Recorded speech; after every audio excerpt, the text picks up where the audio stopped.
Hello, welcome in to SCT Breakpoint. We're here for the qualifiers. It is Lobby 2, and my name is Mad Magical. I'm joined in by Zikric, and we are getting ready for some awesome EU action. This is going to be a jam-packed day full of SUPERVIVE, because we start off with the qualifiers, 4 games here, Zikric, to find out who is going to go into the finals for our top 5 in this lobby. Let's go, baby. This is so hype. Just like 20 teams signing up.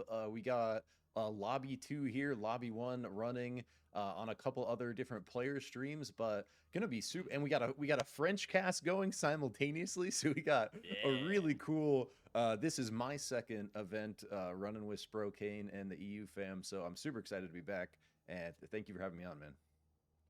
Of course, it's always good having you on, Zikric, as you one are a great caster, you're a great observer, you're just great all around. Yeah, so and I am excited to I'm gonna be doing my best. for Yeah, I'm observing and casting this, guys, so take it easy on me. I did learn a couple little tips from Main Jam last weekend during the Abyssal Cup, so I'm gonna try to bring those into today and observe a little better than I have before. Hey, you've been doing a great job whenever you're with me, so I don't know what you're talking about. You always do fantastic. But I think that these games, we got to really talk about what we have going on right now, because as we talked about, it is Lobby 2 here. And if I pull up our list really quick of the teams that we have participating in Lobby 2, hold on just one second. We have, for our first team, it is going to be TBF, and that is the Black Frogs, for those that don't know. BNY Bunny Corps. The TWF are the White Frogs. SB are the Stormbreakers. The OG, they're dog. They're just dog. I love it. 7 a.m. Bot Merchants. So 7 a.m. Bot Merchants, that's the full name for 7 a.m. TSM, or the Team Steady Momentum. 99, they're 99. They've always been 99, and hopefully they'll be able to get 100 from these wins today. As we have TRC, True Combo, our 9th team, and our last one in this lobby, OP, or One Piece.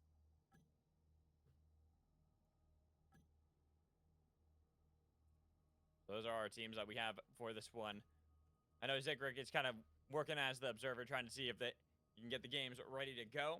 I think we're going to be sending the games off in just a moment, but I was just introducing the team so everyone knows who is playing in this lobby. And in the lobby 1, just go through that one as well so everyone knows who's playing in the other one. And I know you can find these games over on Tom Kick's channel if you want to go check that out. OC15 as well, another player that's going to be streaming them. But yeah, we have Turbo Velocity that are going to be in game 1. The Mango Enjoyers, or ME. GUR, Aggression Max. WE are the Wisp Enders. PDF are the Predator Deployment Forces. We have SBL, or I have that name as well, or the there it is, the Stupid Baka Life. We have THK, the Homie Kissers. ZBK, Zabka. And we also have QTS as Questionable Tactics, and our last one are PP, or Protect the President. So those are going to be the teams that are participating in that one. Hello, OC15. It is good seeing you in the chat, and how are you doing? I wish you luck today in your games and how you are going to do. I know it's going to be a lot of fun, and it's going to be difficult. There are a lot of games of SUPERVIVE ahead of us. We start off with the first 4, as we were talking about before. We only have a little bit more time left until we will hop into game 1 for lobby 2. And then our top 5 from each lobbies 1 and 2 will be playing in that in the top 10, essentially, of the 20 teams that we have. That will be the finals, and that is going to be a match point system. And so for those that don't know, match point, you have to hit a certain point bracket in order to pick up the wins. But not just that, you have to pass that point bracket, and then you have to win after that. So it makes it really hype for the very end. The team that is past those 90 points, they have to pick up a win. They have to win that last game to secure the prize, secure the title here for the SCT Breakpoint champions. Let's go, baby. And new Hunter Saros in the breach. We're going to have to spectate as him because I haven't gotten to play him nearly as much as I would like to. So did you end up getting a match in on him, Magical, or you just played with friends that were playing Saros? I just played with friends. Okay. I just got to play with people who were playing Saros. So unfortunately, I did not have the time to be able to play any Saros. I wish I did, but alas, I just did not have the time for that, just with work and everything like that. So Totally. You know, And it is what it is. he's very fresh, right? We're looking at only Mhm. 4 days, 5 days. So he just hit on Wednesday. Yeah. It's Sunday. So Mhm. if we do see Saros out here, keep in mind players only having 24 hours times 5 really to get in the work on him. And so it's gonna be interesting to see how he starts to shift the meta a little bit. Yeah, and I've already kind of seen how he's been able to shift the meta a little bit, just watching how he is playing, because he plays very similar to a lot of these long-range hunters that we have, such as Ghost or Shrike or even Myth, and his mobility is really something that I really like, and when players have put that practice, that time into him, you can see kind of the movements they're able to make around some of these team fights that are very impactful and really do catch some teams off guard because it is having that unstable portal, but now it's actually a little bit more stable because someone can control where it's going and you have a little bit more mobility that you have in your hands for the entire team. Yeah, it's actually such a crazy ability when you really consider like what you can do with it, because it can like he can play around it really well himself, where as he steps back and forth Ok, through it, he gets that c'est mana bon, comme ça je regen. peux entendre le jeu. I can hear Ok, n'hésitez our pas le French. stream à me faire des retours au Yes, niveau I du can hear volume Minato as well. pour Oh, savoir ce que ça So, donne. Parce que du coup, Minato, we là can moi, hear you, homie. I'm gonna hier, mute il y you avait on des my gens qui end, trouvaient but que we mon can't stream, hear que you. le jeu était beaucoup plus fort, comment yeah, dire, I'm que going le to jeu do était the beaucoup same, plus fort. unfortunately. We'll, Okay. we'll unmute him going Yeah. into the next one. But Sorry gotta about that, look guys. at how our teams have already dropped in at Coldfang, and it is going to be our White Frogs and Dog squad. They're both meeting up already. Isev is trying to secure control over the boss, but Sid taken down by the 3 members of Dog, already chasing away the Black Frogs and finding the spike onto Dan, who tries to swap away, gets the grind rails. He will be able to glide out of there, but Mithy, hot in pursuit, wants to make sure they punish the White Frogs as best as humanly possible, not giving them that easy out. It took a lot from Dan to be able to survive, but eventually will do so out into the desert. Yep, so it looks like he is going to get out. They're probably going to give up the chase here, just take the rest of Cold Fang for themselves. They do get that little pick. It was pretty split fight there for TWF. Sid kind of getting picked, like caught out from his team just a little bit behind that pillar, but all good. They're going to make their way up to Enshrine. Just like Enshrine's such a good place to recover if you lose Cold Fang. You pray another team didn't drop here, because that is what puts you on like the real poverty run. But luckily, if you lose in Cold Fang, you can always make your way up to Enshrine. So check this out, Which I'm a Magical. little surprised. Yeah, what's up? Dude, just look, if I right click, look at how smooth this is now.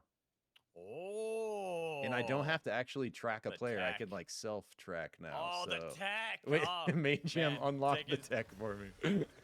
Yeah. Okay. So I was gonna say I'm a little surprised that Enshrine ended up being as loot heavy as it actually ended up being, but we gotta put that on pause because the White Frogs were punishing nice 99. Nice snipe there from Sid, grabbing gold armor too that had been in the train. 99 thought they were gonna be able to get that pretty easily for themselves, but instead they'll just have to be happy with getting hover wings and then those glider jets that are in the vault. And it looks like they were going to be able to almost pick up the Wisp. TWF looking to follow up on that kill, though. Sid and Jin, Atomics on Jin up here. Following up, we see Dracos on 99 pulling the glider wings, glider jet. And now both those powers, as of the patch on Wednesday, are legendary. And all legendary powers can now be dropped on death. So keeping our eye on Dracos, will he be able to hold on to these? Basically what I've thought are sort of top tier powers that have been kind of in the epic, tier. So I think they've rightfully been bumped up, and I think they've rightfully been adjusted to where they're strong enough that they feel almost at that exotic level where you should be able to take them from other players, potentially. So that's kind of like the changes we're looking at here. It looks like he traded the glider jet off to Ancom here, kind of split that power differential a little bit. But Magical team's like very spread out still. We're still seeing, quite a bit of this, pushing to level 7 quickly, trying to get ults before we see any like real fighting here. And I will say I'm a little surprised they're from 99, but it showed how little they had control over mana coils, because earlier there were only 2 members of the White Frogs that had moved out of the desert away from Enshrine to kind of contest at the train that tried to take away those golds. There's every possibility that as the 3 squad for 99, they could have actually gotten a pick, stolen away that gold armor for themselves, and been in a much better position. But it just kind of shows that they were already questioning on their foothold of the circle to begin with. Yeah. And that kind of put them on that poverty run because they were now the ones stuck in mana coils and unable to get a lot. And you can see how the White Frogs, even though they got pushed out of Coldfang earlier, they've been able to grab some pretty decent loot, and they're not doing nearly as bad as you would have thought initially. Yeah, honestly, a really good job for them to kind of recover. You mentioned 2 golds. They got Icarus as well, I think, off of that train. So they are looking just fine. They're kind of right in the middle of the action this whole game. Now 99 again to their left, maybe looking at a repeat of this fight here. Sid trying to find a south angle, but 99 is going to get that and just pull out with the boombox pretty quick here, making their way left back to their fire vision. Look at this circle, though, Zick. Really taking us all the way to the western point of the map, taking us to that Molten Fortress.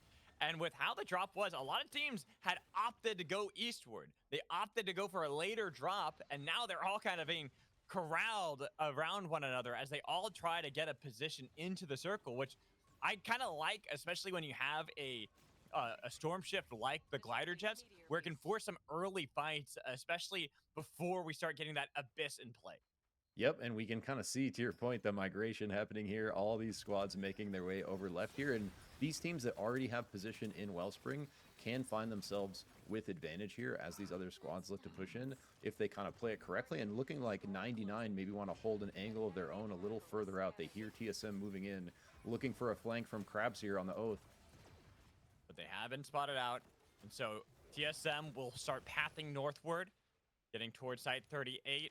Not really wanting to go towards the fight, but the fact that they have to go through Ion Acres and through One Piece first, it is going to be a little bit difficult. We see that One Piece are moving forward.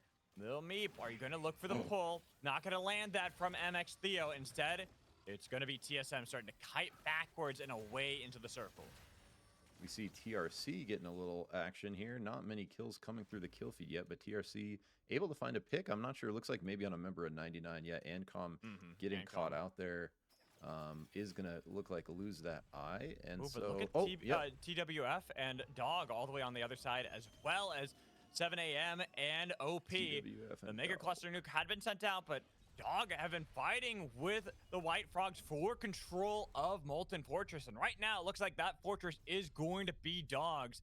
They've already gotten one member of the White Frogs as Sid now trying to get away, but the hunt is there from Dog. Sinoid tries to go for the spin dash over the lava, but it's going to be the napalm that's been summoned, and that lava is starting to do a lot of damage. Mithy not able to get the angle just yet. There's a nice dash away, but Sinoid has the hammer, puts up the shield, bashes them into the lava, but does not die. With a broken shield, it's going to be dangerous, and with the help of the lava, he'll take him down. Unable to find the pull. They will have to battle back, but Dog should be able to get Sinoid back on his feet. Sid going huge there. I love the White Frogs, Magical. They're in every single fight we've witnessed so far. There's at least one White Frogs member. They're just all over the place, finding themselves in all the action. Really well played there by Sid, able to get back nearby his team. And so they will be down a member still. Looks like maybe 2 now, with Dan Bridges getting pulled into the arms of TSM there. But now we started to have some fighting breaking out across the map. TBF in it with OP over here to the right. And the Black Frogs, they are beaten OP. They've gotten rid of the shield and down to 2 members, yes, for OP. It is going to be dangerous, but TSM also on the kill feed. The Stormbreakers are getting broken. Everyone is fighting all across the breach right now, Zick. Yeah, and it's so hard to find the action when you just open the map and it's just colors mixed in with colors. But yeah, coming up to TSM, they find themselves right in the middle of TWF and Dog. Oh, big grab coming through. But not able to get the dunk. Flawed didn't have any more glide to try to go for that. And now Tong Tong connects with the bomb, but not enough damage. Actually found the knock. TSM avert danger. I thought for sure it was going to be the spike for Dog to turn this around. Yeah, just barely couldn't find his way back across that gap to get the mantle so he could dunk. It's so tragic when you watch a Kingpin get just a monster hook and then cannot find the mantle to get the dunk through. So unfortunate there, but yeah, really kind of lucky, honestly, for the enemy team. Strager is now on the run from ZZ. It looks like he is going to be able to get out just fine, but more action breaking out to the north here. Also, we see action everywhere. Look at SB all the way over the abyss. The White Frogs are kind of chasing him down, and unfortunately, It was I was a Right half as you second too clicked late. them. Rip. It was just that little bit off, and it was a nice knock for the White Frogs, getting rid of our first team, the Stormbreakers. Going to be at 10th place, but we might have more joining them as True Combo are trying to battle back against the Black Frogs. It's going to be a chilling finale, but it's going to be the third party from OP taking down Akalinks, and they're looking to see if they can take down members of the Black Frogs. So close, but surviving, getting away. The shield barely keeping Clarny alive. The Black Frogs continue to kite back, but we see the kill feed. It's still going up. It's Dog battling over here, trying to see if they can take down 7 a.m., but the alarm clock is ringing, and their shields are broken, trying to heal back up. But they actually turn it around and make sure that it's 7 a.m. who get punished with full geared, now getting away. The revive does get them back up to 3.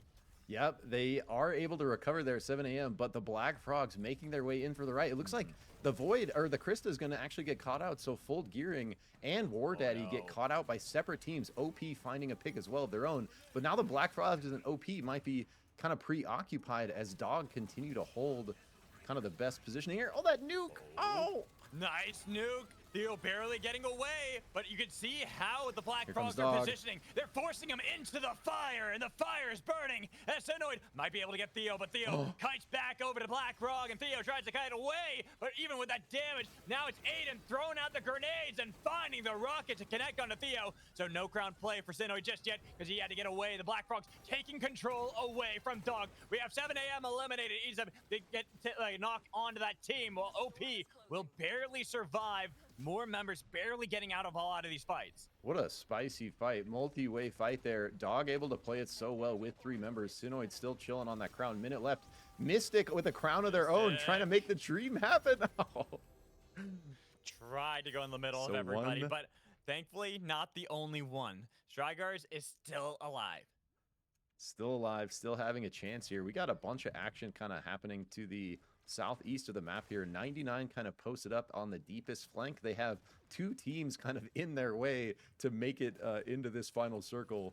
They're kind of all right for this next shift, but they're going to be looking to push their way in. And taking a look at these other teams, TSM looking pretty strong. Double hover wings. Yeah. Bishop. Wow.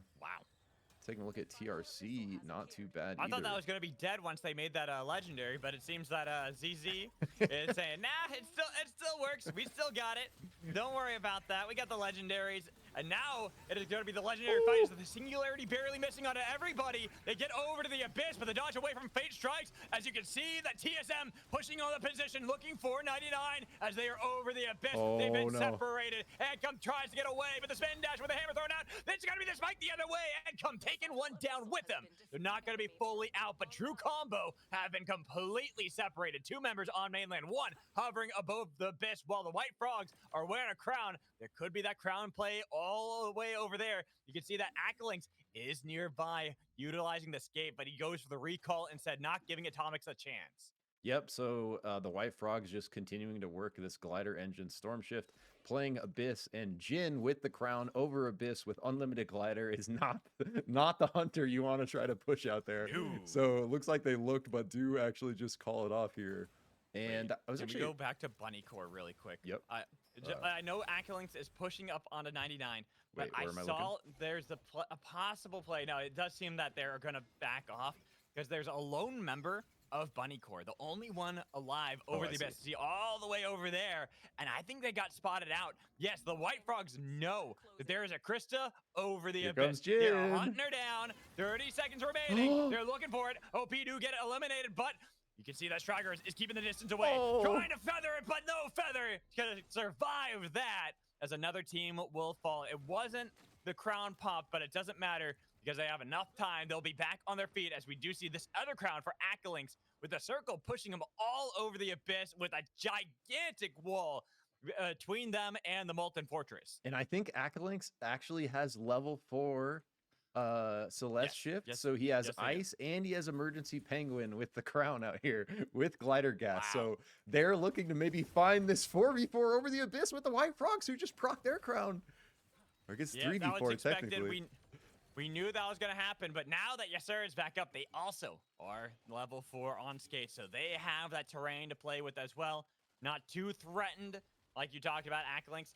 with 35 seconds remaining and having emergency boy. platforms from Penguins, Oh, from boy. the Skate, even with a nuke that's been sent out. We see in the Molten Fortress, boy. that is absolute pandemonium. Dog, we're barely able to get away, but TSM cannot get away from the Black Frogs. They've chased them over to the lava, and they're looking to eliminate one more team as they kite back upward. Snowballs might be able to take down the knock, but not quite. Little me barely getting away. There's the crown, but not going to pick it up because it's going to be the elimination of TSM. So TSM wiped out at 6 there. It's just like carnage across both sides of the map. We have a Accolades. completely 1 separate second. abyss fight. Oh, he takes Wait, the and the Saros portal. He's going to be able to get Oh, the team back it's into the Molten Fortress. Barely. Greninja now realizing as they are all back up, they have to deal with the Black Frogs who are already in full control of this fortress. The Black Frogs have been looking scary in here, Magical. Basically all game, they have been holding down the fortress. We see 99 ZZ utilizing the hover wings there. Is it going to be enough? Has to get back to his team as they have teams on both sides.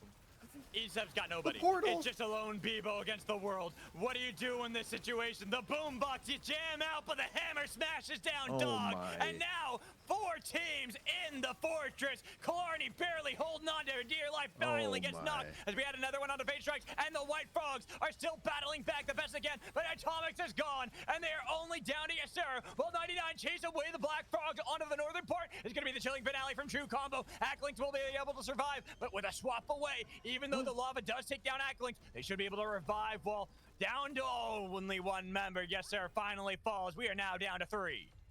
Dude, that was crazy, bro. Just every single team fighting on every single front. And this, I love this like new zone as the final circle, bro. It's so spicy, like the amount of lava and angles over here. And it's such a like a new zone in comparison to the rest of the map that it's really fun to see final circles closing in over here. And this is just like, it's so much violence. All these teams being so scrappy. 99 doing a really good job throughout the whole game, pretty much sticking with it, and it's paying off. Look at this, Magical. 4 hover wings, 3 legendary armors, and a couple other good powers to back it up. So 99 gonna be looking scary, but look at the levels. 10, 11, 9 versus these level 15s on TRC, at least one. All 14s though. I'm so glad you pointed that out, because I was about to say, I'm like, yeah, you know, that's great. But these hover wings, they're giving them only information for a moment. If either of these teams strike, you better bet that the other is going to follow suit on to 99. They don't have that great of a position. They don't have the levels compared to all 15 of the Black Frogs. Yeah. Even having Killarney here with the exotic red armor, that is going to put the Black Frogs pretty much on this pedestal that everyone's going to have to try to topple. And if ever you have 99 and True Combo being the ones that fight each other, Black Frogs are going to punish. Yeah, Black Frog's definitely looking scariest here when we kind of consider everything together. And Treadsy, Armor Shredder on that Saros. If no one's kind of looking at him, he is going to be absolutely destroying the enemy armory. Luckily, TRC has this soul, but is it going to be enough? Uh-oh. Their oath got separated too by a lot of these charges. Well done, being able to spot him out. ZZ and take him down. Now True Combo in a bad spot, down to 1 member with the chilling finale, as it will be rest in peace for True Combo. Black Frog and 99, the blast off wasn't able to get the knock as they sent out the nukes and the skate into the storm, but it's a cluster keeping them pinned, trying to make sure they can't escape, but they use the portals from Sarah to get away. And now Argon getting free damage, but way too much from the Black Frogs, as even with the hover wings, you're getting away from danger momentarily. Over the wall with the phase walk, but that means Dracos has been left alone, having to escape back to the rest of the team, and you are down to 3. A nuke has been sent your way, 99. You don't have much time left. There's a crown to your back. You want to pick that up now and try to go for this last play, but the Black Frogs, they're ready to pounce. They got the vision. They've got the knowledge. They pushed you back to the lava with a spike, almost taking down Dracos, but even separated, Dankon going to be taken down alongside with Myth, and nobody is left but ZZ, who tries valiantly to battle back, but this was the Black Frogs all the way. Dude, what a crazy end circle. Like, not even the last 3, but the last, like, 6, bro. It's just carnage. Like, we had this crazy split fight between here, the fortress, and in the abyss right outside the wall. We saw a crazy Saros portal. I think, I forget who it was, TWF, to get him through the wall all the way back behind the Black Frogs. But the Black Frogs, that whole game, actually having such a strong kind of spot in the middle of Fortress, playing it really well, like scaling their levels, playing off of their, bonfire vision, knowing that everyone's, kind of going to be filtering into them, and yeah, closing it out with a very strong final 3 there. And I think like we kind of saw the level differential in action right there, right? Right. Yeah, so I was just about to say, let's unmute Minato so we can get Minato back in here. How long Minato, between what games? are your thoughts? How long between games, Magical? Let's find out. Why don't I let you two talk for a little bit, and I'll figure that out for us. I think that's 2 to 3 minutes, something like that. Okay. I think they have to get the scores is the only thing. So I want to see how long it's going to be between the games, as they are trying to get the games. I think they want to get pretty quickly into the games. So next one is Yeah. unstable portals. What's the next storm shift? Unstable portals. Oh, okay, good one. I love this one. So for now, 2 minutes is what I've been told. Yeah. So perfect. So after the second game will be a 5 to 10 minute break. Okay. So we'll play this one, and then after this one, there will be a 5 to 10 minute break, depending on how long it takes Izuna to count. Perfect. Sounds good to me. Okay, good. Okay, so Perfect. what do you think about this game? I mean, I will say that a lot of the early fights for, I think the White Frogs kind of put them in the spot that they were able to punish pretty well afterwards, but it did kind of get them a little bit further behind than I think they would have liked to, and they were holding on for dear life for a long time, but there came this point where they were over the abyss, right? They were able to get the revive, and then they have to get back into the circle, and they have to go through so many different teams that are just slightly higher level than them, and each of those teams is slightly outclassed by the next one until you eventually get to the Black Frogs, who are at the top of the pedestal. All right, unstable portals, EU Frankfurt, ranked squads, no resurgence. Let's go, baby. Yeah, so just to me, it was a Black Frogs game to win and lose, and for every other team, unfortunately, it was difficult. It was difficult for them to kind of get back into that position. So, what about you, Minato? How did you kind of see the game? I feel like at the beginning of the game, like everybody was like a bit scared. Like nobody wants to really fight. They were like seeing each other, like waiting for a mistake and don't really to take a risk because nobody wants to get out in first. Nobody wants to be the first eliminated on the first game, and it actually like there is like way more fight. Like suddenly, like everybody come to fight suddenly, and that was like what the fuck spectacular. And the glider engine like allow a lot of team to tempo on rota. I don't have a bad rotation. Like the wait on the void a bit on the top of the void. They just waiting for a good rotation. And I really like this game. Honestly, I was seeing my favorite team like 9-9 winning, but they missed the last fight against TBF. So. I mean, for me, for 99, they had a chance only if True Combo and Black Frogs fought first because they were so far behind in levels. It was that whole, like, the teams being slightly ahead of other teams, and 99 were one of those. They were, like, the third team, but they were outclassed by True Combo, who were outclassed by Black Frogs, and only because they were behind in levels. Had they been able to get those, I think they had a chance, but unfortunately for them, that's just kind of how the game broke out.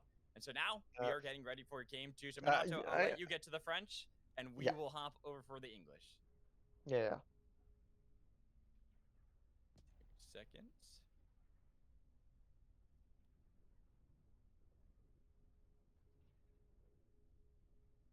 All right, launching into game 2 here. Looking like we have a 2-way split on the legendary armor. 2 in Ion, 2 in Frag Isle. Couple teams out early here on the Frag Isle drop. Dog at 7 a.m. Looking to get into some early action potentially. Not too many camps to fight over up here, so it looks like Dog is maybe going to take the academy angle then. Yeah, they're bailing. Once they saw another team, they're kind of like, do we want to go for the coin flip early? Do we want to put ourselves behind that quick? They decide not to, but we do. Whoa, actually, the White Frogs, they are able to get a nice spike back, though, over these rings. But it is a little dangerous as now they are trying to fight for that level 2. Atomics was able to get it. Accolink is going to jump on top of him, but it's going to be pushed back. This Jin wants it, but there's the Oh Celeste my damage God. peppering him down. But it's still, even with that chill, it's not quite enough to stop the hot train that Atomics is, as he's able to get away. Holds on for now. But yeah, that early fight, the White Frogs again suffering early. Yeah, and TSM almost being kind of the victors of that, with no one messing with them out of that three-way action. They get all these camps at heart, make their way down to Prisma. They are going to be ahead of the tempo here on farm, while TWF is kind of on the scatter. They're going to be getting levels, but they're going to need to find that res. Remember, no resurgence in play, so not going to have those early reses coming through automatically. They got to find a beacon. Yeah, The longer they this take one, to I find a guess. beacon, kind of the more behind their homies get. But they are going to be just fine, it looks like here. Yeah, the only thing is they are going to be behind levels. I mean, we were kind of talking about that. That's going to be a big sticking point for the White Frogs, and this is kind of what happened to them last game, where they were doing a good job at the mid game, but they were just constantly behind everyone. So they were always fighting from the, like the underdog status and trying to see if they could overcome each opportunity that showed itself. And unfortunately, there just becomes a point when you don't win every single one of those David versus Goliath stories. You can't win the 1 out of 10 times every single time. Eventually, your luck is going to run out. Yeah, and we're going to see TRC find TSM on this Guardian here, looking to steal that for themselves. Oh, and Fluffy Ooh, Fish already on the level 7. Really nice pick there from Wow. TRC, getting that kill to come through. And I believe, if I'm not mistaken... Wait, no, because wait, kill points do matter, because that's what determines who Yes. qualifies, right now. Yes, it does. Okay, okay, So okay. it the kill Oh, points Blink, do matter in this one. no! Train! Bye-bye, Blink. Not paying attention to the flank and the train. Gets a kill despite not even being the bullet train. I was going to see, I thought there was a way to, like, spectate follow this. It's, like, lighting up for me, but it won't let me. Ah, too bad. GG, Oh, train is Blink. on the board. Let's go. Enemy Oracle online. Didn't expect that in this one. Did not expect that there was going to be a train kill. At least not yet. Bullet train, I'm always expecting it. Not when we have unstable portals, that's for sure. But you never know what's going to happen in some of these games. Blink kind of got to look at that one and just laugh at themselves a little bit. It's early into the game. Even if Resurgence is off, these teams are scattered enough. They can get to the respawn beacons. They're not going to be punished that much. The bigger thing is just losing out on some of the experience, some of the gold and farm they can get early on. And speaking of that, the White Frogs, again, trying to battle against True Combo. And True Combo, having gotten the better end of TSM, they have Fluffy Fish at 7. With that scale, too, can throw out the Pokeball probably soon, but broken armor and only 6s across the board for them. Not having the best armor either, it seems that they make the right call to fall back. Yeah, and honestly, these are kind of like, just based on what we've seen so far, 2 of our kind of scariest teams. The White Frogs were in so many fights last game in TRC, making it to the last 3, putting up a really strong, contention to, like, actually win that last game. And so it looks like TRC making their way back. We kind of saw them handshake and move their separate ways, but it looks like TRC not wanting to lose that fire. They kind of fake the recall. It gets all of the White Frogs off, and we have some more violence happening up here between BNY and 7 AM. Struggling a little bit. Hover Wings were picked up by Mystic, but ran right into the wall and has to blast away. But here's the Tong grabbing hold, and they find the spike on the Mystic, and it's only up to Courageous to get away, while Stragglers has survived for the team. But Unicor will be able to get up once more. They are struggling yet again. Yeah, we saw Stragglers as the final member of BNY a couple times last game as well, but 7 AM, like, not looking too bad either. They were in quite a few fights last game, starting this one off with 2 legendaries, health packs, trying to get those items evolved. We see a couple purples coming online pretty quickly here, so not a bad start for 7 AM. Now, Stragglers just needs to live here. He needs to not be found out. He does maybe get spotted there by Gecko, but it looks like SB is going to be on a different mission, so he has plenty of space to get a res off up north here if he can just find a good one.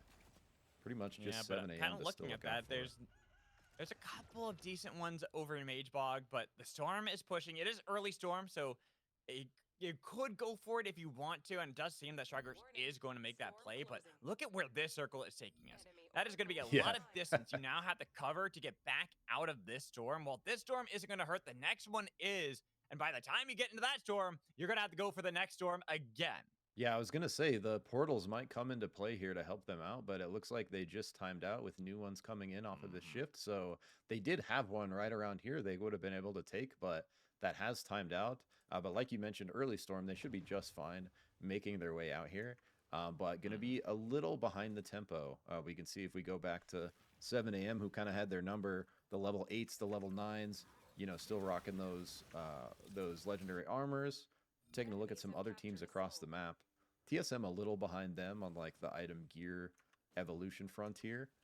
But our winners from last game, the Black Frogs, off to a pretty strong start. If we take a look at items, their items are probably ahead of most teams. It's like full purples across the board, a GA, as Dog getting into some action. Finding Bunny Core, as we were talking about, Bunny Core having to get all the way back into the circle. The bigger thing wasn't even the storm itself, it's that they had no territory in control. Oh no. And they are now pushing into the territory that is controlled by their opponent. 7 a.m. have decided to push up as well. While Dog were taking down the Bunny, it was rabbit hunting season for them. They are now finding themselves in a bad spot trying to get away. Yeah. Bunny Core does get eliminated at 10th place, but Dog are going to be struggling as well to get out of the storm. Yeah, I was going to say that might put Dog in a rough spot, but I think they're going to have plenty of time, plenty of space. Maybe not, though, if 7 a.m. kind of reads this and can find the angle where they're going to be coming out of the storm. I don't know if they're going to make their way. It looks like they might, but it might be a little too late as multiple members from Dogged, Flawed, and Sinnoy do make it out of here alive. They're going to be able to heal up as we got more clashing to the south. True Combo sees OP and they decide to pounce and take down the one piece. But it is going to be a split fight because Stormbreakers are on the other side and they got rid of Theo, while True Combo have been a little bit battered from the fight with OP, and now they realize there's a third team, so they decide to fall back a little bit and take control, keep themselves strong in Scavenger's Bay. 7 a.m. did find this flank onto Dog, so Dog now still on the back foot. 2 members down. Ezib, last member alive on the Bebo, trying to talk all the way out of there. Will 7 a.m. give pursuit? And it looks like Ezib might be running into a whole nother team. Will he work that penguin angle? He is, so he gets the Zeep out, gets some ice under himself. Gonna be okay out there. Oh, but we have 3 teams here as well. You got TSM 99 Sorry, and the Black Frogs, while we see that Stormbreakers and 7 a.m. are fighting. Full Gear is the first casualty, but it's going to be a chilling finale, keeping them rooted as they try to push back, but they've stolen away one. But a nice gate will survive, but it's going to be the Abyssal Breaker into the back line, and the Stormbreakers, they got eliminated first last game, but this time they're taking control for themselves. They're pushing back 7 a.m. only to Mr. Ice 2 is gone far away. We go over to the western part of the circle, and we see the Black Frogs still chasing down 99 members. Crabs taking down, same with Dracos, as we have OP and TSM continue their battle, but it's all the way to the Black Frogs territory, and now they want to join the fray, but they got to wait for their oath to be able to show up before they can go for this 3v fight. Yeah, and like really well played there by 7 a.m. They kind of get taken advantage of, same way they tried to take advantage of Dog, you know, looking for that opportunity as they're fighting another team and panning over to potentially some action. TWF kind of holding this grind rail. TRC is going to get that res through, so they're going to be all back in the action here. And we see just a lot of posturing over here on this left side of the map. The Black Frogs continuing to hold space very well, just like they did last game. And they have a very strong comfort hit. You have a Krista, you have a Ghost who was that's a Saros, and a Bishop. That's like a lot. With an Oath to kind of back them up, that's a lot to try to push through. We'll go all the way over this unstable portal rift, and we see how it can actually be for the breach. As the White Frogs, they thought they were away from any team, but TSM came out of nowhere, finding the spikes, pushing them down to Sid. Then the Stormbreakers want to break down the storm, but Sid will say, "Not today. You're going down before me." Holding on for the White Frogs, down to 1 member again, like in game 1. Let's go. Sid continuing to make some big plays here for the White Frogs. Just keeps his whole team alive with that one. Able to survive Feathers, the Abyssal Breaker perfectly there. Gets the spike in return and answers back. Staying alive on that island. Not many res options. Is going to be continuing to look for a good crown spawn. If he has 3k, he can make it here and buy a crown these days. But that is a very crowded locale as we kind of keep an eye on it here. And kind of, one of our victors from those earlier scraps, 7 a.m., is able to recover themselves, get themselves back in. Pretty nice spot here with Fire Vision right on the edge of the circle. And TSM looking to contest that. Well, I think the biggest problem for 7 a.m. is the fact that they are surrounded. The B-bomb was grabbed. Not the thing you want, but it's going to be a chilling finale into the middle of all four, but it is canceled. Not able to get the root with Blink on the other side. Abyssal Breaker stopping the retreats from 7 a.m. And here comes OP. They heard the fighting, but Tongchong tries to get the damage, takes down Kumcho, and now they have to be careful. TSM have been pushed back, and it's going to be 7 a.m. who have the flank onto them instead. With out of nowhere into the storm. Stormbreakers shouldn't take it down. TSM, the White Frogs might have gotten eliminated, but it's TSM trying to battle back between so many teams. While OP are chasing them down, and Furo cannot get away. Tito's taken down, and same with Blink. Too much damage from Accolynx as OP slams down with Theo to make sure they take down the kill. Dude, OP finding such a good fight there, Magical. All the right angles. They have so many good picks coming through off the back of that, like 3-4-way team madness right there. And OP kind of coming out the victors. They're going to take multiple bonfires for it, probably keep one, pack up the other, you know, loot all that stuff up. They get a legendary out of it. A very nice fight from them, kind of coming away the victors of that one. And the other teams may not be able to recover. It looks like 7 a.m. is going to be okay, but we saw at least one other member here, Lil Meep, on TSM, does get that crown, so has a dream. But right in the middle of the map, Magical, and SB Fall has a dream teams, too. Yeah, I was about to say there's 3 teams that only had one member, one of them being the Stormbreakers. And even though Shen had a great play earlier on, unfortunately, their myth could not do the same. While Izum held on for dear life over the Abyss, went for the Bebo tech, utilizing that emergency Zeep to make sure they can get that crown, so the team will be back once more. Dog can fight. Yeah, and like the other really cool thing about Crown now is like, look at the levels that just came off of that. They all went from 9, 10 to 12. So, you know, procking that crown gives them, kind of puts them back on an even playing field with a lot of these other teams that have been in it. TRC looking scary though, level 12s themselves with the double hover wings on Fate Strikes as well as that Shrapnel Soul. Looking for it here. Accolynx went far past the enemy line so they can take down one as they push back OP again, but the Storm Grenades are going to keep him away. Fate Strike still wants it so bad. He wants to have that fight against OP, but he's got to be careful. We see TSM. Little Meep was taken down by 7 a.m., but it's going to be the pull. There it is, lands, and they can get the slam down. If they can get the kill, they can start getting that crown lowered. It's down to 1:30, but they have been able to revive Fate Strikes on the other side. So despite that from Theo, not enough. Another pull, though, dragging in more targets, but Accolynx this time, even with the stun coming in from Kuba, they weren't able to get the summon Napalm to actually strike down. Well, Greninja has gotten on Kuba, and he tries to get away, but they've chased him into a corner. And Theo, 1:15, you need to last, you need to survive, but you've been pushed into the storm and taken out by TRC. True combo eliminate OP. True combo, just do not let up the pressure there. I thought they were playing it. I thought OP was playing it so well. They had multiple grabs come through, almost able to secure the dunk. They answer, TRC answers with the Celeste ult to back up Fate Strikes, but just continuing the assault. They just like do not let up the pressure, eventually able to run OP into a corner here, really nowhere to go. And they finish that with the squad wipe, taking out OP at 5th, bringing us down to 4 teams in our second game here of Breakpoint. And if we kind of take a look at who's working with what, we got I mean, Black Frog still looking pretty good too. They're definitely having a good time, while Dog weren't really having the best time themselves. They had been taken down to only one member, and again, they're going to be down to one member. Izeb going to be the only one alive over the Abyss, and this time I don't see a really good crown. He can try to get around if he wants to, but it is being controlled by the Black Frogs, and they know that Izeb's probably looking for that. That's why Trenzy gets that portal over, says, nope, you're not getting back in too easily. He's keeping him far away, but those emergency Zeeps will make sure that Bebo survives for a little bit longer.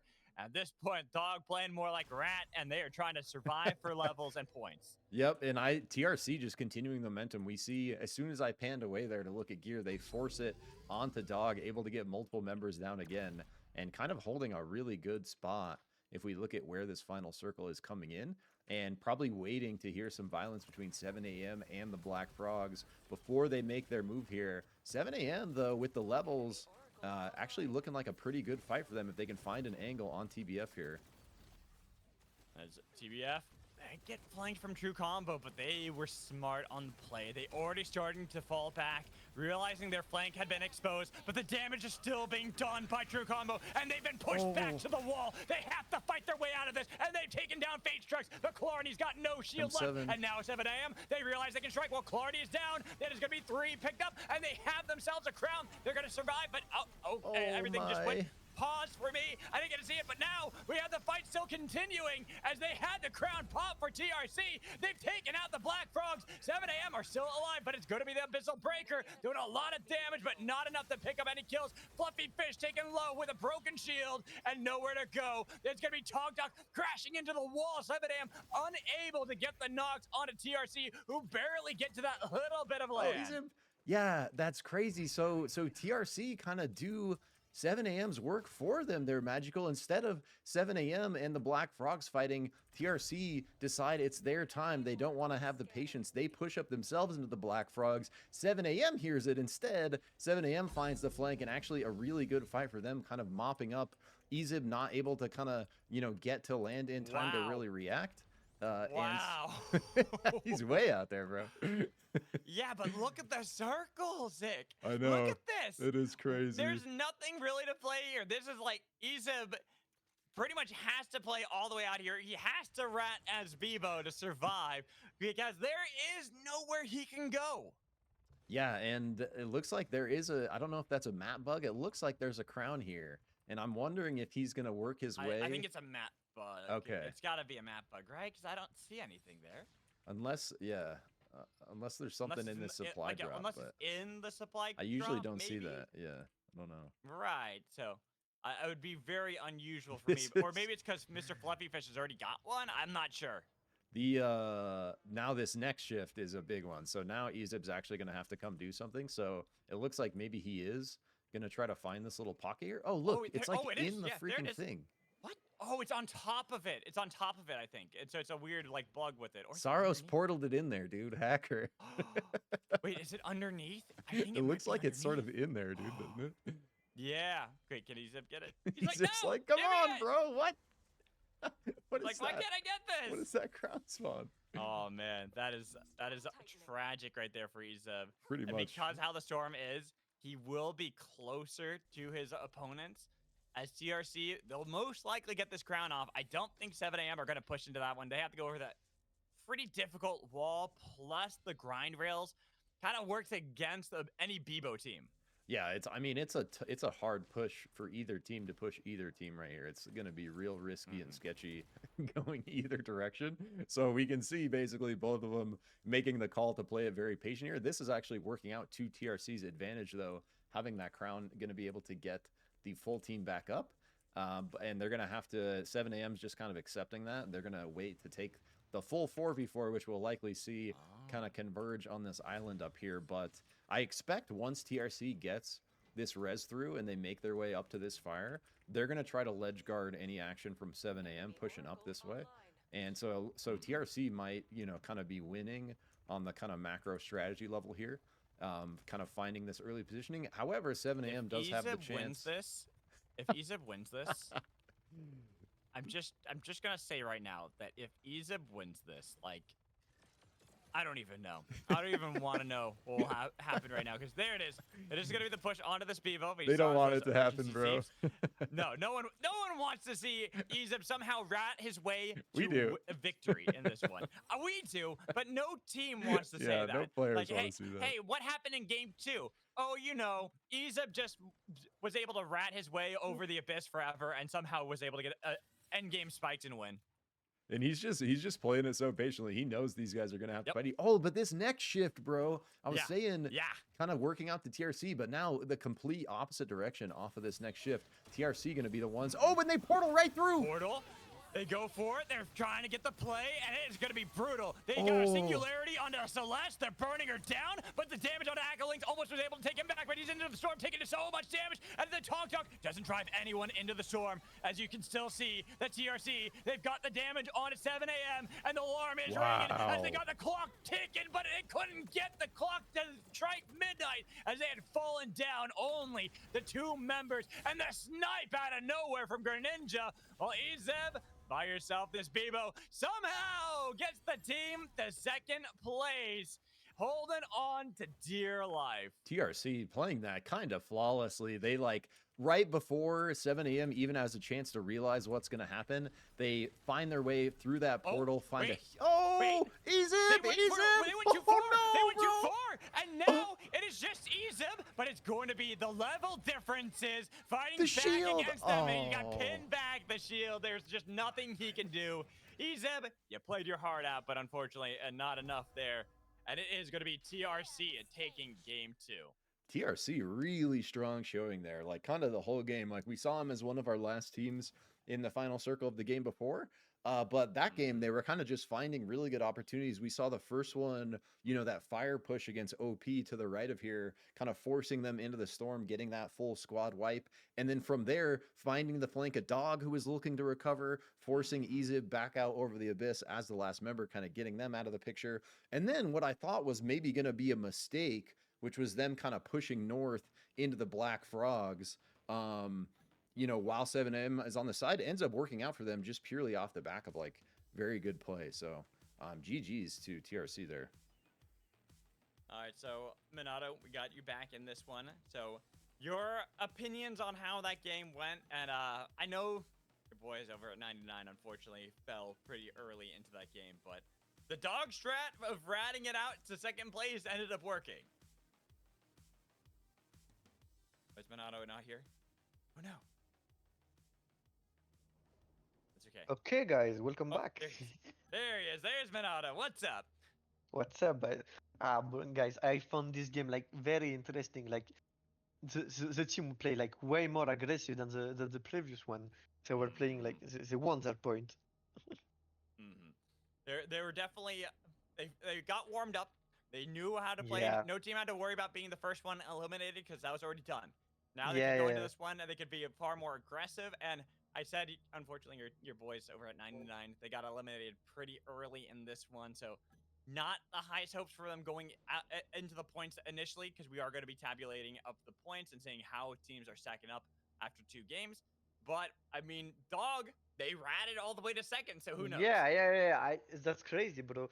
Like my guy Easy, bro. He clutched that. He wins so much time, bro. And I think they could have win that if the crown wasn't bug in the wall. You know? We were kind of like theory crafting and wondering how the crown got there, and I think that Zik was on point with it. It probably got there because of the Saros portal. I think got it into the middle of the wall and got it stuck there. I don't know if that's possible. I am maybe. No, yeah, I think that could be the answer, but that's still kind of strange, you know. Like I mean, I mean, it's something that happens. You know, it's a beta. Yeah. Unfortunately, those kind of issues hopefully will get resolved, but still. Like I agree. I think if the crown wasn't bugged and if there had been a second crown that had been placed better, that Dog could have gotten back into that one. yeah, it could have gone. But at the same time, that didn't happen. So True Combo do take the win. And looking at kind of like the last big fight, which was between True Combo and 7 a.m. I will say 7 a.m. they looked really good, but it was difficult with how they had to play against True Combo because True Combo always were going to be the team dictating when the fight started. Yeah, but they have a good. They were like having a good position, but True Combo like outplay the. You know, they were waiting on the ledge, but they just cut the waiting because they crossed with Saros ultimate, and the fight was so special. They were two Celeste ult, and I was thinking, oh my god, 7 a.m. is winning, and then TRC takes the crown and knocks someone, and boom, TRC is winning. Like whoa. And so, Zik, for you, any interesting moments in that game too, especially seeing how TRC did well in game 1, but winning game 2, and the Black Frogs, I mean, they didn't get eliminated early, but I think they were more toward. I think they got eliminated at 5th place in that game. Are you sure 5th? No, 4th, I think. Or was it 4th? It could Yeah, have been 4th. They were 4th. Sorry, dude. I'm trying to just get this lobby going. Oh, it's okay. We have time on this one because we are waiting for the points to get calculated. All right, but then So this one, Izuna we just have says some- they might not do the points. So that's what I'm trying to figure out here. Oh, really? I didn't see that. Oh, let me see.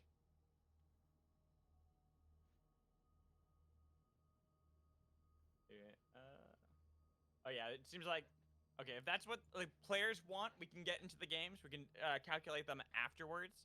I'm down for whatever the players want to do. All right.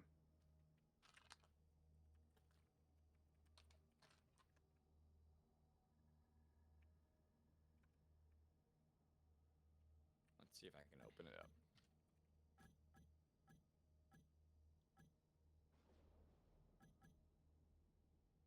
Okay, every team is ready already. Oh Is yeah, that- they're is that ready to all go. ours? They want blood. They don't want pose Mhm. blood. They just want to. They want to get points. right. Exactly. That's what they want. They only want action. They want craziness. And you know what? Yeah. Who are we to stop them, right? Who are we to say no? You can't have your craziness.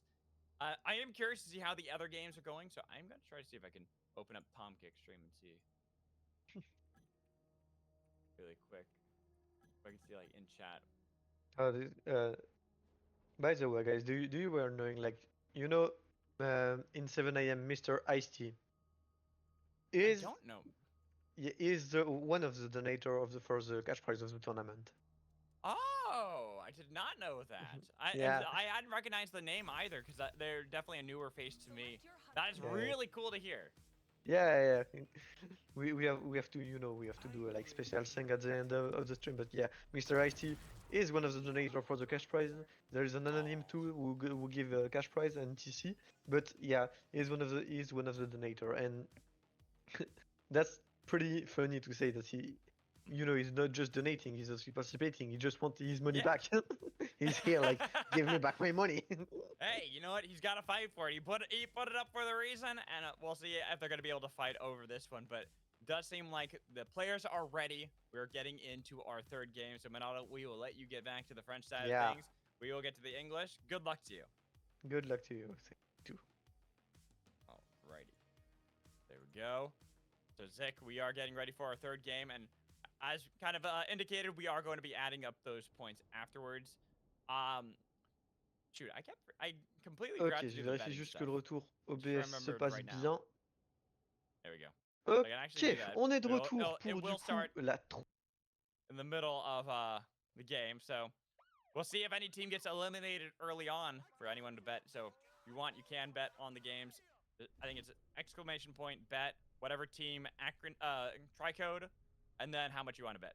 Which I should probably give people.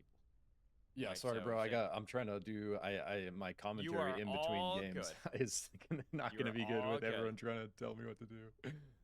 Oh, I know. There's so much going on. That's like same for me. I'm like, okay, there's so much that we have to do. It's annoying, like running the lobby when you're not the tournament organizer, because I'm not making any of these rules. Like, and they're like telling me stuff. Yeah. Like, you should do this. It's like, bros, I shouldn't do anything because it's not up to me. We're doing our best. We're making sure we have the games at least on screen. And speaking of that, we are getting into game 3, and we are seeing that it's going from west to south on our drop here. So a lot of teams going for some interesting drops right in the middle towards Heart and then spreading out from there. So we will have a more passive circle to begin with and not have teams really looking for those early skirmishes nearly as much as we... Ooh, almost had the train connect there. Yeah, That they could've do been bad. ninja the two off the train quickly there, though. So, and a third one just kind of waiting on the ground there. Not sure where that came from, because it should have been 2 and 2 at Frag Isle. Unless we're getting like a little 2 map on- bug, because we don't see anyone up there. So I'm not sure exactly what's happening. I mean, it was also on the exact opposite side of where the drop was. So True. there's always that possibility that teams really have a lot of ground to cover in order to get those golds up in Frag Isle. And while you're going on your way there, you're not going to immediately book it up there. Oftentimes, you're going to try to get the farm in case any other team is going to meet you there. We do see that OP are going to be the first team there. So they should be able to get that pretty easily, even though TRC have decided to clear out Academy and could have rotated up. They decided to just kind of let that go over towards OP, let them have that. They'd much rather be able to get some of the experience early and clear this out the best they can. Yeah, they still might. They still have time. They still might look for that portal. Maybe a little bit of like late aggression. They do have the other angle south into gridlock for just more farm if they opt for that. But they have to assume here that there's going to be another team up in Fragile, and they'll get that intel right here as they look to cap the fire here. OP does so. They're going to kind of have the intel that a team is here. We'll have to see if they decide to take that portal angle and aggress. Speaking of aggression, though, the White Frogs always just kind of like in some action. In We the see middle of Sid here chaos, just by himself in the middle of multiple squads buying. Looks like he is going to be able to get that money spent. Level 6, though, so very likely stealing a couple camps from these more full squads at level 5 down here. The rest of his team up here in Ion, it looks like. Yeah, I think they might have lost in an early fight from what it looks like, especially because Yesser only being level 2. So not very likely that there wasn't some sort of skirmish early. And speaking of early skirmish, Stormbreakers were looking at down the Black Frogs, but Aiden kind of peeling back. The team wasn't there. He might have gold on his side, but they were cracking some of the safes. He's just getting more information on where the competition is. Might, after they get some of these vaults cracked, get some of the loot here in the mana coils, they can easily go backwards and regroup as a team and then look for any of the skirmishes. Yeah, we do see 4 golds here on the Black Frogs. If we just take a quick look at OP, I think that was a... oh, no. So we still have a couple in here. So interesting. Actually, 6 legendaries on the map in a second here. Pretty early on. It is interesting. Yeah, very interesting. I mean, sometimes you can get those lucky rolls in some of the safes. Not all, just because it says they are in certain points. There are sometimes the lucky rolls that you have on some vaults that can eventually get them. And right now, it does seem that is just favoring the Black Frogs and giving them. Oh, is yes sir DC? Looks like a DC here for the White Frogs. That's sad. That's what was going on. Okay. Well, that's a little unfortunate for them. So I was wondering, because I'm looking at Yasser all the way over there in Prisma. I'm like, okay, well, maybe they split up. Maybe there was that early knock. Doesn't seem that that's the case anymore. Just the DC. So the White Frog's going to be a disadvantage. Though, actually, now I see that Yasser had recalled. It might have just gotten okay, might have got back in. Nice, nice. Yeah. Because I saw the recall. They were no longer at Prisma. Definitely indicating that they are back with the team. While 7 AM are struggling to get away from the Stormbreakers. Full gearing has been taken down, and this Bebo is looking for the baseball bat. Thwack with a bomb. Getting a little bit of damage, but going to be ultimately taken down by the Stormbreakers. So 7 AM. They might have gotten second place, well, third place technically, because Dog was able to steal that away from them. They are now struggling in this third game. Yeah, they've been looking, 7 AM been looking fairly strong, though. And, you know, you mentioned the White Frogs kind of getting split up early because of a fight. They're really good at recovering, and hopefully they're going to be able to do it here. Okay, so Yasser is moving. Well, no, Yasser is moving, and I like how Dan is kind of moving. Yeah, see, look, like they're moving. What's going on there? Dan Bridges doesn't know what's going on. We don't know what's going on. He's just trying to get his boy to do something. Yeah, just slowly moving him. He does get level 4 from the minions. Let's go. Hopefully they can figure whatever that is that's happening. Yeah, so not sure what's going on there, but we can kind of look at what we have in store for us. So a Vive Soul and XP Soul. Kind of interesting ones, especially because it is luxury goods, so you can have some better powers that you can buy from a lot of these tours, and making it so that we have situations like right now, what we have for 99, they've got really good gear. Fate Rewinder, Boombox, Mega Avalanche. Stormbreakers are going to struggle in this battle, except for how much damage they got on the Dracos with the blast of almost taking down the Celeste, but somehow Dracos was able to avert danger, not going to meet their maker just yet. Yeah, there goes Yeazer. 99 looking a little hesitant there. And I think they could have, like, look at their powers. They have a couple tools, the Mega Avalanche, the Rewinder, and the Boombox, where I think they could have kind of hard forced that fight, look to steal that. But they make the other call. They decide they don't want to risk losing kind of this advantage they've built. The XP Soul's not worth it. They maybe look to steal that later on from these guys because it's not going to kind of scale up it for a bit anyways. And so kind of making that call. But on the other side, Stormbreakers pushing into Bunny. But they're taking a lot of damage to do so. They have gotten rid of Courageous. They're trying to heal back up, and their Stragger's gone. The big target that's been able to survive for Bunny Core so many times, now taken down with purple alongside. Only Mystic remains for the Bunny Core. And unfortunately for the Bunnies, does look like they have hopped their last bop and they are trying to get away. The Storm right there. Same with the corrupted zone from the XP soul that had been taken by Stormbreakers. But it is going to be difficult for the Bunny Core yet again. Well, 99, they waited, they bought their time that entire time, and Black Frog's on the other side too. The Avalanche turning one into Snowman with a broken shield. But now that Treadsy and Co have shown up, it seems that 99 no longer want a piece of the action. Instead, they're going to let the Stormbreakers take down the Black Frogs and then look to see if they can third party onto the Black Frogs. But Stormbreakers are biding their time. They're waiting for the battle between these two Titans to commence. And it seems like neither of them are ready to pull the trigger. They wanted easier prey first. Yeah, like, so Stormbreakers peels off through the north, going all the way through that void zone from the soul. 99 instantly kind of peels off, looking to follow them. They're going to recall, be immediately on the northern flank here. So it looks like we're going to see another fight break out almost instantly between Stormbreakers and 99. Stormbreakers going for a recall of their own. Okay, pulling fire. So Fall from Grace gets a fire and vision and shop within their range as well. Bunny actually is able to recover fully to the north here. Will they look to pinch or just look to recover some of those levels as they are behind a little bit? Stormbreaker.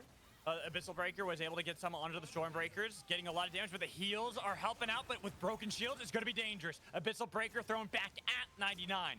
They were able to survive the onslaught. They can continue to push up, but they weren't able to get the bombs to land. They've separated the Stormbreakers. Fall from Grace. This Bunny tried to hop away, but that was at the same time the blast off had been used. So now they have to use the charge to get away, but they've gone for the recall. Ultimate flake from Shin. The almost takes down Krabs, and now 99, they're running away as fast as they can with the hover wings. There's no easy way out of this one, 99. They've got to charge on the Dracos, and only ZZ was able to get away from the pursuing Stormbreakers. Stormbreakers play that flawlessly, find a good recall angle of their own, find a couple more kills, continuing to scale up the power of that XP soul early. And OP looking like they're kind of hunting down the White Frogs here. Looks like Yazer finally back, was able to recover some levels at 8 here. Still a little behind the curve, but not too bad. The items, though, are going to be hurting, going to be wanting to, you know, find a shop, be able to upgrade those very soon. They do have a fire down. They're looking for it here. OP is going to give them the time, actually, to do that, it looks like. Yeah, but it seems more like OP are kind of just waiting for either another team to show up or a better angle onto the circle. See if they can get themselves back in. While ZZ has Fate Rewinder, has put down a scan grenade. They're right there. So unlucky, bro. Dang. Unfortunate. And because... Ooh. You had been spotted out. Where's that recall going to go? That is far away. And I think that's... Oh, no. Oh, it was barely in the storm, but it was spotted out by the White Frogs. They noticed that someone was behind them, and they are peeling. They are looking for ZZ, but they got to be careful because the Stormbreakers had not vacated the vicinity. They are still there. Well, OP, who had tried to chase down the recalling member of 99, now find themselves looking down at TSM, while Little Meep is looking for a pull on any member, even though he is in the brush. Doesn't want to actually pull the trigger just yet, instead going to safety with the rest of the team. While we look towards the heart, and there's still more action. Stormbreakers are getting chased down by Bunny Core. Well, True Combo had moved their way up through the heart and are looking to see if they can third party. Yeah, so Stormbreakers just all over the map this game. We see them in basically every fight we pan to, really trying to ride the momentum of the XP soul. A couple members on 12 here looking for it against TRC. TRC, though, taking a little bit of damage. Page Strike swapping away. Keeping True Combo healthy and surviving, thriving. They're back out of the fight. They want to take another victory in this game. But we look at how the circle is and where every team is, because we are about to have quite the chaotic circle. 9 teams are still alive, with almost every one of them now back up to the full squad. Yep, and just a couple down like a single member, but yeah, it's going to be carnage pretty soon here. And we see multiple members trying to kind of make their way into this inner circle, find positioning. Dog holding this lower angle. Fate Strikes is going to go right into the middle of them, though. Yeah, Hover Wings might be able to wait out the timer over this wall, but it's another swap. Gets away. Dog now fighting against TSM. And guess what? EZEB is there to grab you at the talk. And even though that boombox was in your inventory, there was no time to utilize that. TSM hunted down by the dog squad as they push back and try to see if they can take away a TP with a crown on top of Fortiza, but they are barely surviving. The pull there with a slam down, but no dunk. Vortex Charm surviving with a nice TP away. TSM are out. Big two-way coming through there. Very well played by TSM to keep themselves in what was looking like a rough situation. Speaking of rough situations, ZZ continuing to just be in a terrible spot in the bush, looking to survive. There's clashes happening across the map here. TRC finding the angle dog. Xenoid is going to be the first casualty, even with a double magnetic. They look for the swap from Fate Strikes. They've got the boom box, but Xenoid trying to get revived, but there's going to be a singularity pulling them back in. No way to revive the team. And Zeb and Flawed are going to be the ones surviving. But we got the flank from OP, taking out Cookies. Almost was able to find the members of True Combo, but you got to be careful as you try to push into the spot. They had the bungee shot onto Echo Links, but they didn't get any damage to really stick. So Matrix getting away, no pull connecting from Theo, and they're getting pushed out of the circle with a chilling finale, keeping him at bay. A lot of damage on the nice spin dash, but no knock on the Matrix. He'll be able to revive and looking for the shots to land, but a nice frozen barricade keeps the TRC members alive, while Ezeb was hoping to hunt down some of these stragglers on the back line with a nice knife from Greninja to get rid of Flawed, and it's up to Ezeb to keep the team alive again. But can you make a lightning strike twice, trying to get away? Has the boombox, Tog away, but into the members here from the Bunny Core. Boombox put down, TSM eliminated before, and put away Ezeb. At least routed them one more spot. The health is not there. Dog will fall. Yeah, that was such a crazy fight. TRC playing this so well. They're fighting Dog on the left. They're fighting OP on the right. They're doing it perfectly, keeping both teams at bay. Bunny getting smashed down over the top by the Black Frogs, though. Oh, it's looking rough. It's going to keep happening, Zick, where every team is getting third party, fourth party, fifth party, and unfortunately for the Bunny Core, they find themselves in that spot as we have another team looking for another fight. It's TRC still trying to see if they can flex their might up against OP. They've split away Claxcanator, and they've gotten rid of one. And with the summon Napalm, it didn't really do much. They even went right through the fire to push back OP. What we see to the north, the Stormbreakers have a storm of themselves, and they've got the crown to get the timer lowered, and they can confirm that knock. But with a nice cluster nuke, Mikey Mavet Bay, but we have the Stormbreakers back up the full with OP in a bad spot trying to get away. Bakuba pushed into the storm, now down to only Matrix. Well, the Black Frogs have found 99, who was able to run away for a long time. But again, they've been separated. Krabs tries to survive with a spin dash, but with a broken shield. And DZ gone. It's only Ancom who can survive for 99. This game, I know there's a lot of squads left, but TRC, Stormbreakers, and the Black Frogs are looking scary. We're seeing all three of these teams just having such good fights, lining up kill after kill. And now Stormbreakers finally on the flank of the Black Frogs themselves, looking to, you know, sort of contest that momentum. But the White Frogs, you can never count them out over here, Magical. There are 3 teams that only have 1 member, and there are 3 teams that have 4. I didn't see what the other one had as well, but we see a bungee shot has connected. Might be able to pull back in. Was looking for the spike. Unable to get the connect from the Jin. Unfortunately, missed that timing. But we still are alive with the Bebo Boombox. And OP holding onto the crown. They're hoping to push back Black Frog, but he's pushed into the storm. There's got to be a little bit cautious as he tries to go for the salvo. The damage 99 have been taken out by the True Combo. But Matrix in the 1v1 duel against Black Frog was almost able to get rid of the Oath. That's why he had to go back with the rest of the team looking for the White Frogs, who decided to go up north away from their team, leaving out Dan in the Forge alone against True Combo. And now it's Matrix's turn to try to survive against the onslaught of the Black Frogs, taken out at 6th place. I gotta shout out Matrix. They're doing such a good job to live in literally the middle of everyone. Fights off the KP in the 1v1. Eventually is gonna finally be the last member left on there, gets taken out by the Black Frogs. So the Black Frogs sort of claiming victory over the White Frogs there in the first kind of clean frog 4v4. Not super clean, but the first kind of frog 4v4 that we've witnessed.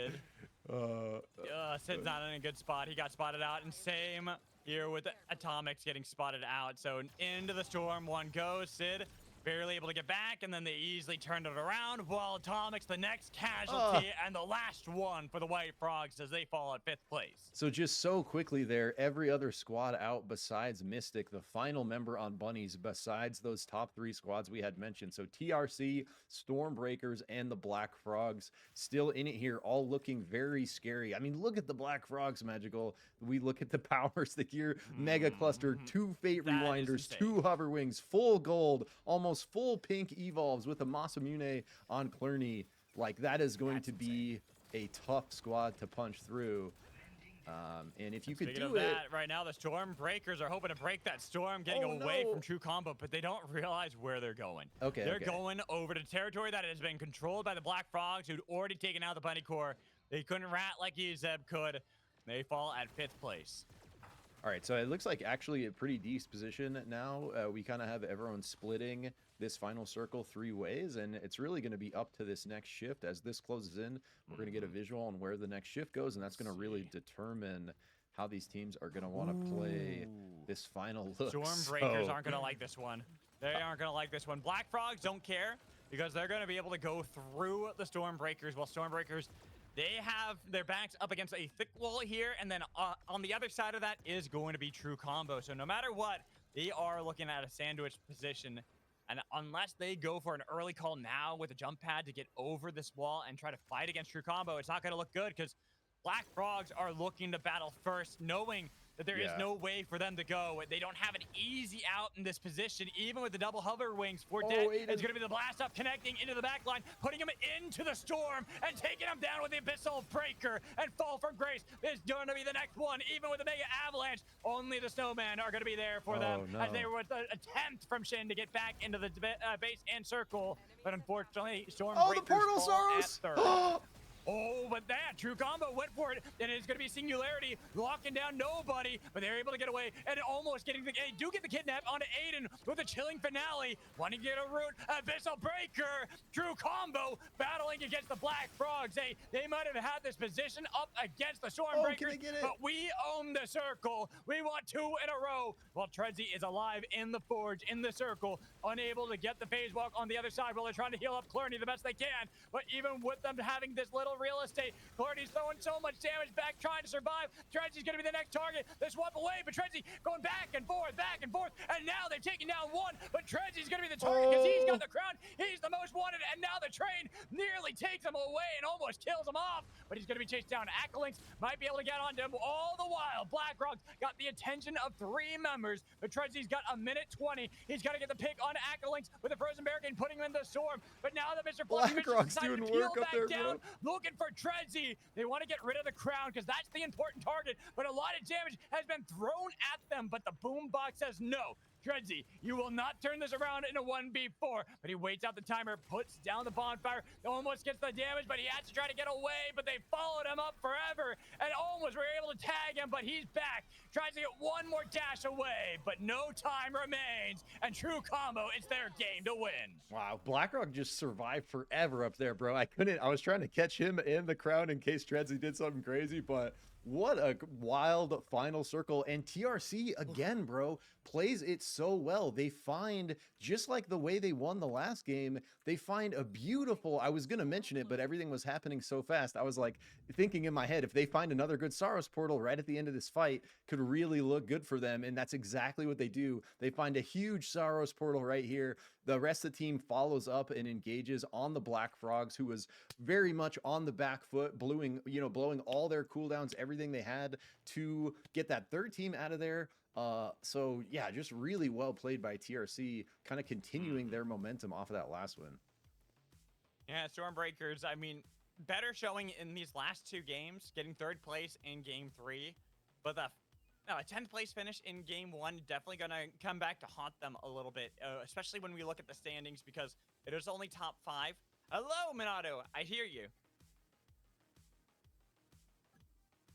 I hear Minato.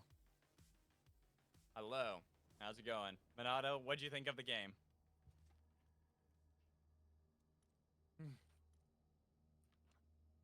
Indeed. Yeah, I had to get some water really quick.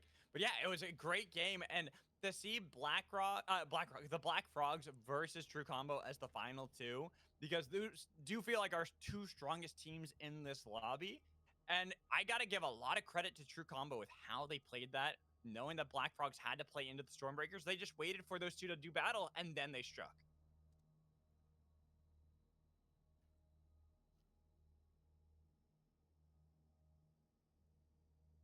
The last team, but they forgot that True Combo has a Staros, so they just come and they one-shot someone, and that was panic, you know.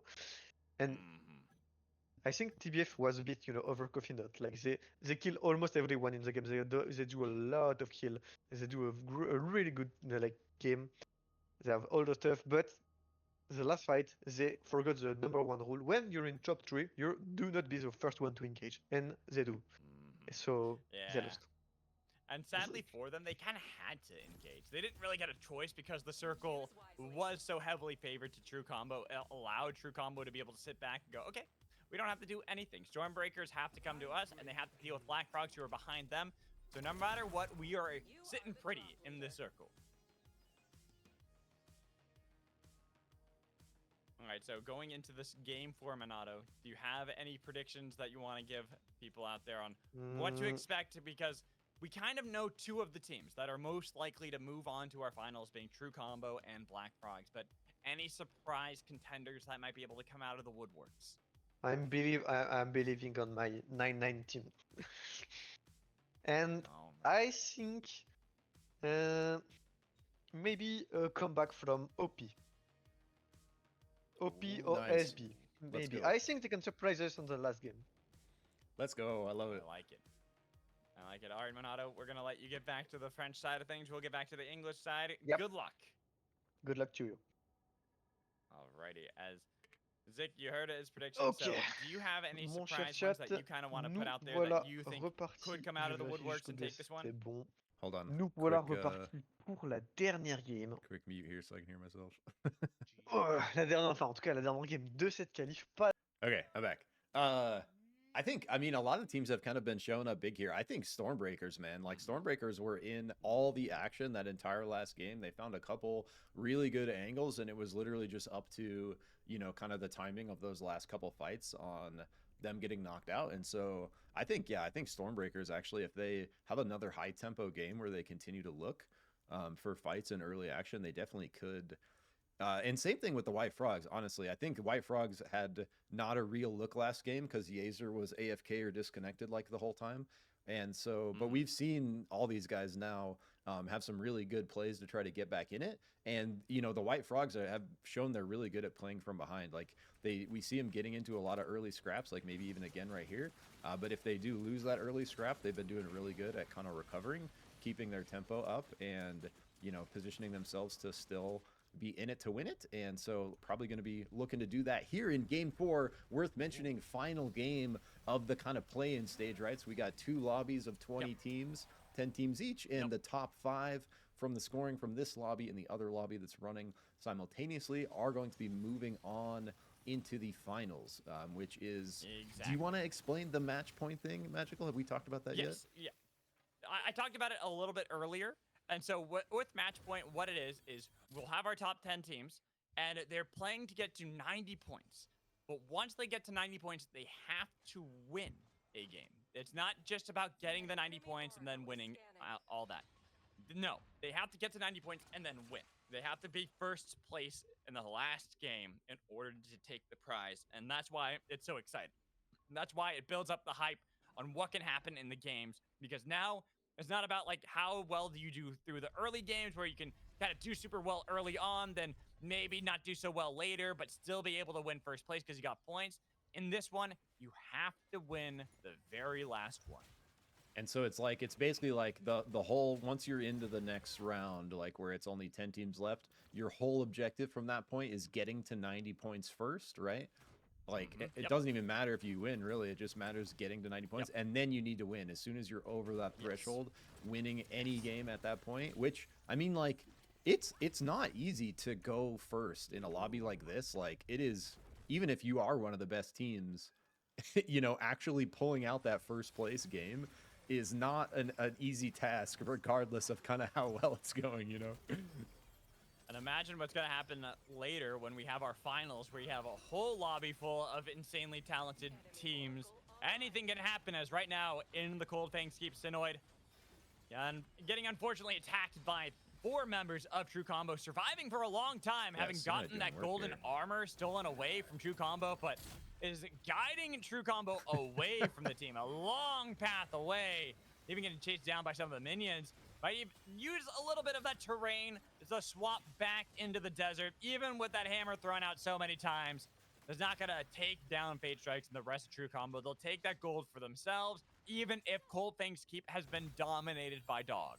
Yep, so they take they Whoa! just what happened? I missed Buddy it. Court is already eliminated. No way. Where were they even fighting? Oh no. Who got them? Wow. It was 7 a.m. 7 a.m. had gotten them as Bunny Core went for an academy drop. They tried peeling down to Gridlock, and 7 a.m. caught them, beat them, and now have already eliminated a team. So for 7 a.m., this is going to put them in a great position. They are going to look very strong, and you can already tell they are looking for any early skirmishes, because now that they have 7s and 8s, they know that they are far ahead of anyone else in this lobby. Yeah, and 7 a.m., another one of these kind of sleeper teams that we've seen a couple good looking end games from them, where they maybe could have gone their way if they found like a better third party or kind of a better contest. And so kind of another team looking to potentially upset the current standings, which we're not sure where they're at, but we have like a rough feel just based on how things have gone so far, kind of who's towards the top and who's not. And both these teams need to be placing well here. The White Frogs especially, yes. If they can find a good fight against 7 a.m., take away some of this early power and tempo for them, it's going to be really big, but it's going to be hard. Magical, they got like 2-3 level differential to make up here. Yeah, and that's why they were sending out that Bibo, looking for the play on to the White Frogs, who continue to path away. But we see on the kill feed that Stormbreakers take down TSM, and another team eliminated so early, not even in day 2. Every single time so far, Zick, we have had it on. It's been waiting till day 2 before we actually have teams wiped. But here in our final game of qualifiers, 2 are gone before day has dawned. Yeah, and the fight's like happening so fast that I can't even like open the map and pan over there in time. Literally back-to-back squad wipes we just completely missed because they kind of happen so fast. First indication we have is in the kill feed, and I wonder if it's just like, you know, kind of scaling tempo, teams getting a little they're realizing that they need to be pushing those kill points, so they're playing a little over aggressively, and with no resurgence, you know, that can really come back to bite you. You overpush even just a little bit, all of a sudden you're in a position where, you know, no one can get out and all 4 members are just gone all of a sudden. It can turn so quickly. Those early fights, you know, that kind of momentum of it going your way and then all of a sudden not, and then not having an angle to get out can just happen so fast that yeah, so kind of tragic for those 2 teams early out, but that is such is the way of SUPERVIVE. It really is. SUPERVIVE is one of those games that so much can happen so quickly, and when it all starts unraveling, it pretty much just falls apart so fast. Yeah. And for a lot of these teams, unfortunately for TSM and for Bunny Cord, that pretty much is like the nail in the coffin for them. Doubtful that they are either team going to make it out of the qualifiers after this result. And now we're seeing True Combo actually losing out to One Piece, who find a nice knock and kill confirmed onto Greninja, while Fate Strikes and Mr. Fluffy Fish have to get away from the battle, no longer feeling that dominant in this lobby after 2 victories. Yeah, I think that was a little bit calculated, where they had 2 members go north and split so they could finish the damage slow. We saw him just snag it right at the end there. So Fate Strikes does get out. Fluffy Fish probably going to look to just hold this choke so his boy can get off the res for sure here. And it looks like he, for now, is going to be just fine. TWF, though, finds it. The White Frog show up out of nowhere, but he does get it. He gets it off, and they try to get away. Fluffy Fish had kept the whole team at bay, but can True Combo survive? They've got an emergency platform for Accolades, so barely they hold on, as it's going to be the White Frogs and OP who do battle, giving an opportunity for an escape to Accolades. A swap from Dan will confirm a knock onto OP, but then they turn it around and get that dunk onto Sid. Dude, what a crazy sequence. Fate Strikes just stands in the nuke on the beacon for his team, gets them all back. Acklings barely makes it out. Now we suddenly have a 3v3 between these guys, but the White Frogs is on the beacon, Magical, so they're about to have numbers advantage, a little level disadvantage, but they're probably going to look for this against OP here. I would be surprised if they didn't. Looks like more action up here between the other Frogs and 7 a.m., Ooh, who's and very 7 much on the back foot. Which for 7 a.m., they had been given this position of power in this game, having gotten an early squad wipe on the Bunny Core. But now that has been completely taken away by the Black Frogs. It's put them back in this position where they're hoping to just regroup as a full team. We look all the way over the Abyss. True Combo, they've won the last 2 games, but Theo does not want to make that 3 in a row. He wanted to get that crown away from Acklings, but doesn't really have much territory to work with. Is going to kind of let them hold on to that emergency platform for a long time. I was gonna kind of wondering what his plan was gonna be there. If that ice runs out, he has literally nowhere to go. Was gonna have to get all the way back to Mantle, so he ends up calling it off. Probably the intelligent play there. Sometimes hard to do as the Kingpin, wanting to look for that grab, but does make the call, gets out of there. And yeah, it looks like TRC is gonna be left to their own devices, just to kind of hang out in the Abyss for now on that emergency platform. And giving enough time for TRC to survive, to rat it out, to get the team back up, and another chance at battle because they do have that damage tool. But we go over to the fight. A pull into the hail of arrows and allowing the bomb delivery system on the other side to deny the chilling finale. Say, Mr. Ice-T, no way you're getting in this one. You're not going to be able to battle back too easily for 7 a.m. as they have kited away. But guess what? The Black Frogs have moved up. They wanted to see if they can play against Dog, but Dog have already regrouped on the shop. Yeah, and everyone kind of hearing the action. Black Frogs making their way in. The White Frogs here with a single member. Oh no, here they all come. So the White Frogs hear it as well. Gonna steal this Guardian real quick, snag that little bit of extra gold. But now we have another member. Now Bath working no this crown. Ice Zeppo. No crown, but just kind of hanging out there, biding some time. Speaking of that, TRC is actually going to be making their way in now with a full team. They got it, but the White Frogs had been holding this territory the whole time and say there's no easy way for you to get back into this game. We're going to force you off another platform and look for the dunk from Atomics, unable to get on top of him. But he continues to flip all around while Greninja, playing with the altitude, takes down the Jin. Does not today are you going to get that spike as TRC have one more chance at another crown. Yeah, well played there by Greninja. That is not easy to do, to out Abyss a Jin. It looked like the dunk was going to go through. Might have been just barely over the top or something. Not able to lock it in, and so able to survive there on TRC. OP going to maybe get pushed from Stormbreakers here. Stormbreakers we've seen, like, never really afraid to be aggressive, even in a situation like this, down 2 levels. They kind of know they can still win the fight, it looks like, as long as they can find a good angle. But we kind of see a lot of posturing here, Magical. Look at this, just kind of across the map. For Stormbringers, I think this is very important because they are a team that are definitely playing for that top 5 position. They have not gotten a guarantee. Right. They've gotten decent finishes in games 2 and 3, but they need to make sure they finish strong into this one. Well, TRC, even with a crown play right here, again, bringing up another member that had fallen before, they are looking really strong alongside the Black Frogs. They aren't as fussed about that, but they do want to go into the finals looking as strong as humanly possible. Yeah, definitely. And like they kind of risked everything to get that damage soul. They were able to get it with 1 member left and able to fully recover from that point. So now level 12's all members back with that damage soul. Going to be looking scary as they try to find 99, who did the same thing they did with the emergency platform. About to have an emergency platform Abyss battle out here, waiting for TRC to just ship it in. Both teams are looking for 7 a.m. That's why. Look behind them, because there is a Vivo and Celeste over the Abyss with a crown. They were able to find one for themselves, but now it's getting difficult for 99. They're losing any of that ground they had once held, and we are getting another circle that is going over the Abyss for our team. So 99 versus TRC. Which one is better with emergency platforms? The skate from Celeste to get control and keep themselves over the Abyss, but yet not vulnerable. This is so spicy. We have another team, Dog, migrating their way out here as well.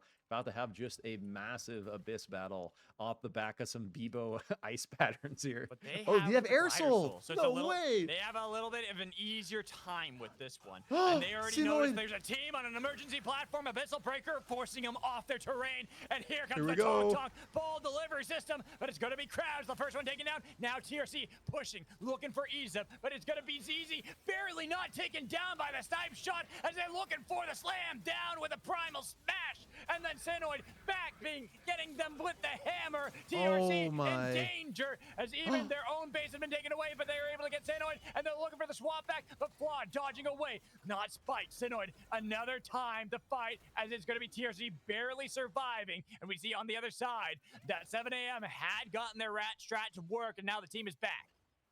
Dude, how crazy that whole time. There's just a whole nother squad of 4 under them that we don't even see, bro. There are Making 8 their way back up. teams still remaining here. 2 teams got eliminated on day 1, Zick. Oh, dude, and Dog is not afraid. With this Air Soul, it's giving them the confidence to just push these squads off of their ice. They did it to 1, looking for 2, but TRC looking for the flank on him now. They got to be careful on how they're getting away from this one. Even with the soul, it's very easy to get spiked, but they're going to do a good job of getting back and not getting outflanked by any team. White Frogs have to deal with their brothers here on the mainland of the Black Frogs. And on the other side, we saw that OP had a flank onto the Black Frogs. We even have the Stormbringers on one side. Only 99 aren't with the teams because they were able to get the res off the beacon. Oh, and it looks like TRC did find an angle on 7 a.m.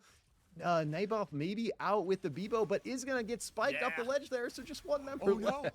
And another one. There goes a team finally falling here as we are into our end game with 7 squads fully gathered together. Every squad that remains is a full squad. Dude, what a wild final destination. And I love like witnessing Abyss battles like this. We see teams just existing on boxes out here. And the White Frogs and the Black Frogs are just like, where is everyone? We'll just fight each other, I guess. And the White Frog is going to kind of be on the back foot after that. Oh, no. And where can Dan go? He went right to the Stormbreakers, too. And then after that, 99 are on the other side, so only Atomics is alive.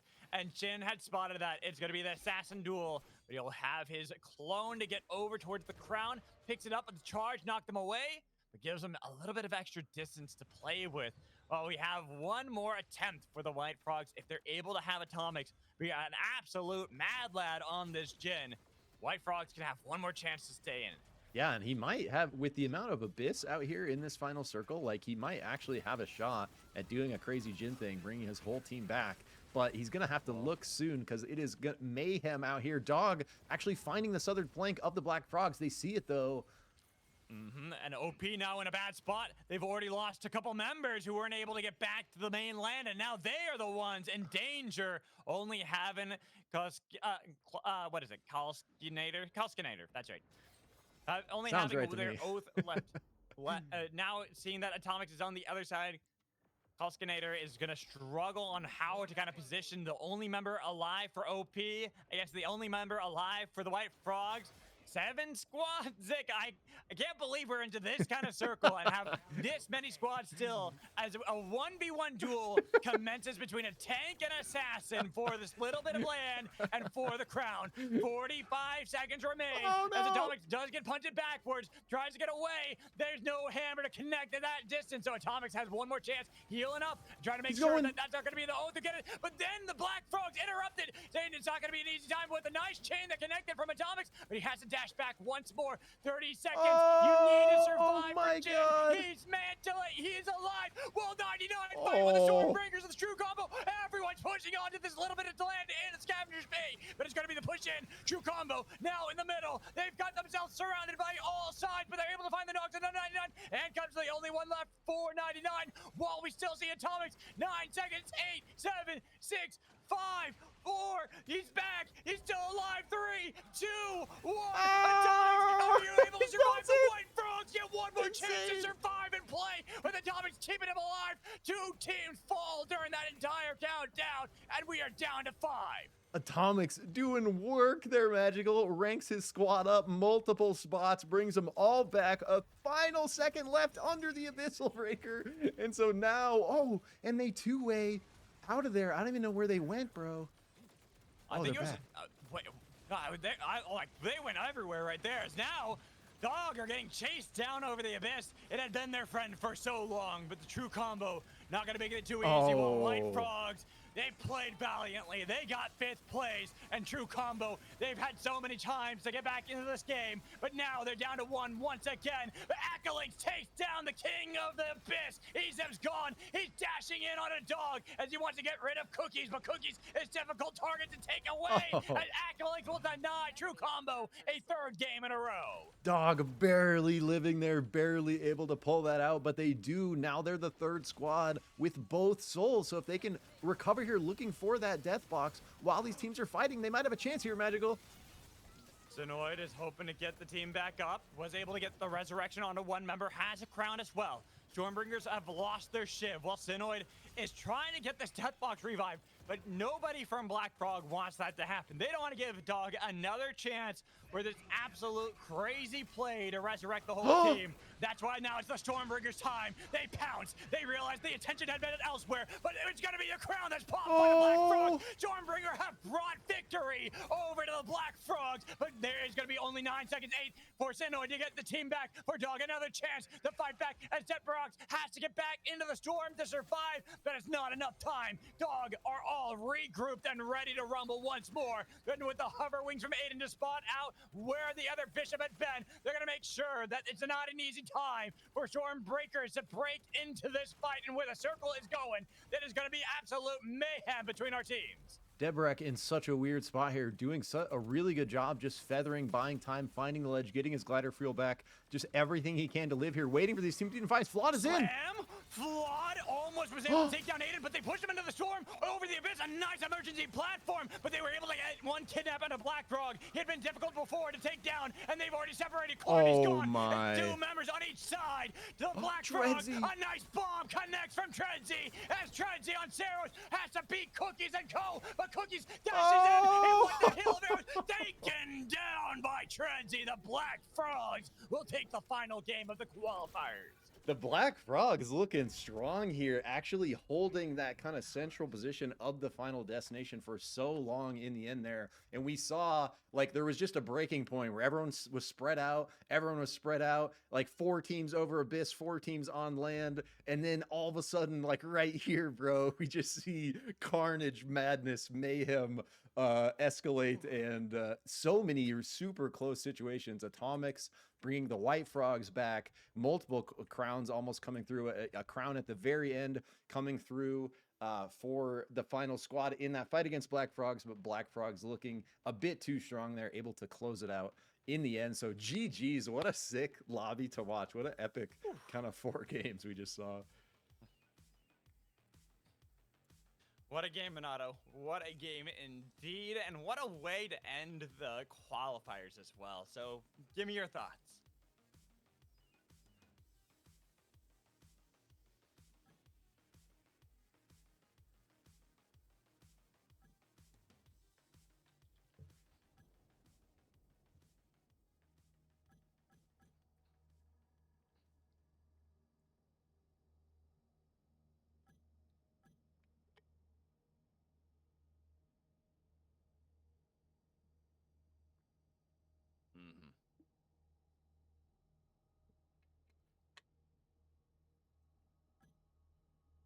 I very much agree.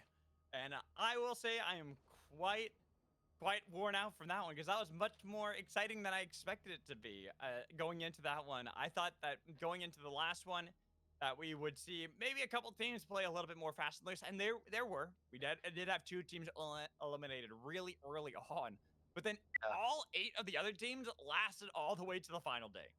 Yeah, that was amazing. And TP have got a masterclass again. Like, they clutch it so hard, they win that. And now we gotta add up all the points. So I am going to toss it to a break. Also, because I want to use the bathroom while we add everything up. Plus, I got a video that was sent over to me, so I can play that for everybody. I will talk to you all in a bit. I'm just gonna mute on Discord so you guys can chat away if you would like. I will be back in just a little bit. Okay, no problem.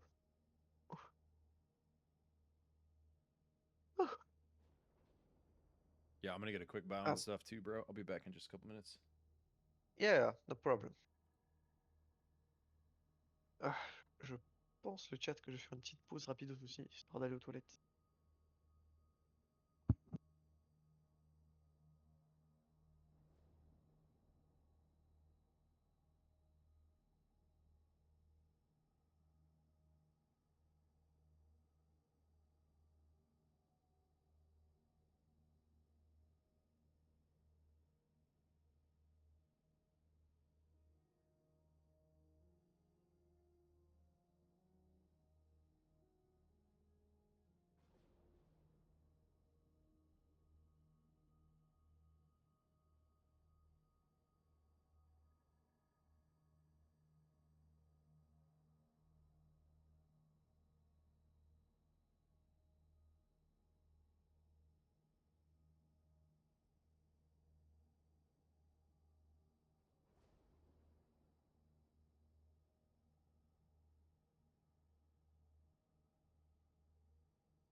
Go unmute so that Zigger can now hear me.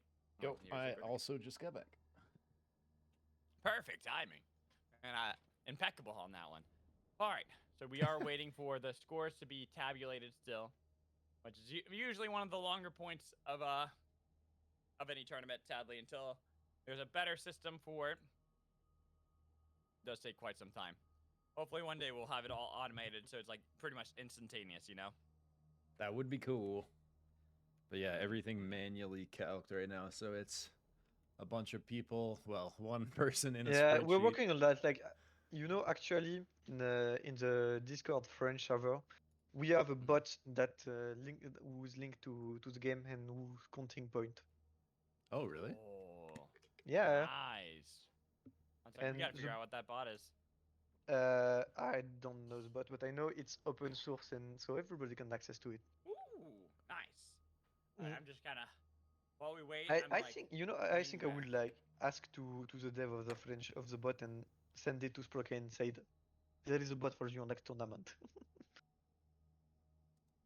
Yeah. Yeah, I wonder if they know about that. That sounds like it would be useful. Mm-hmm.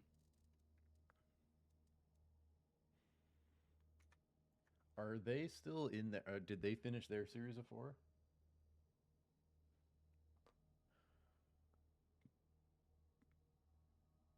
Yeah, I know. Where do we, where can we see the classment when they are finished to calculating it? Yeah, I'm not sure what's taking so long. I can see, message them. No. I know that Izuna is calculating it already for now. She's Yeah. using a tablet. Yeah. She's using Excel to count it. Mm-hmm. Is this an EU tournament? Yes, Maddie, it is. Indeed, it is an EU tournament. Yeah. One of our first looks at a match point as well. We'll have later on. Well, actually, going into this one, because we had the qualifiers that were just played out. There's 2 lobbies going on at the same time, so I'm not sure how the other lobby went, but we're pretty sure that TBF and TRC are going to be our 2 teams moving on. But I think Dog are definitely a team that's gonna make it in there, just based off placement alone, not even from Nox. And then outside of those 3, I think the top 5 is gonna be so obviously TBF, TRC, Dog, and I think the 2 last team will be SB and OP. Ooh, Do either of you guys have a interesting. link to this spreadsheet they're updating that I could see? I don't. So okay, so it looks like we have the scores. So I can actually open up ours so we can see it. Let's see. We have the scores. Yes, I'm gonna. So I'm gonna put it on stream so people can see it, and then I will read them off for everybody. Here we go. So everyone can kind of hear what's going on. So for our lobby that we gotta watch, we have last place was the Bunny Corps, unfortunately, at the bottom with TSM at 9th.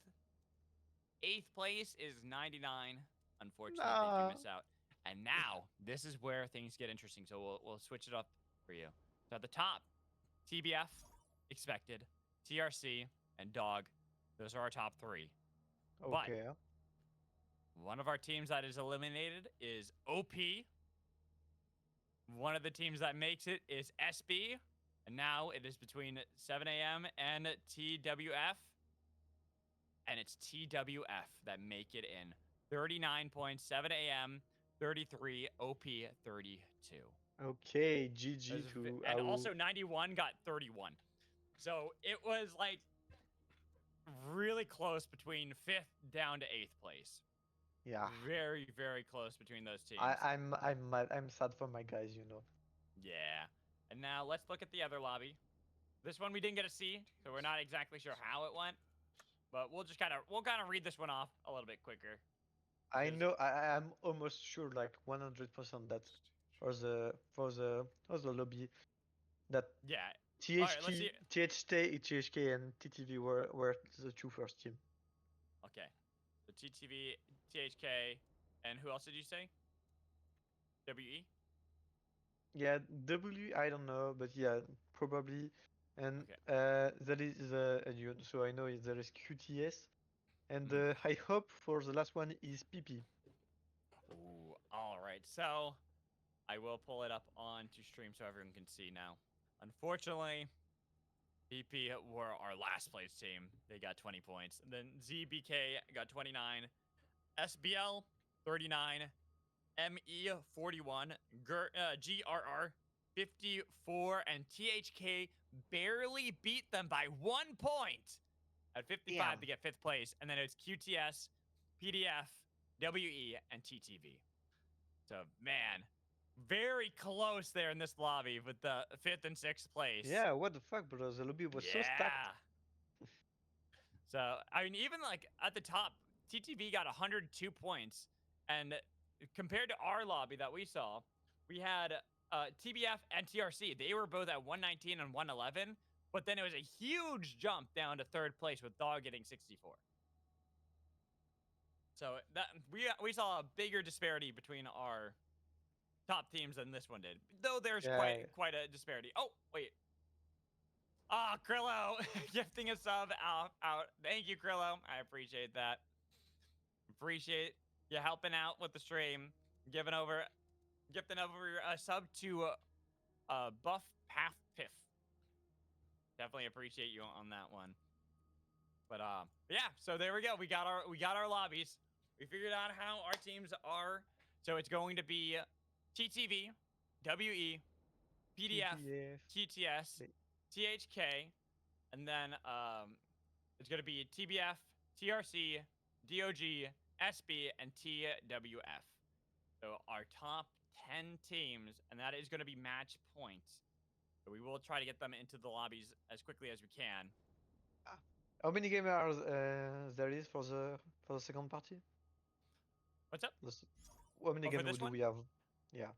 So they're going to try to, and it's probably going to be more dependent on how fast we can get the players in, but I'm assuming they're going to try to get the game started really soon. No, but I mean, how many games? Oh, the mini game? Okay. I got to work it's on. indeterminate, Menudo, because it's the match point thing. So a team has to get over 90 points, and then they have to win a game. So we actually don't know how many games it's going to be. Oh, Yeah, okay. we have no Oh, idea. amazing. Yeah, exactly. Yeah, We're gonna yeah. work late, guys. So it's gonna be very, very interesting. So here, I'm gonna try to set up the betting system thing again with the new teams. So that way players can, if it works. It didn't work last game, so let's see if it'll work this one.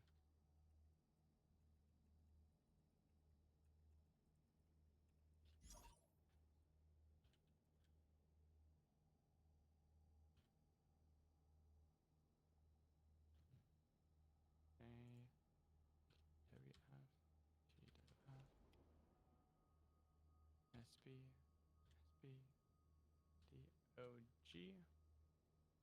DOG, and then TRC, TC. There we go. All right, so there we go. All right, I was able to get it, so now we actually can like bet on teams that we think are gonna win. So we have our first one. So THK went 8th and 9th, almost through. Damn. Okay. All right.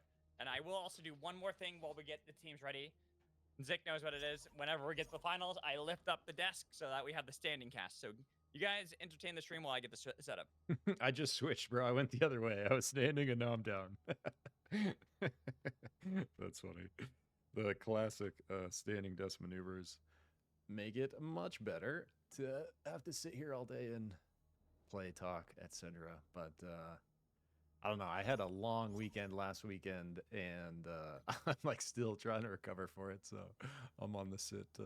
It's also really hard to spectate and cast at the same time. Like last weekend when I didn't have to spectate, I really realized how much it kind of frees up my brain to actually say stuff. But looks like I'm looking at Tom Kickstream, and there's quite a few people in that lobby still. They're probably making their way over here. Oh wait, no, he's in mine now. I'm trolling. Yeah, okay. We're filling up here. Okay, guys. Just right now, who's the team do you think that is gonna win this tournament? Okay. I mean, got my desk set up perfect time. we didn't see the first lobby, so but you know, just like from going off names, like TTV looks scary. Yeah. I think agree. on our side, dude, TRC was looking strong. Like TRC put up, like TRC and the Black Frogs from our lobby, I think are gonna be like top contenders. But probably coming from their lobby, like TTV. I recognize some names on these other teams, but not like full members. I mean, let's see. Let me look at our teams. I recognize PDF, Echo, Lancelot. Arcane is Arcane? No, Arcane's on THK. That makes more sense. Arcane, yeah. Yeah. That's what I was like. I'm like, wait, when did Arcane leave? Oh, I THK is got looking confused for a scary second. then too. Okay, yeah, THK is looking scary. Baroof too. Yeah, so we got some really good. This is gonna be a stacked lobby, that is for sure. Yeah, I am that's very excited really about this one. And every team can win, but you know, I know TTV, like they were when they're like locking in, they could do great thing, and no, I think like they're on fire. I think they're ready to Ready to win. absolutely destroy everybody. Maybe it'll not be too many games if someone. That's the weird thing about this format. Like if someone goes on a tear, like win like a couple in a row, like that might just be over. You know, if they can get above 90 points and then just win one, like the whole thing's just gonna be over. And it's gonna be weird. Like as soon as a team gets above 90 points, like I wonder if the other teams are gonna be like trying to not let them win. Yes. Yeah. Exactly. Because You then have it's to just pretty much over. gun for them. Yeah. And 90 point is like not that much. Like honestly, the tournament can be over like in 3 games. It can. It very quickly can be over. And so now, if I'm putting my bet on a team to win, I'm looking at what we have. I'm going to go with an underdog in this one. I'm not going with the typical Team Turbo Velocity. I'm not going with the Black Frogs, even True Combo.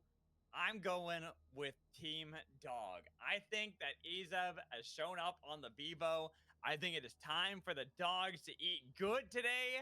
I think they're going to show up and they are going to upset everyone's expectations. It's match point. You just got to get the points and then win. I think Dog can upset teams that way. I love it, dude. I love the call out. I think Ezib and Sinoid on the same team is really cool because both those guys are really fun to watch. Yeah, I agree. All right, so Zik, I don't think you gave us your prediction. Lemur's got the back of TTV in the chat. But what do you got? I'm what gonna do you go. got for me? I want to go. I think I'm gonna go for TRC here because they just like really surprised me. Like I know Fate Strikes, but I don't know these other 3 players, and they were just looking so strong. And I think like, you know, my second contender would be the Black Frogs, but I just like seeing TRC doing so well. Yeah. Okay, I like it. I like it. Just adjusting some things with the stream really quick.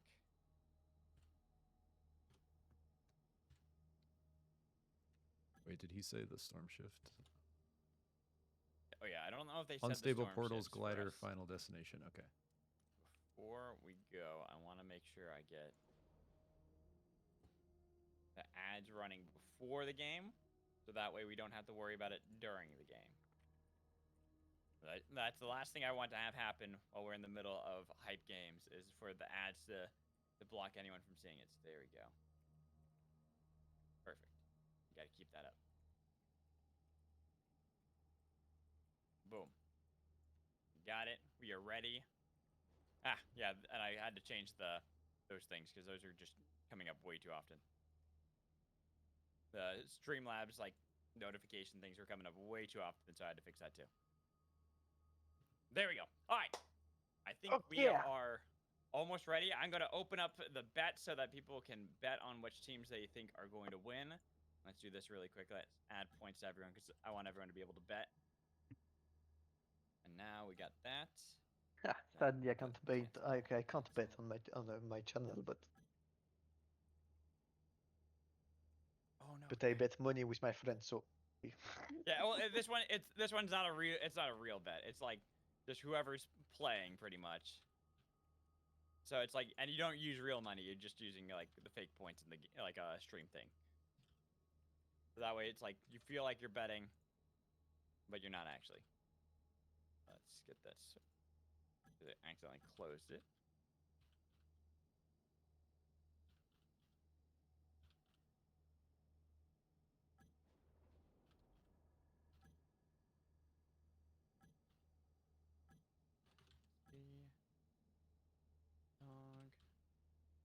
Dog, and TRC. Cool. Okay. Confirm. Oh. Shoot. That's why.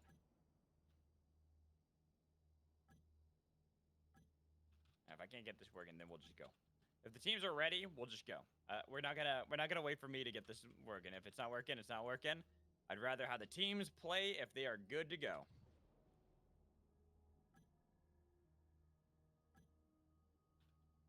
As we are here for our grand finals of the SCT Breakpoint. A cool look at how Matchpoint will look at with SUPERVIVE and how that can function in a tournament. We could be in for a short night or we could be in for a long one. So I hope you are all ready for a lot of I'm ready to work late, my friend. Because when you're ready to work late is when it ends early, and when you're ready to end early is when it goes late. So let's find out how this is going to go for us. I am very excited about these teams. I am very curious to see how they all stack up here in EU. All right, I'm just gonna. I literally can't see if everyone's ready because it's just scrolling. So I'm just gonna ship it in. Let's go. Let's ship it. Let's do it. Let's get into this. Fernando, good Okay, luck let's on go. the French side. I believe in you. You're gonna do a great job. Zikrik, Yes. you and I will handle the English broadcast. We start off Let's go. with unstable portals. Let's go, guys. Good luck. It'll be a Good luck, bro. Good luck. This is going to be a lot of fun. And seeing how this game is going to play out, how we looked at our last Okay. teams. Like I said, we got to watch Lobby 2. If you were paying attention over to Tom Kick's stream, I'm sure you got to see how TT were stacking up against the rest of the teams. And seeing some of the other teams like the Homie Kissers barely be able to make it in by 1 point. Literally 1 point is what got them into the finals here for our Breakpoint. You are the Let's go, baby. And I gotta do something real quick before we get in here to hype us up.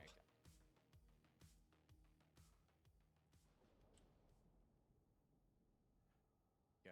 How do I bet? So if I want to bet, Oh, Zach!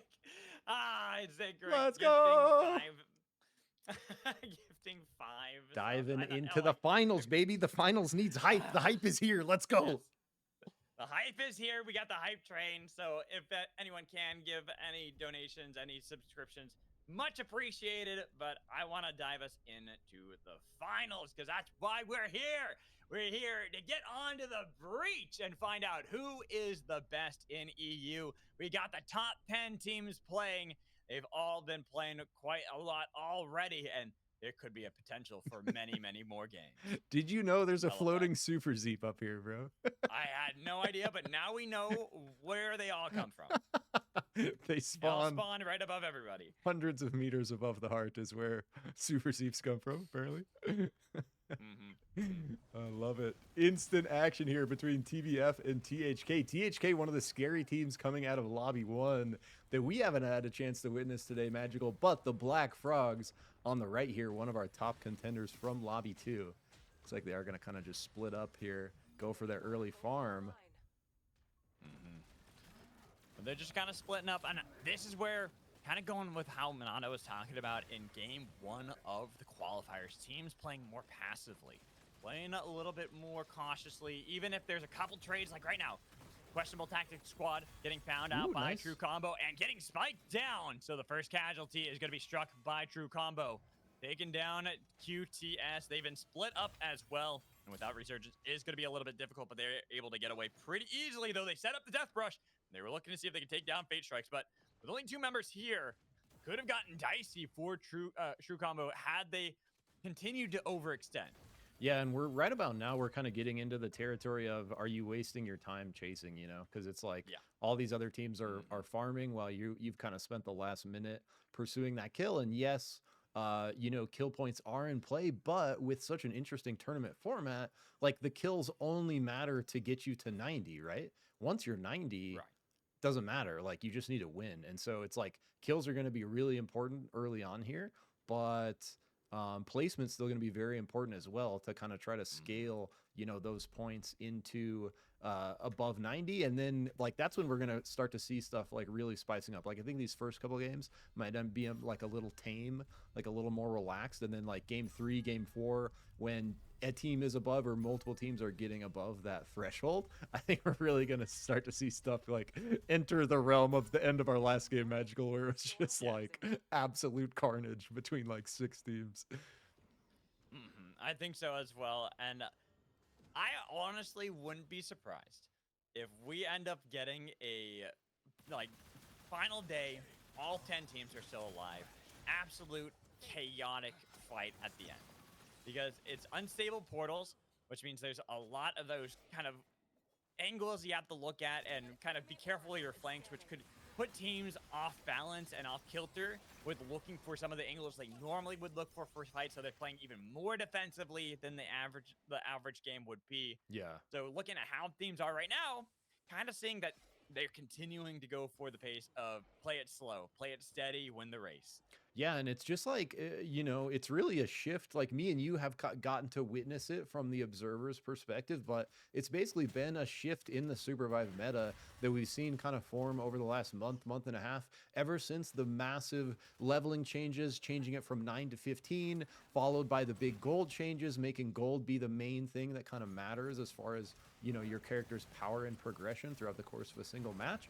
Like we've seen it basically shift to, you know, where with Resurgence, I mean, all these things kind of stacked. It's gone from a very kind of turbo aggressive early meta, especially at this level. We used to see crazy level 1 scraps happening basically across the map, to now like a much calmer early game. Like a lot of teams looking for that split farm, looking to get to this point, 6 kind of being the minimum, 7 being the optimal, to where they really want this level 6 before they look to fight. And we're seeing it here from THK.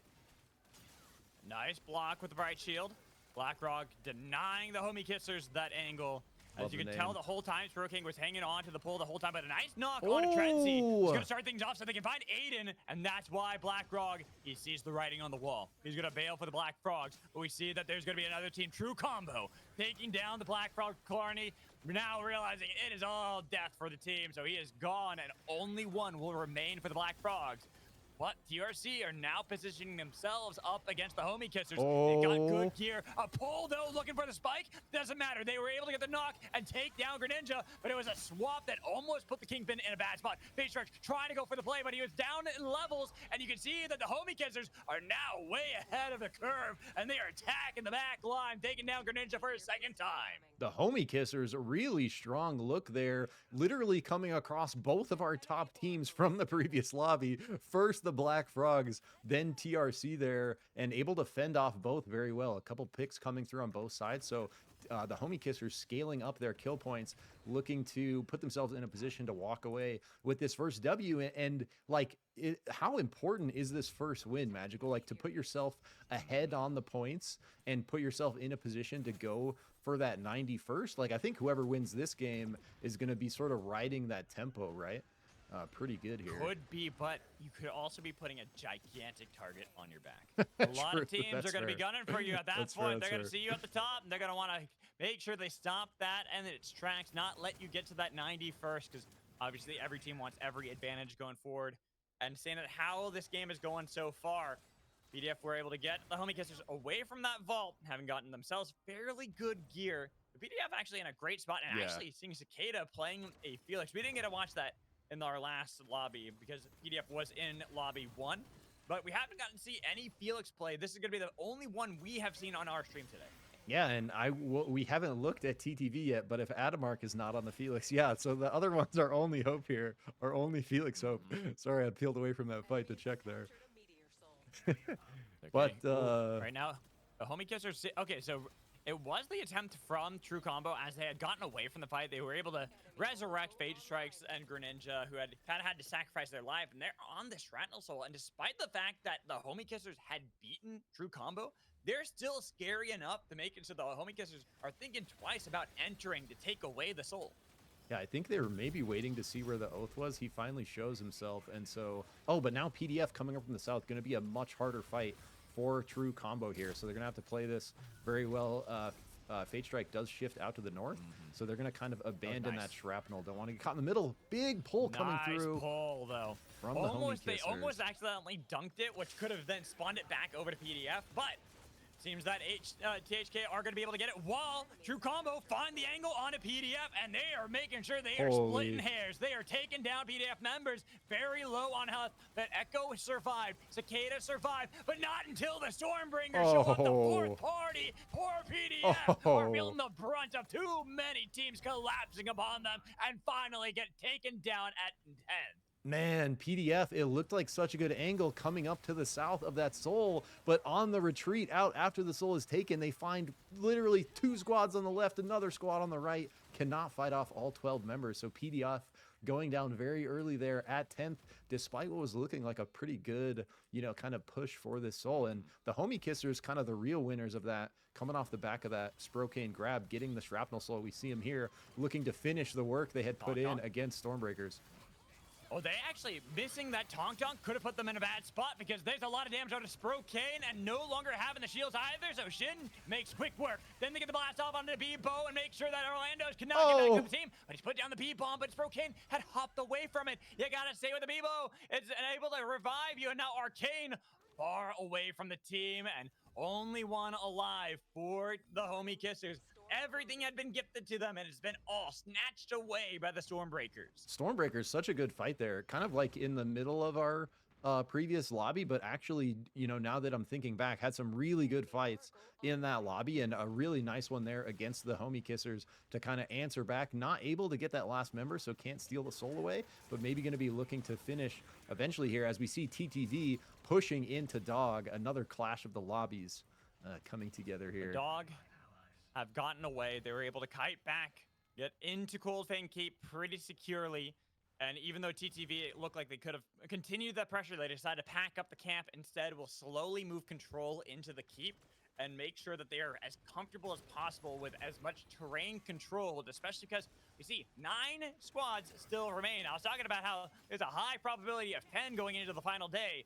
But we are about to go into night 3 with 9 squads still there. Even if a lot of them are battered and bruised, some of their members have fallen, there are still 9 remaining. Yeah, and QTS down to their final 2. We see Chopoy hiding in a bush right there, and Mecky Mech looking to hold his spot. A lone Kingpin versus a full squad, though, has to make some magic happen over the abyss here. Not looking good. Dog easily chased that one down. So Iza, I think, got the kill credit on that with the Fire Zeep. As Stormbreakers fight against True Combo. They'd beaten the Homie Kissers, and now they want to see if they can take down True Combo. But Nice Swap was able to take down 1. It is traded back on only the 1, though, to survive for True Combo. But they have lost their shields, and they have lost control. Yeah, they do get that Celeste ult to come through, but like you said, a little late there, not quite able to follow all the way up on it. Both teams kind of peeling back out of that. TRC going to be able to recover here, but they got to find a res, and there's not many options around here. I was looking at TTV as they had lost one of their members, and we're back to a questionable tactics squad, kind of living up to that name with Choipy being the only one surviving. Hoping to live long enough and find a crown play as TTV had lost Adamark, got taken down by Synoid and Dog. With a lot of these teams kind of losing these members and trying to get them back up. The rinse and repeat cycle. Again, no team has been taken out yet. And we are into day 4, but now it's the Hoverwings play attempted by the Stormbreakers, but they're only breaking their own back, so they're trying to get on the Black Frogs, but they found an angle, as it is going to be the hop away with that Void Rift, and almost was able to see if they can take down the back line as Aiden gets away. Black Frog 2 over the wall, but that Drak was able to punt Aiden back, and guess who's there? Turbo Velocity. They're going to eat up this fight as they third party it, chasing down both members of the Black Frogs and the Stormbringers. Black Frogs down to only 1 one member, but the Hover Wings tech chase down Black Frog to the abyss. Jellyfish hop, skip, and jump away, but it is the Black Frogs who finally say goodbye. I don't know. My observer keeps hopping off. It just did it again there. Just hopped completely off. So I'm sorry, folks. I'm doing my very okay. best. I don't know why it just It's randomly will A-okay. jump across the map. But just back-to-back squad wipes there, Magical. The Homie Kissers get one of their own, and they're actually going to find TTV, who got the other one. And they're in a bit of a rough spot. It looks like they might end up having to retreat off the north here. TTV looking, though.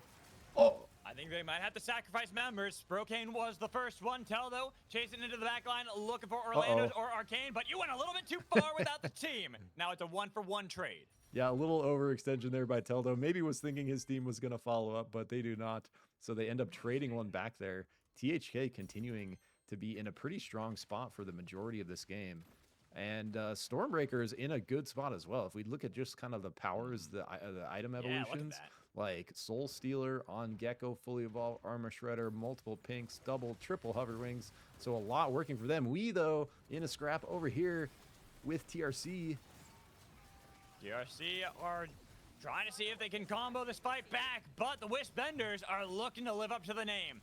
Fate Strikes is taken back to the Storm, and with 3 remaining for true combo, they're going to have to sacrifice their Void, try to lick their wounds, heal up the best they can before seeing if they can re-evaluate and re-enter that skirmish. Yeah, We has been playing this very patiently. They've been holding like this kind of specific part of the circle for a very long time, just playing off of their fire vision.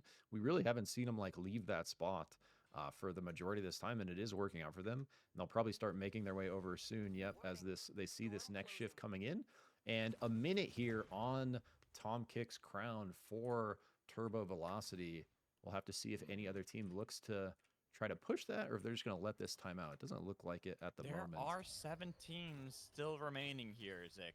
That's a lot of squads, and if you're trying to push up into a squad like TTV, all it takes is that one knock for Tom Kick, especially on this Kingpin, to turn things around. As I say, there are 7 teams. 1 team does get eliminated. Tweepy finally getting spotted out, so now we're down to 6. Oh, gonna be a rough spot for TRC here, though, Magical. Ooh, as they have to use every hop available to them to try to get over the wall, and Acklings, even with a nice skate away, having to leave the Oath out to dry. Say, I cannot save you, my friend. You are by yourself, and now we're having more knocks as it's the Stormbreakers looking for Dog, but Ezeb was able to get Sinoid and Flawed back up, so they can kite back, and more teams barely surviving. Yeah, I thought like all chaos was going to break out down here, and everyone looking okay except for TRC now. Akalinks, we saw him do some crazy Abyss stuff to kind of wait it out and bring their team back in one of our games in the previous lobby, but there's really no options. There's no crown. They'd have to get way down here to even get to a shop. But we do have the 2 ways in play. There are 2 active crowns. One just completed for Turbo Velocity. There are 6 teams remaining, and the 2 teams that are with the crown only are missing 1. Akalinks needs to be able to pick up that knock to get TRC back into this game. Don't want to fall too early, but it is going to be difficult even as a Celeste with very little real estate to work with. Yeah, I'm wondering if it kind of depends on if Deborah just decides to play this patiently or does try to push.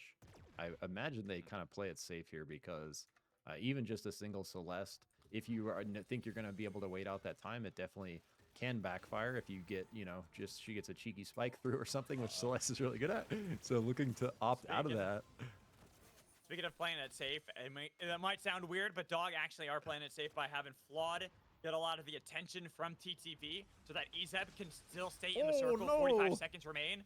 While there is the spike on to Flawed, Ezeb going for that strategy we've seen before work for Dog. Yeah, and I'm trying to remember, was it Dog that had Air Soul in our previous lobby? Yes, it was. Dude, yes, that's was. awesome. They played that really well. And so looking to do it again. Ezeb has 25 seconds on his crown. It really just depends on if the Homie Kissers or Turbo Velocity decides to push this. But they both see it timing down. They need to. They gotta stop Ezeb. He can't get away with this again. They almost were able to alley-oop that into a different team. But Ezeb has gotten back to the continent here, back to mainland.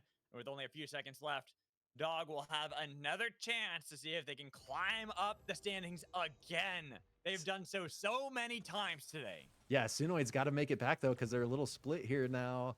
And I think both these teams still looking for the opportunity, almost a grab coming through here as Stormbreakers make their way down as well, bro. Oh, no. There are so many teams here. And Dog, you are now in a dog fight against everybody. They're all surrounding you. What do you do? They realize a little bit too late. They've lost Izub. Their hero has been taken away as they have been able to get back towards that base camp that's over the abyss. They should be able to steal that away. But now the Wisp-Enders are kind of playing forward. Mershek was able to get a lot of info for the team. It's so funny to me how much EU loves their Bishop double wings. Bishop double wings here, Bishop double wings here. There's probably another one around here somewhere. Bishop single wings down here. Oh, whoa. Okay, so Akalinks has been spotted out. WE were able to take out one of the thorns on their side. The other one is going to still be Dog, who are on the outside of the circle wearing another crown here, Zick. They have another chance, but where do they go? It is that soul that is keeping them alive. They're hoping to get the pull from Flawed, but they gotta wait it out. And with so much time remaining on the clock for Sinoid, it is getting devastatingly close. He's utilizing every feather possible, but eventually the crown has to fall, and it's only Flawed. Dog, you survived for way longer than you ought to. Look more like a cat with the 9 lives, but finally fall at 5th. Yeah, in TNT there by Dog. Eventually just cannot sustain through the infinite amount of poke coming out from multiple teams holding out the ledge. It's the same 2 teams that were trying to get him before Magical. Just they have the continent now. And THK actually going to be the ones walking away with that Air Soul. So double soul on the Homie Kissers. Shrapnel. And now they've been able to get this emergency platform down south. It is a danger circle, though, because look at how that Abyss is playing against the Homie Kissers, but also how it's playing into these 3 teams that already hold control. They are in a 3-way stalemate, the good, the bad, and the ugly, and then the Homie Kissers are there as the audience. Yeah, it's a very spicy kind of final positioning here. We see, like, the Stormbreakers have been looking really strong all game, continuing to look strong. So they want to play this super patiently. They kind of have a really good angle from the north here if they can force a couple of these other teams to fight that are a little bit weaker on the kind of power, equipment, armor front. I would say their next kind of contender is going to be the Homie Kissers here with the double soul. But you know, if they can find an opportunity, I think this is Stormbreaker's game to win here. And they have a lot of control. They put down some good spike walls. I'm watching where the next circle will travel. That's going to be the big decider for this one. Because Minato had a good point before. When you have 3 teams, usually it's the first one to engage is the first one to lose. And here we are looking with 4 teams. I feel like that's still going to be a similar narrative that every team has to approach these fights not wanting to be the first one to engage. Yep. And we have kind of the Venn diagram of Fire Vision set up here right on the heart where it's going to be closing in on. The only ones kind of left out are our Homie Kissers down here, just playing it patiently. Don't want to, you know, kind of overcommit with that double soul advantage. But Stormbreaker is getting pushed here by the TTV damage. They get forced out of their spot. Yeah, they get forced out, and then the Homie Kissers nearly get forced into TTV. They're playing aggressively, but they still got the Zeeps. They got the emergency platform. They have a little bit of time to buy, and they're hoping someone is going to break. They're hoping someone goes for the play first, but they already left the roof. And now TTV have been pushed out of the spot they once reigned control of Teldo over the Abyss, and with that emergency platform that TTV have taken away from the Homie Kissers, they're continuing to push onto these base camps with the crown being worn. But take a ride on the Tong Tong Express back into the circle. THK, they're not done just yet. This is like, what a crazy trade of positions there. Actually, such a good push from Stormbreakers into the back of TTV. Now, TTV is on the south. Stormbreakers, though, another kind of good look finding a split-off member of THK, but TTV is in it down here. TTV have to play over towards the Wisp-Enders, and they are struggling to take control as THK have been struggling against the Stormbreakers, and it's only Orlando's left. The Bebo tried to dodge, but couldn't weave through everything as it has finally fallen. Stormbreakers taking them down, and we see TTV on the other side, down to only 2 members. Yeah, TTV playing this so cautiously on this south side. Really have to have the perfect opening here if they want to win in this kind of 2v10. Stormbreakers on the back foot as we finding their push, but shit is in. Was it actually them being on the back foot? Because they got a lot of damage onto Oath, Oh. but they do have a huge blast off. Get Barack carrying Stormbringers to the finish line to take down the Wispenders. But TTV, they've been holding on this whole time. Shin tried to go for the play onto the Ori, but Ori was able to push him back. And now with another rocket punch in, they've got a broken shield, and they've got the crown being worn, cracked down by the Stormbringers to take game 1 of the grand finals. Stormbringers showing up huge here. Magical, not kind of the favorite by any means.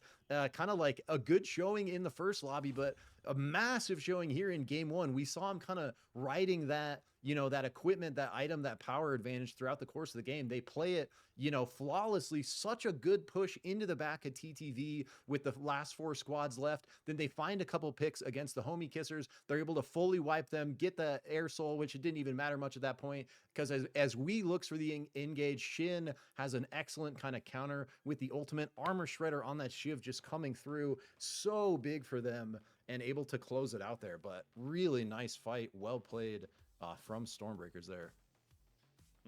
And so we'll bring back in Minato to talk about that game, but Stormbringers definitely have been scaling up throughout the day. Like, they started off, very first game we watched on a broadcast, they got eliminated first. But here they are in the grand finals taking game 1. Minato, what are your thoughts? He's still there. Wait. Oh, he's muted himself. No! No! I had unmuted Minato, but it's okay. So, Zach, we'll keep getting your thoughts, because you actually called that out.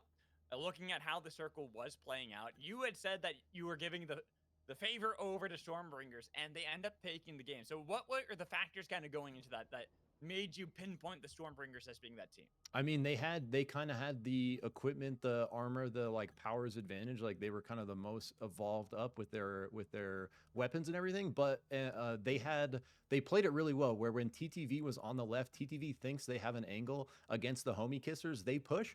Stormbringers like sees that opportunity, pushes into the back of TTV. That puts them on the back foot for the rest of that game. So kind of, not having to worry as much about the scariest team potentially in the last 4 of that lobby, Turbo Velocity. And at the same time, that forces TTV to push into the Homie Kissers. The Homie Kissers have to do like a hard bail, somehow get multiple members out over the top. But it doesn't matter, because Stormbreakers, that's their spot. That's their fire. They see them come over. They turn and get, those last couple picks through. Now all of a sudden they have that soul. They have all their equipment. And then it was TTV, down numbers below we. And all Stormbringers had to do is win a 4v4 against we at that point, and they play it very well. And then it's just 2 members left on TTV. And yeah, really just like extremely well played final circle with 4 left there, I think. Yeah, it was very well done from them. And as I said, a team that has been scaling up, looking really good in this one. But we got close to my prediction at the beginning, where it was like this first one, I expected a lot of teams to survive towards that last circle. And we had a lot of teams on very small circles that were still alive. And how that land kind of played in with the little land bridges didn't really force teams over the abyss like we normally would see. They actually had pretty easy telegraphed ways to go in for the fight, and then pretty easy ways to kind of escape from the fight. Yep.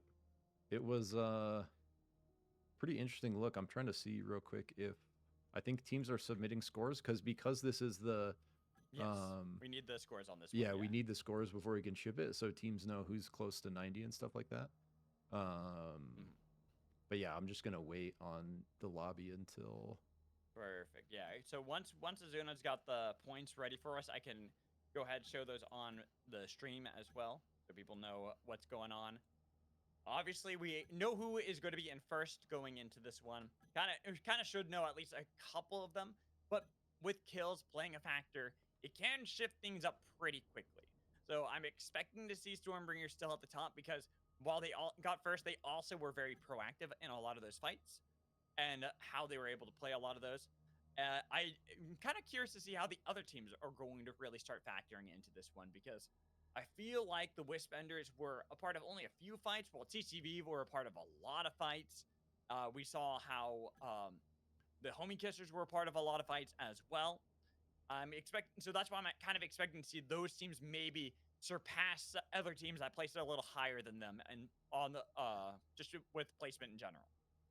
Yeah, we saw we playing very patiently for like that whole match where I saw them actually kind of holding the same fire on the far right side of that big end circle for like a while. Where but it kind of worked out to their favor where they got a squad wipe off of a last member rolling through, and then they got a couple other like kill points, and then but yeah, I agree. And then I think they actually got a couple cheeky kills on TTV at the end there as TTV was kind of forced into the bottom of them.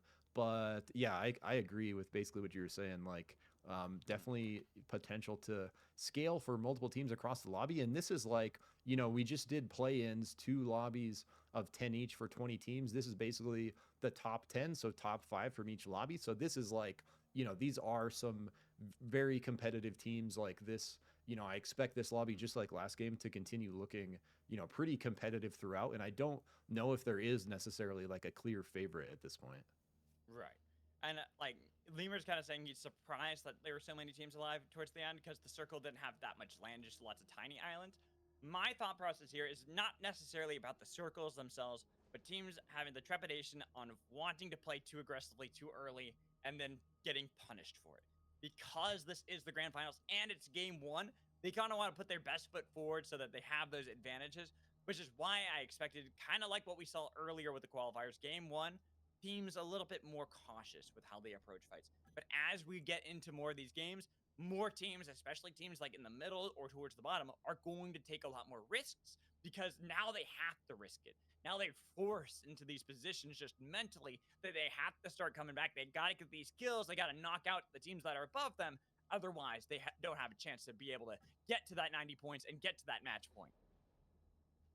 Yep. And it looks like the calculations are starting to come through here. We might have a little bit of a picture, but just like based on what we were, kind of expecting from the end of that game, like Stormbreakers had a really strong showing, not only in their placement Magical, but they were kind of like having some good looks early on where they got a couple team fights going their way, where I expect Stormbreakers to be kind of not just in first, but maybe like a significant kind of chunk in first. All right, so here we go. You are indeed correct. Stormbringers are going to start off with 42 points. Quite the lead. That's like Already almost halfway, bro. Strong. Almost halfway. And this is kind of what we were talking about. There is a possibility that with how Matchpoint goes, it can be as many games as are really needed for this one. But it could also end very quickly, too, depending on how teams stack up early on. And right now, Stormbringers off to a gigantic lead with 42 points. Then Team Turbo Velocity at 26 points. The Homie Kissers find themselves in 3rd place with 24. And then we got a decent jump down to the Wisp Enders with 16. Dog and True Combo both at 11. And then Questionable Tactics Squad at 4. The Black Frogs at 3. The White Frogs at 2. And PDF, unfortunately, at 0. Yes, sir. What a were you able to pull that graphic up, or you were just went through I have it? That up. Okay. I have that up Nice. for the stream to be able to see. I was just reading through it as well. Hell yeah. So that everyone can have it. And yes, I will be posting the VODs. At least I'll have it like posted here on Twitch, and then either myself or Zikaric will be posting it onto YouTube. We'll make sure that it's there. So don't worry. Yeah, we'll have Magical turn this one on when it's over, so you can watch it immediately right away. And then I try to, as soon as I can, I try to put it on YouTube. But that'll be a bit later today, if not tomorrow. So, yeah, you'll have multiple options, but should be able to check back shortly after stream, and Magical should be able to toggle that on for you. Yeah. All right, but we got to get into game 2. Grand Finals. Stormbringers out to a gigantic lead so far, but I was talking about it before. This now puts a big target on their backs. Every team's got to be gunning for them, looking at them as the team to beat, to take down as quickly as possible, especially now that we have the glider engines turned on for all our competitors. Yeah, and I don't think this was the team, everyone was expecting, especially these players, to be out the gate with such a strong start. Like literally almost double at this point. A lot of the other teams are more than double, especially toward the bottom of the board. So these teams in bottom, I think we're going to see a bit of a fire lit under them because they're starting to realize, like, holy crap, one of the teams is already halfway to 90. We're at Yep. 0, we're at 2, we're at 3. Like, we got to kind of turn it on here, get some momentum under us, get our points rolling if we even want a shot at this thing. Not sure what happened to Sunoid there. Maybe just fell asleep at the wheel, wasn't really paying attention on the drop, and they accidentally dropped over the abyss. So it was a free knock, but they'll be able to res. Oh, that. you know what Not it gonna was? Be punished either. He was reading the scoring. Someone sent him the scoring. He was surely in his DMs reading the scoring while it got that's dropped probably in. what it Yeah, it's probably what it. Surely. We'll give it to Sonoid on that one. That's what it was. And so going into this is game 2, and we don't know how many games there might possibly be for the finals, as Black Frogs struggle as our #1 team right now, the team to beat the Stormbringers. Stormbreakers bringing the storm to the Black Frogs, as they've already forced them to scatter to the winds. I keep mixing it up. Is it Bringers or Breakers? It's Breakers. It's Breakers. Okay, it's okay, Breakers. okay. So yeah, Stormbreakers, nice level 1 fight there. Actually pushed the So- Black Frogs out of here. I'll tell you right now why I keep saying Stormbringers.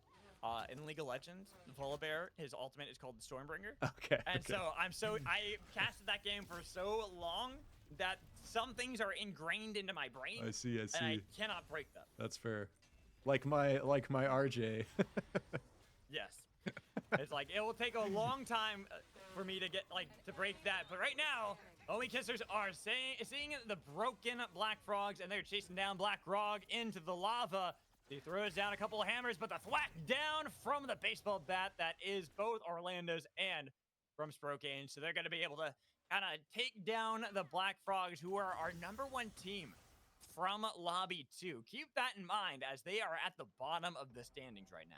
Yeah, and they are going to be able to get this res through, but it is a rough start for them. Definitely behind the tempo here. We see basically everyone else on the map kind of off to their own split farm, and it's going to, these guys are going to have to go pretty hard here, farming up to recover, but they might have the space to do so. It looks like some stuff's getting farmed out above them, but they might have to find like a gap through and find some farm in Vein Grove or in here if they're not going to, there's not a ton of options nearby Imotech once you've kind of cleared that out. It's kind of a tricky spot on the map, honestly, this spot. Especially if you're behind. It's a tricky spot to play from behind.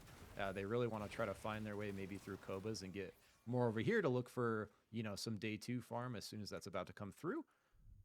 But we can see down here, PDF making their way up into that part of the map of the Chaos Fortress here. Baroof on the Homie Kisser split from his team as they do the vault. He is buying up, repairing his armor. Oh, but he's right back over here. How did he do that? Yeah, they had the base camp. Oh, He they was got able this to base camp. Recall. I thought he was so out. he was able to He was on this recall. one. Nice. Nah, They he see was that, near so it, they're and coming. They decided to recall. Ooh, yeah. And PDF were one of our teams that got knocked. They were the team that got knocked out first in game 1. So they've definitely got to have that fire. They've got to be ready for the battle early on, and they need to start getting some points quickly. Because last time, it did feel like they had some opportunities. There were some moments, but unfortunately, there were just too many teams that ended up surrounding them at the end, and they just had a bad shake of things. And now, they might have it a little bit better. A straight 1v1 duel up against the Homie Kissers. But Echo has already been taken pretty low and forced away by Sprocaine, and having already split off the Bishop, the initiator, from the back line, they can slam Ooh. down Myth and take down what is it? Rakia? Rakia? Looks good. Rakia. Yeah, I should have practiced these names beforehand, but that was also a different lobby. Yeah. You're good. Count it. All right, but looking at how these are playing out so far, we have had a lot of these early fights where a couple members are taken off, a couple members fall, and then are resurrected later on. PDF right there, Akira taken down, so going to be a little bit difficult for PDF to kind of bounce back in this game, especially as the team that are at the bottom of the standings right now. They haven't been able to get any points for themselves. Yeah, we just saw Stormbreaker's setup there, already looking scary on the powers front, already another Masamune online, and so continuing to scale, kind of the advantage. But TWF actually 3-4 golds down here looking to fight against TRC. But they are getting forced away despite having the advantages. Right now, True Combo getting a good fight against them, but they have to be cautious on how they're playing this one. They're playing Fluffy. very aggressively, and they're trying to go in, but Fluffy by themselves, And that oath is gone. They couldn't grab the rescue turtle to get back with the rest of the team. And now the rest of TRC are going to have to bail. They no longer have that front line to save the team, and they are getting chased down. The White Frogs, they want to climb up the standings as well. They've got the dash in from Atomics, getting a lot of damage on the Fate Strikes, but he should be able to swap back. Unfortunately, drags in Akalinks and says, you're going to be my sacrifice for me. And Greninja 2 going to fall as True Combo, only down to Void, but almost the fall. Somehow he went to the other side, but he puts the clone down and eliminate True Combo first. That is so tragic for True Combo because it looked so good. They had such a good engage by Fluffy Fish, but the rest of the team not ready to follow up on it. Fluffy Fish ends up getting picked after kind of a really nice, you know, shield into the shift into the shield, bump into the wall, gets 3 members, but the rest of TRC not able to follow up, and that results, instead of that fight going their way, to actually a full squad wipe as they try to retreat but are just not able to get out of there. So sort of after TRC's momentum throughout this entire tournament, kind of a really tragic beginning there in game 2 for them as they get knocked out very early at 10th. And so it's also Rakia. Rakia is how you say it. Rakia. So Nice. we got someone in chat saying that. Thank you so much, Danzel, for helping us out with that. So Rakia. So PDF not getting eliminated first is going to be nice for them. Like I said, last time it kind of felt more tragic than it felt like they were outplayed by anybody. They just got surrounded from every single side and then picked apart one by one because of it. And so I want to see how they're able to play into this game and how they can bounce back after falling 10th. Because right now, True Combo already out. We have teams fighting over the Shrapnel Soul. Turbo Velocity gaining the upper hand, and the pull in, and then the dash back with the help of the little orb said, "You're mine, Campo." Yep, and no more immuning that hook as Jewel. Super sad for the Jewel there. Not able to shift, not able to ult. The hook is not a projectile, so if you get grabbed by that, you are toast. And we see it right there. Probably the reason we don't see many Jewels out here today. Ooh. No, but we do see a decent amount of Voids who got into the back line. Dan has this weird angle, but the Singularity got a lot of damage on the Flood, and now another team, poor dog, they're getting scattered. They have to run away. Nice talk, but not saving Flood, nor was it able to save Sinoid, who was left out to dry. Couldn't hop aboard the Express Pony and get back to the base and get back to town. Yeah, we saw like a double pinch there. 4 squads, PDF coming in from the far right, Homie Kissers from the far left. Puts Dogs and TWF in a really rough spot. They were able to get, you know, multiple members out on both sides. Might be getting into it up here, but night turns into day, so guards are back at Koba's, and we're probably going to see just a Koba's res come through from the White Frogs as we still see THK maybe scrapping to get a bit against PDF. PDF is going to end up just peeling off to the right here, but often not a bad start themselves. Magical, you know, still rocking 2 golds, double hover wings, delicate disguise on the Fox. Yeah, that's what surprised me, having the delicate disguise there instead of putting that onto Lancelot, onto this Jhin to find even more creative angles. I guess they really want that initiation to be top-notch for the team. And looking at how PDF played in the last game, always a possibility. We could see how that's going to play for the team. But right now, Dog, they rode, this time they did ride the Pony Express into town, but they aren't really going to look for anything because there's not much to play for. Yeah, and it looks like Echo kind of just scouting for PDF, looking over the wall there. THK looking to just get some intel themselves. And over again, Sprocaine though! No! It's huge! PDF! They weren't paying attention, Rakia. It's hold in. You gotta pay attention to all angles, especially with how many Kingpins are played in EU. We know how good players like Sprocaine, Tom Kick have been in the past. Yeah, and Echo was trying to just go for that quick res, get his myth back right off the bat, but Wee is going to spot it out, and so they are going to push Echo off that, but PDF still in not a bad spot, you know?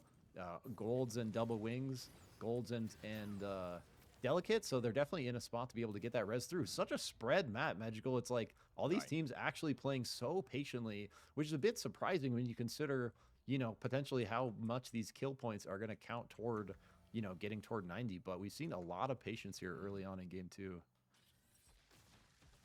Which kind of surprised me. I thought some of the teams that had dropped out earlier, such as the White Frogs, the Black Frogs, PDF, they'd play a little bit more greedy, play a little bit more caution thrown to the wind, but they decide they're Yeah, they did not really want to play too greedy. Look at this power setup, bro. It's full axe tree, so they all can do the range kingpin slam. So you just throw a money tree and you axe it instantly, and it's a And they can get the nice slam. dude. They Yeah. all have it, bro. It's awesome. That is really funny to see. It's you never see that too often as the tech here, but who needs Kingpin when you can make your own Kingpin? That's Just right. Kingpin at home for them. Yeah. And they've just gone for that setup. And I Exactly. think that is going to work really well for the Black Frogs, but they got to first find targets that are getting near them. That's going to be the big thing. Yeah, now we got to kind of keep an eye on them, because if they do get engaged in a fight here, we're going to see some tree stuns coming out big potentially. I know Aiden loves this power combo. I've seen him do it in solo queue. He's like, killed my friends with it. They're like, what happened? I'm like, you got tree spiked by Aiden. And right now they are kind of playing for the outer edge of the circle, and we're having another game where we're going deep into the game, and still 9 teams remain. Every team fully formed too. Only the one team that got eliminated in true combo being the outliers in the situation, nearly seeing that pull on the other side. And as I said it, the Black Frogs find their sister brother team, and we're able to take down Atomax, who had been caught out dry, I think, by all the trees. Yeah, it's like we see all the trunks here, right? We see the tree carnage. Trees have certainly Yep. been thrown and chopped down over here. I love it. I think it's one of those things now, is just telling the team, like, oh my god, they're playing this tree strat. Be careful, careful, they're playing tree strat. And TTV scaling up pretty nice this game as well. On level 13, are able to secure that Shrapnel Soul. Double Wings on Teldo, Cluster Nuke on the Ari, and, you know, another kind of one of the scarier squads for sure in this lobby. Teldo looking over the top potentially on QTS here. Who aren't in the best position. They didn't have Choi P with the rest of the team. That's why after the Hover Wings goes through, they decided to fall back, regroup. They didn't want to play too aggressively, especially because we're looking at these level differences. Those are really what are going to start playing into these factors of fights. We already have a huge lead for TTV. They're hitting 14s. Look at these other teams. 10s, 11s, 13s, their highest. Yeah. They're going to be struggling once TTV starts showing up to these fights and start rolling heads. This is what we was doing last game. They're so patient. They just like try to find a good angle where they can play edge of the circle like constantly, and they'll just like wait it out. An incredible amount of patience there to just be kind of chilling in bush. So they're finally looking to move here. Looks like they're going to maybe make their way, do a big loop up and around over Kobas, but it is crowded up here if they find their way into this part of Shards of Fate. There are 9 teams, every team having every member. Yeah. And we are getting to our final day, and yet there's this many people still on the breach. That is kind of wild, actually. We see, and no one, like everyone playing very patiently, no one kind of committing at all here. Echo looking against QTS, but QTS find a spike against There it PDF. is. This could be the angle. We Not finally paying in from the attention. right. This is what you're talking about. They were looking for the angle, and they found a team a little bit too far, but there's going to be the pull. They were looking for the spike down. It's straight back on a Mershek, and now that ground has been broken. Teams are looking to see if they can find more. There's going to be the crash on the other side. Dog throw themselves into the fight as they take down Moku and look for a little bit more, but it's going to be the Wisp Enders taking a long trip away through the storm, but that is a hard storm to get through, and they're burning down to it, I think down to their last member, while they have to get back, and there goes the Wisp Enders at 9th place. Dang, so it was looking like the patience was going to work out for him. They get a pick, but QTS does such a good job fighting that off, and they were not expecting the dog engage from the south, from Kobayashi's, the Tonk just flying in out of nowhere on that kind of third flank. I think really put we off guard on the back foot, and God. Echo's just flying across the map here. Has gotten hover wings and a crown. Can say PDF if they need to, but look at this. 8 teams.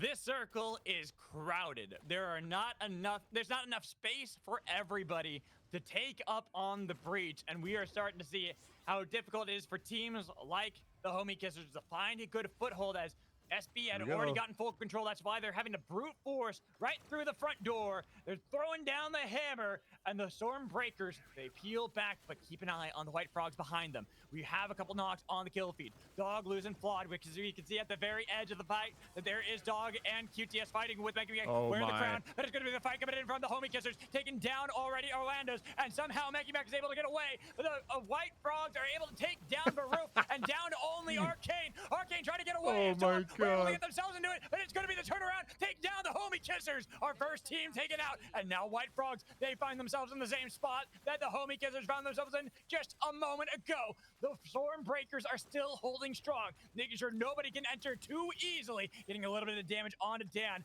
But Dog are on the other side, putting down their base, hoping that they can survive. And we see that QTS still struggling, this time against PDF, as the White Frogs don't know where to go just yet against the Stormbreakers, our #1 team, the team in first place, and they're struggling. White Frogs get pushed to the brink, and it's only Yasser alive, and Dog jumps over to look to take away the kill onto Yasser so they can get that crown proc, as there's the Oh spike my. to get the time, but it wasn't actually so getting it. my. And every team is here. 6 teams ready to rumble. GTV find the angle onto the Stormbreakers, while the Black Frogs still have a couple members, but they are up in the air. They're separated, and Dog 2 wearing a crown. But now, everyone calm. Dude, these games are so tense. It's like nothing's happening. Everyone's just kind of like looking at each other. And then it's just absolute destruction, carnage, just deleting each other like constantly after that. As soon as it kind of breaks open, it just floods. And just knock after knock, TBF now in a really rough spot with just Tredsy left. On the Saros there. And Stormbreakers, Magical, playing that so well, holding this choke just perfectly. Against 2 separate squads, and each of them going after the cooldowns had been burned, but the Stormbreakers do not break so easily. Cluster Nuke has been thrown at them by TTV. Tredsy has been spotted out, but do the Stormbreakers even want to look for that when you have a bigger threat? TTV are staring you down, and TTV, they're looking to see if they can take down the Black Frogs, and that is actually what's going to break open the fight. An Abyssal Breaker, but Echo having to heal back up from his own hammer. They have that boombox in case they need to. PDF on the other side, find Dog, and only with 20 seconds left on the crown, they're trying to get the pick, they're trying to get the damage on Echo, but he flies away, hovering out of there, and PDF are back in the game.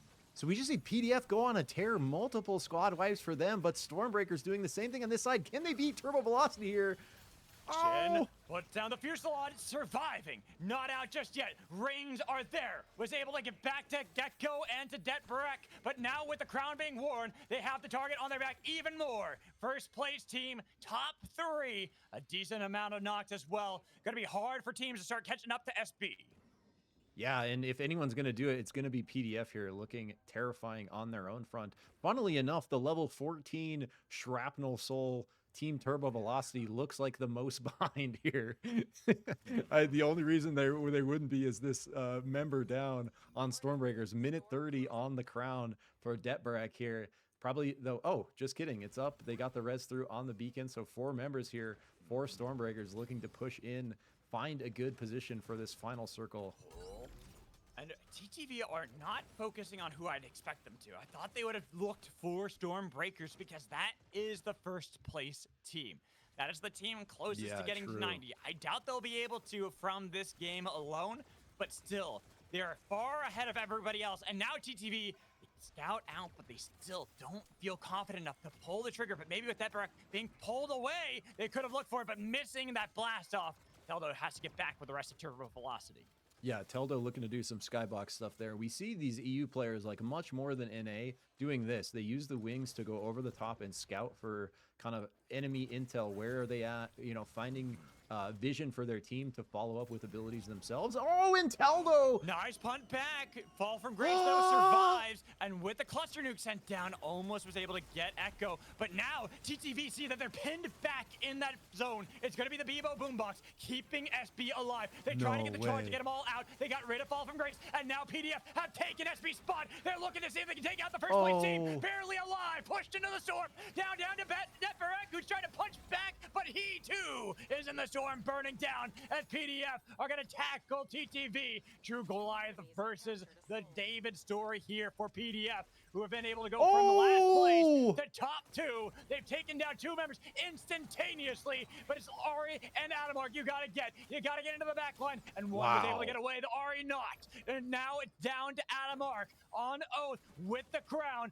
4 members strong. That's going to be 1 spin dash away from Adamark. I don't know if you can take down 4 members of PDF. Oh, hunting you down. PDF from last to first.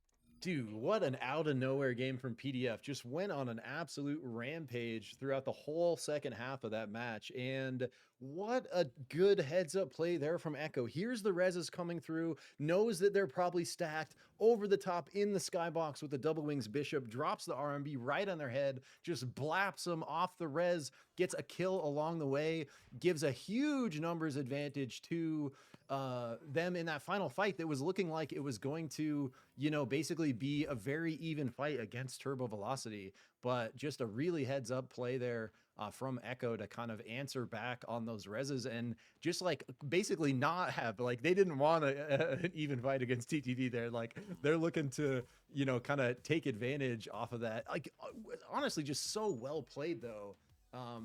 From them start to finish. Like, that whole kind of last half of the match, PDF just had such good tempo and never let up. And really, you know, I think it's going to be a similar situation to Stormbreaker's last game, where they're going to come through with big, not only big placement at first, but big kill points to follow off of that kind of tempo we saw in Reading. Yeah, I agree. They do a very good game like this on this one. I think like they were, you know, mad from the previous game where they die first. So they want to take their revenge and they win this one. Yeah, that was And spicy. can we just talk about how game 1, the Stormbreakers, a team that looking at how they played well in the first lobby that we got to see in the qualifiers, but not like first place against these like giants of the SUPERVIVE scene. I was not expecting that right out of the gates from Stormbreakers. They get that. Then PDF with an also huge play from them, like you were talking about there, Zik. They were not just playing passively, they were playing very aggressively, and they take first place in Minato. Kind of looking at what's happened so far here for EU, I feel like all notes have to be thrown out the window because anyone can win. Of course. But no, and you know, for now, Stormbreaker is still in a really good position. They do top 1 for the first game. They're in top 3 for this one. They got a huge amount of points. I think they're good. And we are going to be adding up the points so that way I can show them on screen so that everyone can see how the teams are stacking up, because with it being match point, it is important to find out which teams do pass the 90 mark and then who wins after that. So I don't think any team is going to have passed that just yet. I think we are going to have a few teams that are getting close, such as Stormbreakers. We were just talking about that, Minato. I think that's a great call, that they got top 3 and they got a lot of kills in that game. So I wouldn't be surprised. Honestly, my guesstimate is that they're going to be high 70s. Yeah. So, like, I want to see, like, from you, Minato, like, what are your thoughts on everyone else in this lobby right now? Because we have had now 2 games in a row where we've had a lot of teams down to these final days with very small circles and then absolute chaos breaking out. No, you know, I think like we always see almost the same team, like, because there's 2 teams that here for now, two game in the last top 3, and that's TTV and SB. So obviously for now they're the favorite. PGF got a good revenge, but about the previous game, but they need to do another good game to be back. THK can also win.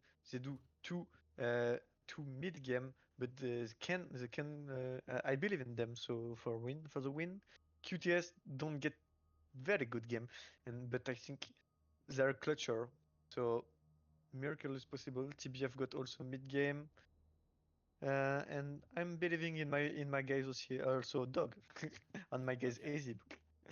So I do have an update on our scores. I was off on SB. They got 62 points now after that game to TTV. are in second place with 50, but PDF went from 0 to 34. One game jumping him Damn. up all the way to third place ahead of the Homie Kissers. Then Dog, then WE, and towards our bottom we have QTS, TBF, TWF, and TRC. The TRC did get eliminated first, Select your gaining hunter. no points. So their 11 they got from game 1 are the only points that they had. And looking at this so far, I mean, it really is anyone's game, Minato. So what are your thoughts? Who's going to upset now? Who's going to be the next team to take down the Titans? Who's gonna be the next team to take down this one? I think I'm believing TRC for the comeback. All right. I feel it, bro. They do insane qualification. They got unlucky on those two again, but no, not as their comeback. All right, I believe too, Minato. I'll let you get back over to the French stream Yeah. so that we can get to the English stream. We'll see if TRC have what it takes to bounce back in this one, just like PDF did before. I'm excited to see how this is going to go here, Zick, because it has been exciting. This SUPERVIVE, you couldn't ask for anything better so far, because how close this is already getting here in the finals. And we're only 2 games in. We're going into game 3 now. And having the games be this close with the last place team being able to finish first Super bon. after Oh, just 2 Ah, games. il anime extrêmement bien. Bien joué. Yeah, 100%, bro. And it's so cool having Minato here to just get the legitimate EU French perspective in between games. Like, it's actually so good. But we're coming into game 3 here. I was like back and forth. So taking a look at the scoreboard posting, it's basically Stormbreakers at 62. So if Stormbreakers have another strong showing here, they're going to be putting themselves in a position to be above 90. The kind of only other ones that are in that spot, right, are going to be TTV at 50. If they can put up a 40-point game, which is a big ask, but definitely possible, they can also kind of be putting themselves in a position to, you know, have the next game be sort of match point, like winning point for them. And I expect, like, because I don't think I've seen any differently, this is the first SUPERVIVE tournament we've seen with this format, Magical, right? Yes, it is. This is the very first one. This is something that Relic and I have talked about. He was actually the one who kind of told me about this format. And a lot of the players in the community for SUPERVIVE have been wanting a tournament in this format for a long time. And so Sprocaine put a lot of the legwork in. There were also a lot of amazing people who helped donate to the channel, who, well, not to my channel, but to like the EU channel, in order to have a prize pool go into this match point that really kind of help build up EU SUPERVIVE. Because, well, in NA, we have a lot of support. Like, I'm able to do a lot. You're able to do a lot for NA. Sadly, it's just aren't seeing as much of a push from the EU people as we would like to see yet. Of course, we are in open beta. I'm hoping that as things continue, we keep having these great showings from EU teams, because with 23 teams to sign up for this one, having players, fans donate into helping out a prize pool, it shows you that the passion is there. That's what I was about to call out, is like, although we haven't seen a ton of EU stuff, like the stuff we have seen, like the passion is there. Like there are, you know, lots of teams signing up. The players come out here and absolutely get after it. And so I'm like, I love watching EU because it's such a different dynamic than NA. And it's like so cool that we've kind of been seeing it play out here, where teams are a little bit more patient, but as soon as the fight kind of breaks out at the end of the game, it's just all in carnage until the end. Like once the floodgates open, the violence does not stop until these games are concluded. And I'm not really expecting anything different here. Maybe even kind of a turn up of that pacing with teams like Turbo Velocity here closing in on that 90-point threshold. And we have a lot of teams here at Coldfang. What is that? I think 4 teams that are all hovering around here. Ezeb kind of solo, showing off and being on the other side, chasing down the Homie Kissers. But the White Frogs are there too. They're all playing for this Blinkstone, but that is going over to Sprocaine until it dives off the abyss and says, all right, we'll just give this one over to free. I think it's the White Frogs who got the XP from it, but I do believe the item went over to the... Oh, did it go to the Homie Kissers? Or did that go... I can't tell either. I didn't see anyone pick it up. Yeah, I couldn't see it in any inventories there. It would be so tragic if that just fell to the abyss after all that. It would definitely be very tragic, as right now, speaking of tragic, the White Frogs Oh, in a bad Sid. spot. TTB were able to collapse, but Sid was able to throw back a lot of that damage on to Tom Kick. But him and Dan Bridges are in a bad spot. Swap away, escaping the danger that's Teldo, but Adamark kind of trying to see if they can cut off the retreat pattern that the White Frogs have, but instead Sid said, all right, they're looking to see if they can collapse. Let's look for the battle 1v3, 1v4 actually, because right now Tom Kick has been resurrected and he is looking for the other angle, but Sid finally falling to the might that is Adamark. And the White Frogs, they aren't down to 1, but they are battered. Yeah, and I was going to say the White Frogs are just really good at playing kind of on the back foot, like playing from disadvantage. We've seen them do that, multiple games in the first lobby, and when they're down, they're not out. And we can see it right here. Yays are going to bring everyone back. They're going to be kind of in a rough spot. Adamark actually right on top of them instantly kind of reads that res. So it looks like White Frog is going to be looking to peel to the north, but it's taking them forever just to bring down Sid. Now they're going to have to do it again. This guy's really good at just trading back with the Ghost. And hopefully... I think that's kind of why, TTV are kind of looking for it, but now it's a little bit more, haphazardly. They're kind of saying, all right, let's see if we can split up. Some of us get farmed because we're at level 6. We're at that soft cap, so it's not like we can push back. But if we're able to find a spike, if there's that moment of weakness from the White Frogs, then we can punish it at level 7s, and that's why we're kind of seeing that they're more just chasing them away, looking to see if they can get any loot. And with the Homie Kissers still here, they had gone that far away, down through the abyss, up into Skyrat's run. And now Tom Kick, having not been able to get with the rest of the team, has been spotted out. Home run, baseball bat connects that play bomb on to Tom Kick. And now they pulled him back in and take away one of the members of Turbo Velocity with the rest of them kind of looking on and saying, shucks. That's what I was going to say. The downside of over chasing like this is an enemy team finding an angle on one of your members. That's exactly what happens. Tom being the last one up through that gap. The Homie Kissers find an angle, get that pick. And I think, the reason TTV is chasing that is they're kind of on this kill points hunt, right? Where they want to try to stack kill points this game. They're looking for that 40-point game. That's part of why we see that chase that we might not normally see, but ends up not quite working out for them. Really big fight here from THC, kind of turning it around on Stormbreakers.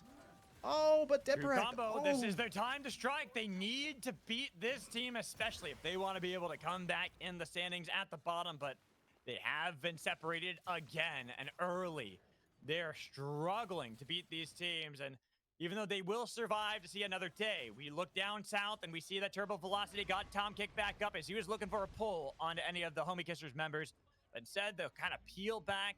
They're looking for that XP soul. Yep, and going to be scary to give this away to Turbo Velocity, but it looks like it is not going to be contested, at least for now. Sprocaine kind of close by, but it looks like he is just going to peel out to the north as well. So TTV actually getting a free XP soul here is going to be huge for them. And we've kind of seen so far, Magical, most of the kills on the kill feed have been Stormbreakers or Turbo Velocity, our top 2 teams in the standings right now. So continuing, to look to make their way toward that 90-point threshold and hunt kills. Stormbreaker's in a good spot here, has the high ground on TRC. And I want to kind of give a huge shout out over to Fall from Grace, the only team that is playing this Izuna. And they have been doing a fantastic job. We were talking before, PDF, only team playing the Felix. Fall from Grace has been the only one playing Izuna throughout every single game. That has been the strategy for them and has been getting them through a lot of these late games. But we go up north as we see the Black Frogs against the Questionable Tactics squad. And they took a brunt of damage, but now that the Homie Kissers show up out of nowhere, they want to punish QTS, force them away as a quick zap with the B-bomb and the Tonk. Not able to find anything. Looking to see if they can whack that bat and get the B-bomb into the back line, but now they're in a bad spot because the Black Frogs are looking for the flank onto them. So that's why the Homie Kissers start pathing back. Got to reform and looking instead for the team with a nice B-bomb baseball bat home run.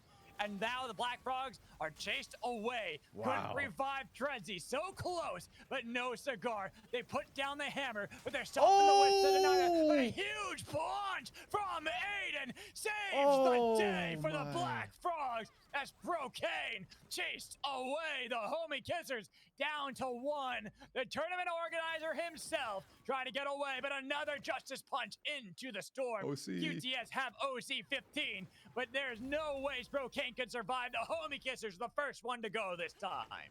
Oh no, Aiden bomb bumps OC out of the bush. OC almost able to just go completely unnoticed there. Gets found out, forced a portal through, so a 2-for-1. They lock in another free kill for their efforts, but what an insane punch by Aiden. Sees the opening, punches literally 3 members into the wall. It's super massive, turns the entire fight around, and yeah, really just locks in a beautiful squad wipe there for our boys on the Black Frogs. And the Black Frogs are another one of these teams that we've seen kind of struggle in this one. They were first place in Lobby 2. Them and then True Combo right beneath them. And here in the finals hasn't been quite their stay, hasn't been their showing. But here in this third game, looking a lot stronger for the Black Frogs, getting a lot of good damage as QTS get chased into the White Frogs. Looking for a little bit of damage from the magic reaction, but not able to get that onto Dan as he swaps away. And Stormbreakers are there too.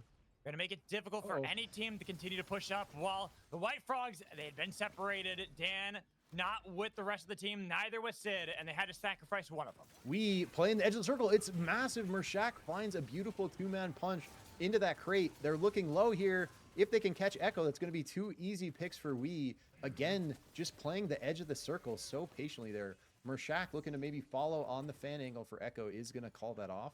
So at least one nice pick for We there. But again, kind of playing their edge of the circle strategy like they do. We've seen them the third game. Oh my God. Oh, it's QTS. They just got back on their feet, and then Dog buried them immediately. But they got a bone to pick here with the Black Frogs. Continue to chase. The B-Bomb could not resurrect Cookies, and they are separated from Flawed. Dealing with Trezzy on the hunt, landing a lot of those shots from long range, but he was able to take the wings and the rings away.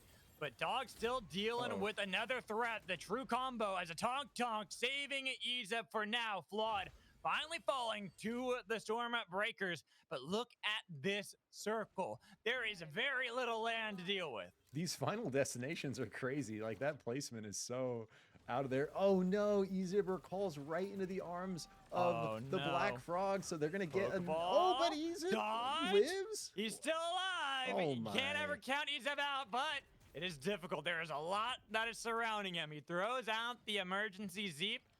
Will be able to freeze himself in place. Might be able to recall once more. But do we see TBF turn tail and look to see if they can take down Ezib? Instead, they let him go. And all the way over here, I don't know where you're going to be able to go from here, Ezib and Sinoid. Only these 2 remain for Dog. What is this final destination? It's actually in the abyss. Right? I don't think I've seen one actually be Neither in the have abyss like this. I didn't know it could.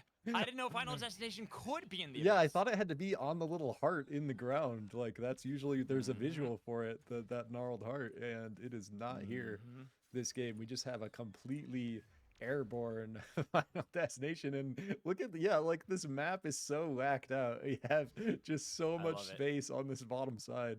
PDF way ahead of the game, playing the crown angle down here. They're going to be right back in it. Dog wants to find a crown of their own, maybe looking at this one. Perhaps knows TTV is busy kind of with this vault. Can maybe sneak that real quick. Oh, there is a respawn beacon. They decide to go onto it. A nice spike. Taking down one member, but look behind you, because there's another team that's about to show up, and they realize that, and that is why Ezib got off of the respawn beacon. Oh, what a grabbing the cart, and he will save the day again. Another Zeep thrown out over the abyss.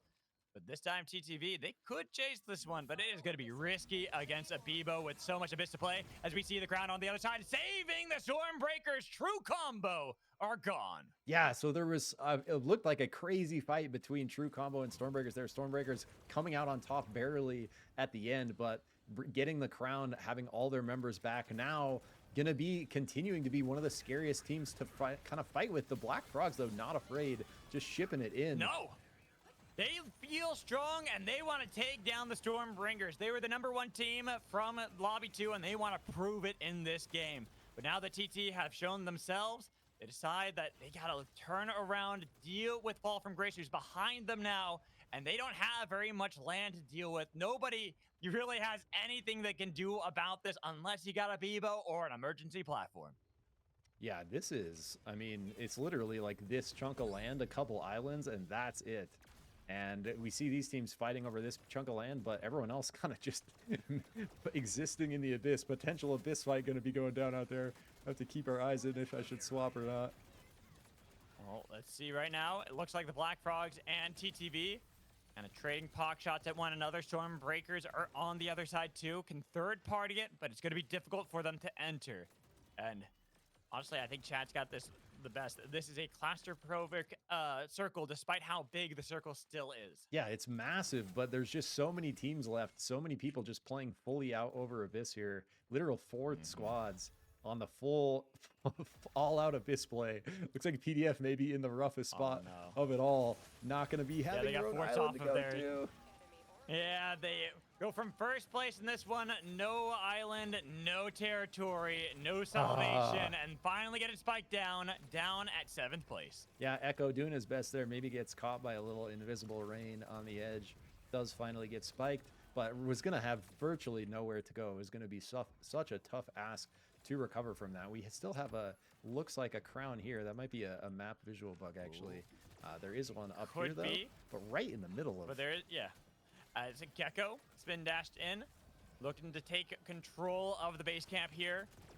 It is their own, and TBF wanted to steal it if they could, but with that laser now placed down, kind of getting them off the island, they go back towards Skyrat's run, and we look at where everybody is right now. Dude. You see 24 players still remain, 6 teams. Every player on every team that remains are still there until then, when Teldo finds a nice snipe on Khyzaro.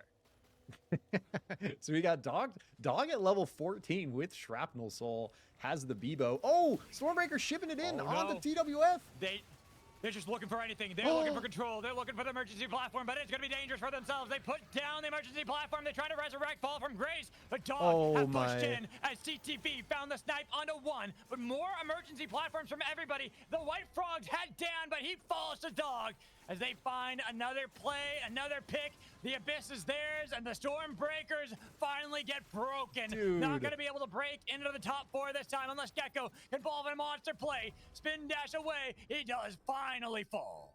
Dude, this is so funny, bro. This is our, we've had multiple EU games today just ending over a crazy amount of Abyss. Like, you don't see this that often. It's not super common that you get final circles like this, but we literally have a final destination here, bro. This is the spot. That's so it's weird. Literal So weird. nowhere. I have never seen a final destination like this in how many months of casting SUPERVIVE? How long have I been doing this now? And I've never seen anything like this, even back in the closed alphas. Yeah, same. And there's literally only one team on land now. It is the Black Frogs. Everyone else fully airborne, playing off of fires, playing off of emergency platforms, playing off of the Bebo ice. And with 4 squads left, this next circle closing in, that is a tiny amount of Abyss to navigate with 4 squads. So I think with this next shift, we are going to see hot action be breaking out here. I just love the amount of emergency platforms that are necessary in this game. And right now, Dog are shipping it in as they want a better spot of the cake. And they're trying to see if they can stake the claim, but they lose Flawed on the process to get that stake back. They're throwing out some of the frozen Zeeps, hoping that nobody's going to contest them, but Black Frogs are not making this easy. They got an Abyssal Breaker. Cookies tries to mantle back and will survive with the help of the frozen platforms behind them. But Dog are down a member to get that better position.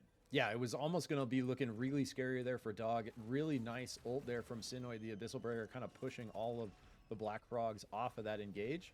And I think, unfortunately, they lost their member trying to get this ice up. There's double TPs here for the Wispenders, and they're throwing one over towards where Dog are, and then themselves over towards that next one. They are going to find Adamark on the other side, but Dog in a bad spot as they try to talk Dog away, but not able to grab anyone with a cart, and only the last one being Sanoid finally taken down. Dog out at 4th. TTV are down a member. They lost one. And still the teams have to play with nothing but that little island and a grind rail. Yeah, and down to just 3 here. TTV, XP Soul, TBF, Shrapnel Soul, but a very even kind of fight here between these 3 squads. It's really who can play the Abyss angle better. TTV is down a member, so they're going to have to be doing it a little more cautiously, but this is going to be just an all-out fiesta as soon as it breaks out here, and it's going to get kind of more and more intense the more shifts in we see, because it's just such a tiny amount of abyss to navigate here, especially as we get one more shift in with things like scale, you know, all these long range abilities coming out, just constant projectiles poking at you. It's inevitably going to what? Oh, wait a minute. What was that? I just saw was my not man get expecting that. spiked and mantle somehow at the bottom of the spike. Yeah. That was wild. That was weird, and now TTV are getting full sent by the Black Frog. They've lost one. Tom Kick trying to blast in with the crown. Can he get the slam? They're in the zone, but it's going to be the other way around. The Black Frogs take out Tom Kick and Teldo. Blast off into oblivion with an abyssal breaker. But the Wispenders now take down TTV as they push on to Black Frog's territory. With the Black Frogs, even though they've been the team fighting, they've been the ones in the control. And the Wispenders waiting patiently to take game 3. Dude, Wisp Ender strategy, the edge circle play, playing it patiently, finally pays off for them there, and in like a huge way. So many kills coming through, ranking themselves up to first place for placement points. Like, that's going to be a massive game for we to kind of bring them back towards the top of the standings. And like, that's really going to mix things up, because we kind of saw Stormbreakers and Turbo Velocity farming a bit at the beginning of that game, kind of our top two on the ladder right now. And we saw Stormbreakers end up getting knocked out at 5th, TTV making it pretty deep, but getting knocked out at 3rd there. And so we're going to see at least a decent kind of point shift here on the scoreboard. And Stormbreakers only needed 28 to kind of crest 90. So I don't know if they were able to get that much. I don't know either. They did fall at 5th. So we will have to see how that ends up impacting their scores. And same with TTV falling 3rd place in this game. So I don't think any team is going to have passed 90 going into this one. But Minato, we have another team that was towards the bottom. It wasn't quite the last to first like we saw from PDF from game 1 to 2. But we did see that the Wispenders, who had kind of been hanging out on the wings up against the Black Frogs, a team at the bottom, neither team would be the expected final 2. Yeah, and I'm trying to do a quick check on if we want to change this storm shift going in. I hope so. I think I want a bullet train. Bullet train.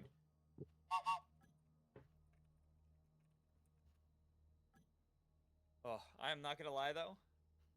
I am starting to feel tired. We got this, I believe. All right, let's get it. Bullet trains, baby. You love to see it.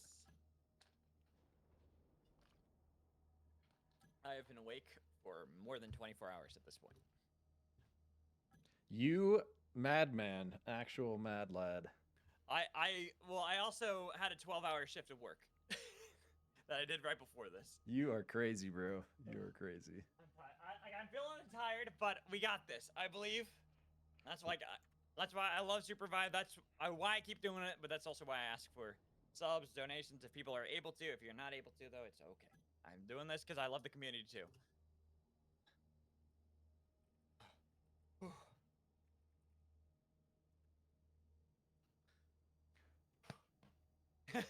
Thank you, Minato. But I know we've had some awesome games. We've had some amazing things already so far. So I want to hear your opinions on how the games have been, because right now it truly, like we said it going in, that any team can win. But after this game too, it really is anybody can win. Yeah, but honestly, for now, like there is team like who are very under in terms of points, but that's the beauty of the match point system. That means that even if some team get to 90 points really fast, if they don't win, everybody can make a comeback. You know, you have almost unlimited game. Like that's not the point. A team is gonna win finally, but for now, the bottom team can come back. And TBF, who was in a bad situation after the game 2 with 12 points, has made a great game. So I think they can come back too. And sadly, TRC didn't come back on this one, but team can come back, and I'm happy. I think we will get some surprise. I don't think that's the team that we are expecting that's going to win this one. I mean, like I said, Black Frogs, they had been struggling before. They were at the bottom of the standings. they got second place. True Combo, I do believe in them as well. It's all about bouncing back, kind of resetting the mental, especially with how some of the games have gone, because we have seen how the scores have gone all over the place, how any team's really been able to win. You can go from last to first in a game. It doesn't matter. Just put your heart into it. Like I said, I'm waiting for the scores in this one. So if you, I'm hoping that we can get these scores up soon. That way we can show you them, and then we can get into game 4. Because like I said, I don't think any team has passed that 90 mark yet. I think we're gonna. I don't know. Maybe SB or TTV. No, not TTV, but maybe No, SB. I think they're maybe, but they did fall at 5th. So if anything, I'd maybe give them like low 80s if I'm being generous, but I'm thinking that they're high. Like I said it before, high 70s, but this time I'm thinking they're high 70s for sure. Yeah. I think we're gonna work late, my friend. Oh yeah. Hey, it's okay. I was like, I got nothing to do tonight but sleep, so it's a-okay. I'll use all my energy, and then after this is done, I will crash. Yeah, That is same. exactly what's gonna happen.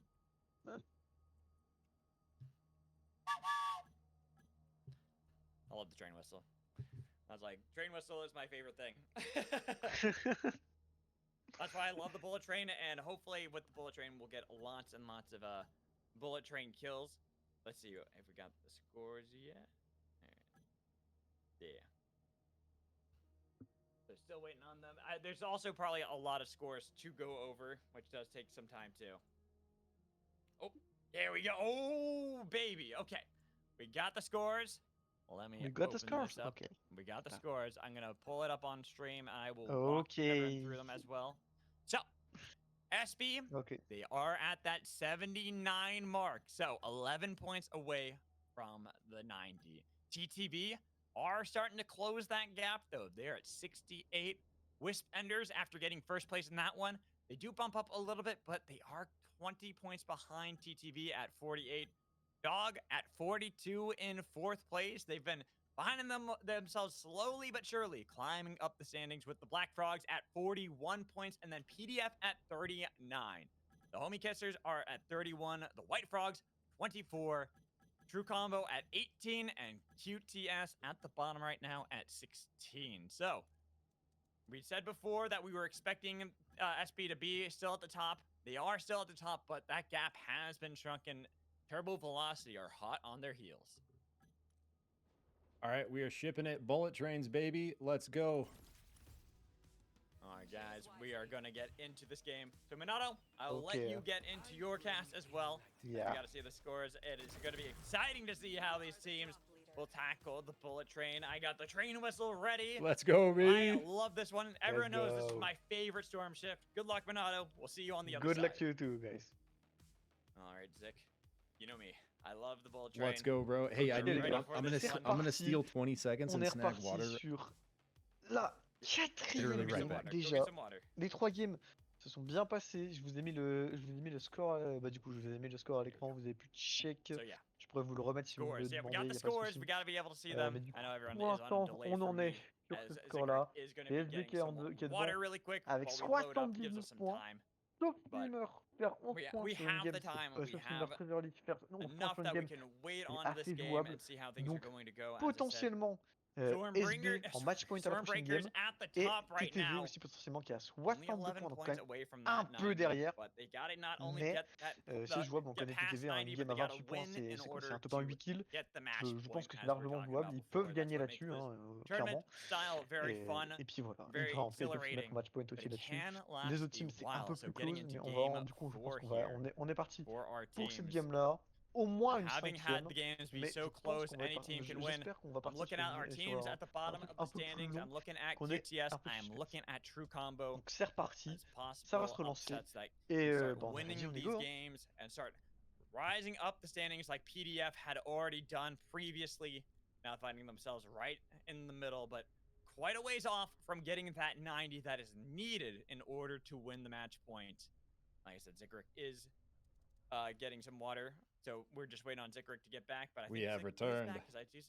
Hey, there we are. We got him back, and we got to see how this storm is going to be for us. SB landing at the Ion Acres right alongside QTS, but It does seem that True Combo are going to find the first knock, taking down Dog, who are on the run, tail between their legs. Cookies and Izeb, the only ones here in Coldfang, and they're not in a good spot.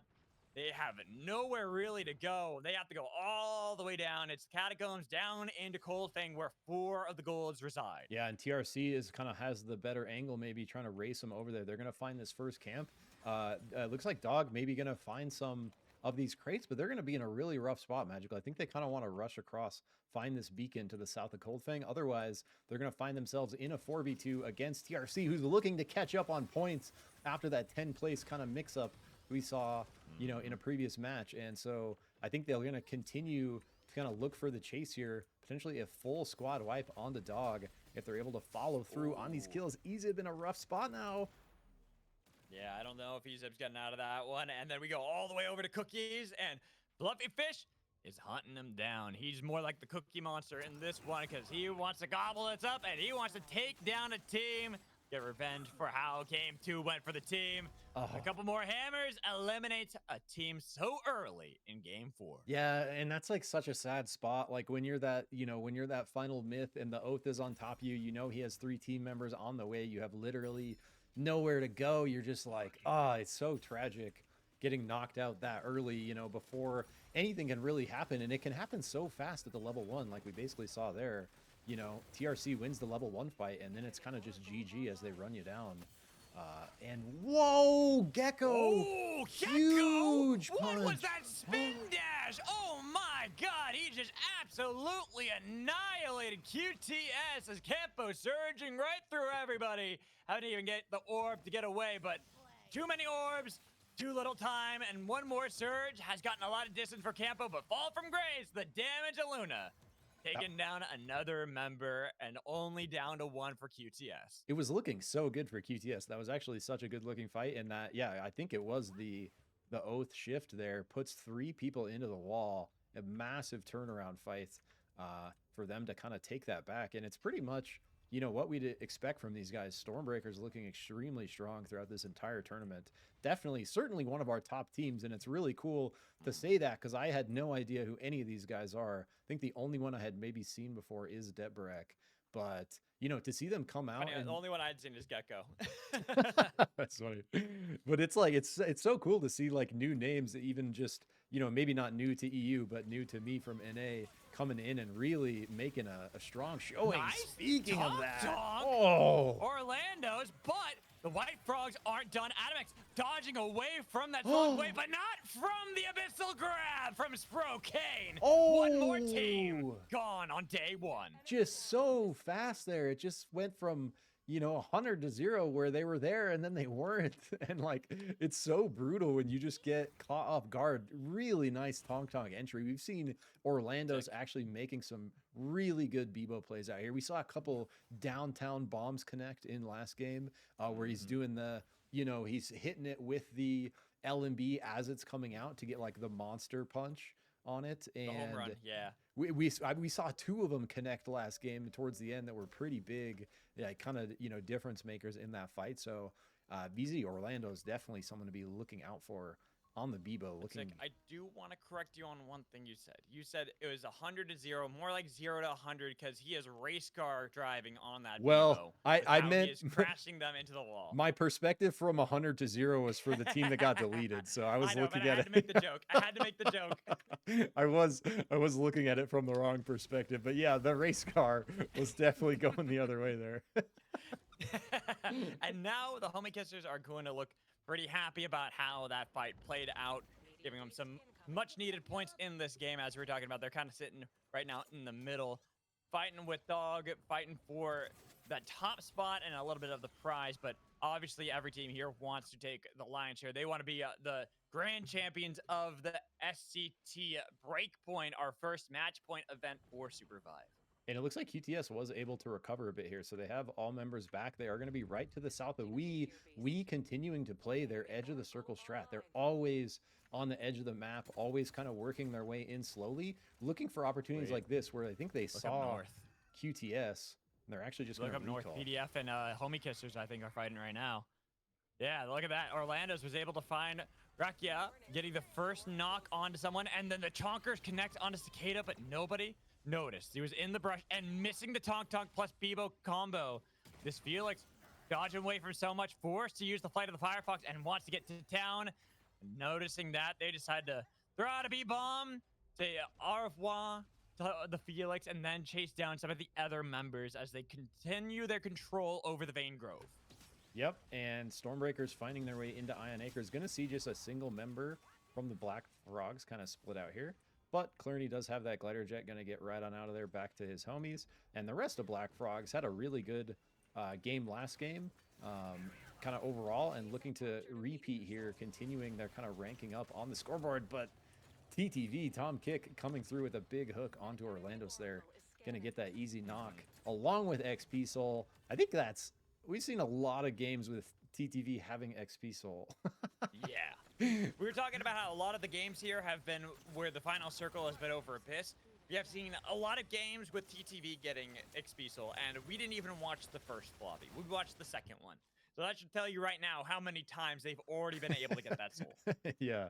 And that's honestly, in my opinion, like one of the most powerful ones now. Like just having the ability to, especially depending on your comp and which hunters you have, certain hunters have very strong level 4 ability upgrades, and being able to bring multiple of them to level 4 and having that be true kind of across all 4 hunters on your team is like actually a really kind of strong advantage, especially coming into the later fights. It looks like TRC looking for an angle on we though, they don't want kind of these like early even fights. They're waiting for a good angle, and they you know, continue to play very patiently. They're going to kind of be forced maybe into the arms of THK up here, possibly looking for a res of their own.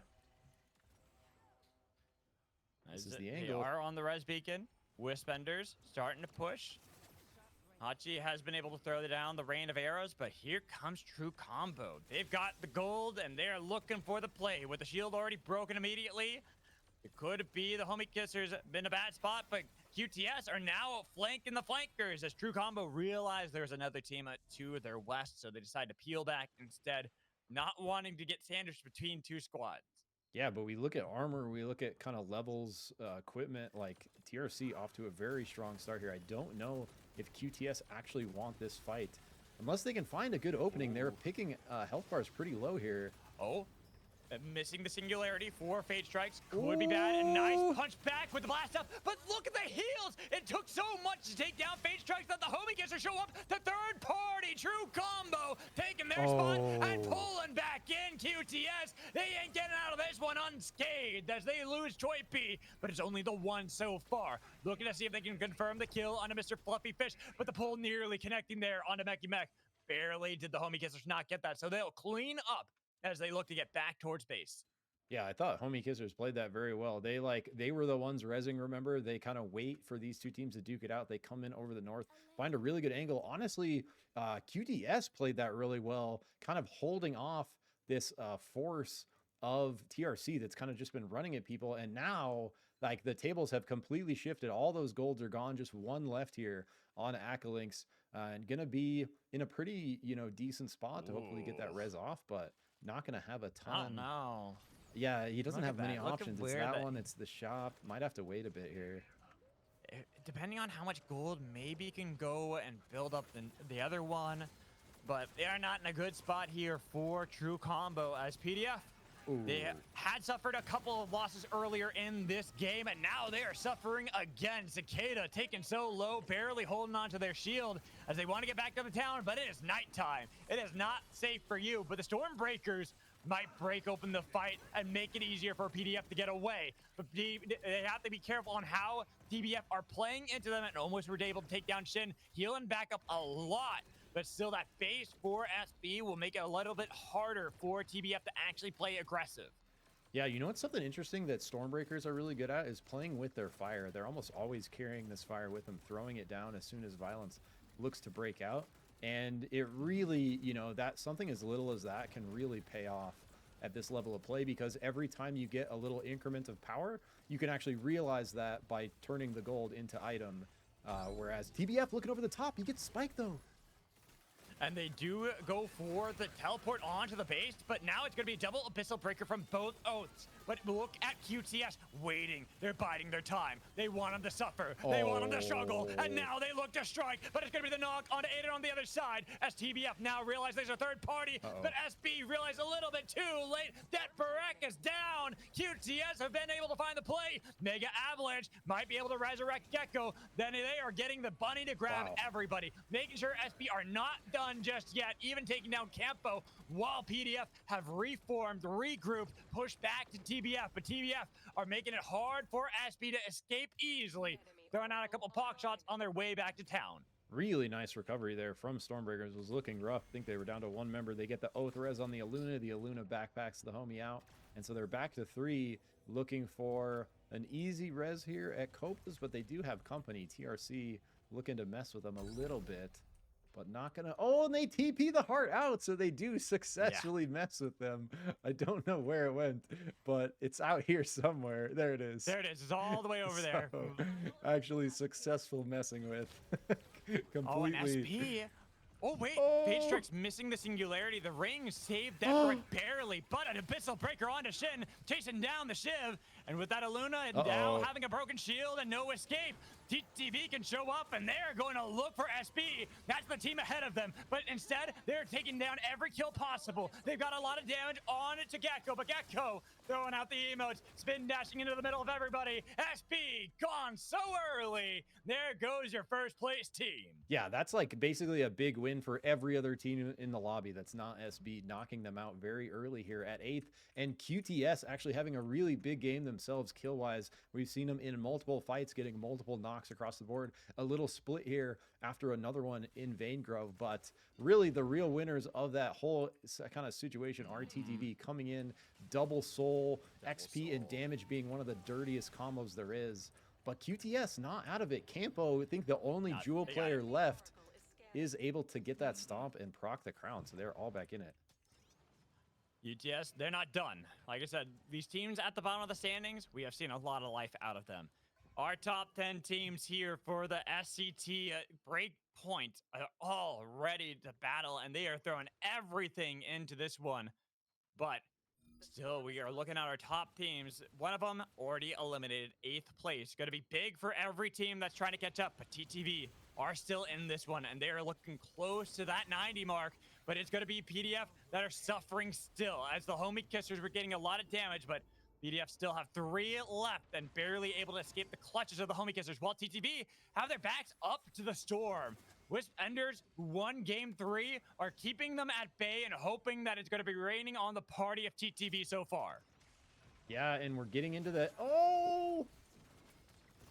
THK from the south actually completely catches we off guard. We kind of usually the ones that are trying to play that cheeky angle, they are going to recover and be just fine. But THK still in the hunt. We down a couple levels, actually only on the level 10. We see TTV to their left on 14, THK to their south on 13 and 14. So that kind of circle strategy not working out as well for this game. They're going to have quite a bit of catch up to do. Need to find a good third party. No. It might be right here. Cicada accidentally going into everybody of this fight and was punished for it. PDF down to only 1 member. So many times have they been down to only a couple members, but now they have to rely on only Echo, this Bishop in the middle of 6 other squads. Yeah, it's such a tricky spot if you're Echo here. He is actually somehow finds his way south. Is going to kind of get a free angle on a crown. Train! Train! Ah, I missed it! Adamar got pulled off of the train there by the homie kissers and nearly was taken down, but TTV have got the Mega Avalanche throwing it back at the homie kissers as they are going to get away. But that was a weird interaction to just watch Adamar getting pulled off the bullet train while Campo wearing another crown for QTS. Echo was hoping to be able to steal that away, but look at Campo hunting them down, grabbing the chains, but Campo up in the air, spike down, and resurrecting everyone for TTV and taking down Becky Beck. Even Echo in the middle of everybody falls. PDF out at 7th as TBF see TTV, and they want to take down this team at the top. They don't want any other teams getting close to 90, but they weren't able to get the damage onto Tel. They're just stick. He's healing back up, and TTV are laying down the chonker cannons. Echo wanted that crown play so bad, bro. He was so close. TTV comes in from the north. Tom Kick snipes it from him, not able to lock in the kill with the crown. And so now final member or different squad with a final member here. No, Choipy just doing Choipy. their very best to live. 1 health. What is this? Oh no. Wow, and he does. Surviving. Crazy, actually. But it's difficult still. It is so difficult here for Choipy because look where that crown is. It is controlled by TTP. Uh-oh. They know you're there and they pushed you out, and there it Yeah. is. Taking down another squad. The TTP still are in the game. Every team that gets eliminated, more points for TTP, the closer to 90 they get. Yeah, it's actually like such a tight kind of like game here because we now have multiple squads that are kind of like looking at the top of the leaderboard facing it off here. The biggest kind of factor is that Stormbreakers are not here. They were out at 8th, I think. And so this Yep. lobby has the chance to really upset kind of what's going on the board right now. And I don't know. It's like a pretty even, like everyone has a decent bit of is. space. Because right now, Tom Kick was looking for the play in the back line, but there's going to be the spike. Mega Avalanche, but an Abyssal it's Breaker huge. breaking Oh. down the back door. The Ori was the first one, but it was traded for the Clarny in the back line, and now a spin dash, broken shield. But look at the damage on Tom Kick. Not taken down with the blast off, barely missing, but Aiden blasting off from the Ori Oh. with the punch into the wall. They are taking him down. Turbo velocity. They've been stopped in their tracks into the storm as the Black Frogs leapfrog their way, jump over TTV. Only Teldo remains barely. Will he escape? But the Black Frogs get a huge share of that fight. Aiden asserting dominance there, playing the punches so well, knows the team has to sort of stack to get those reses off, and just executes it flawlessly. More carnage in the top right here. Suspenders, they won last game, and now they're struggling, but the Homie Kissers are the same, as it is going to be True Combo pushing in. They got rid of the first place team Oh from my game God. 3, but the Homie Kissers are in a bad spot. Teldo has snuck his way in, No and no one way. is the wiser. Nobody has gone in. No Instead, way. they're pushing for the Homie Kissers. Abyssal Breaker going wide, but even with the respawn beacon, they're taking down Sprocaine, and still unseen. Nobody checked the brush to take out Teldo, and this is allowing them to get further into the game. Nobody is even playing as that is a potential. No one is even thinking that Teldo has snuck around them with Orlando's wearing the crown, the salvo missing, but Tonk Tonk trying to get the Homie Kissers a better position, crashing into the wall, but now they found out Teldo. They're pushing him back and saying, you're not getting back in this game. TTV are gone at 4th. Yeah, and the Black Frogs really wanted to finish that off so they can get this double soul action. So now damage soul, XP soul online for the Black Frogs, actually looking terrifying as we come down to our final 3 squads here.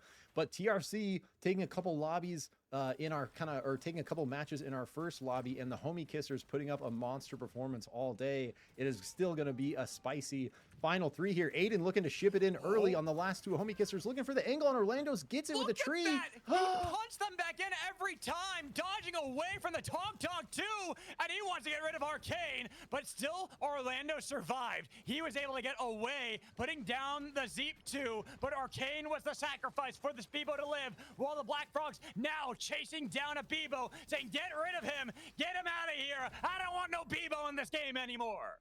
Yeah, Aiden going turbo on the Bishop the last 2 games. We've seen so many huge punches. Just no way for Orlando's to get out despite being on Bebo. Having the bat, having these zoning tools cannot get through the oppressive Bishop, just keeping him in the storm there. Forced the Tonk Tonk out, but goes right into the hands of the rest of the Black Frogs. So this is the Black Frogs game to win here, Magical. It is, and True Combo are looking to see if they can deny the Black Frogs that victory.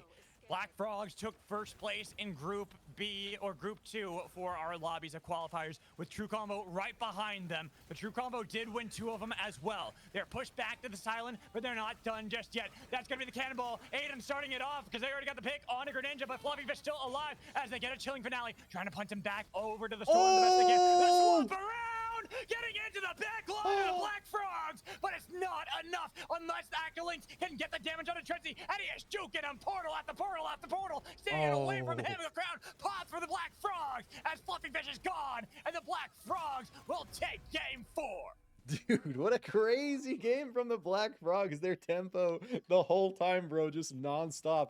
Actually, so many good fights for them there. And we almost saw a just next level turnaround off of the Void swap from Fate Strikes, bringing in Ackling on the Celeste for that massive ult at the end there, but it's not going to be quite enough to stack up against the double soul level 15 Black Frogs there. So they are able to close out game 4, and that's going to be a huge points game for them, I think, Magical. Like, they're going to be... Let's get Monado back in this one, because I want to get Monado's opinions on this one, because another crazy game. True Combo were very close to Monado's prediction of being able to bounce back. But man, what an outplay from the Black Frogs, not only against True Combo, but against TTV, against Wispenders, against so many squads in this game. Guys, they played so well this game. Man, that was wild. So now, like, Black Frogs, they did win our lobby 2 of our qualifiers, so we shouldn't be too surprised. But they did start off really rocky here in the final. So Monado, what do you think has really changed for the Black Frogs? Is it that clutch factor? They saw how close SB and TTV were getting to 90, and they're like, all right, time to step up. I think that the 2 first games they were a bit of unlucky, and also they were like, they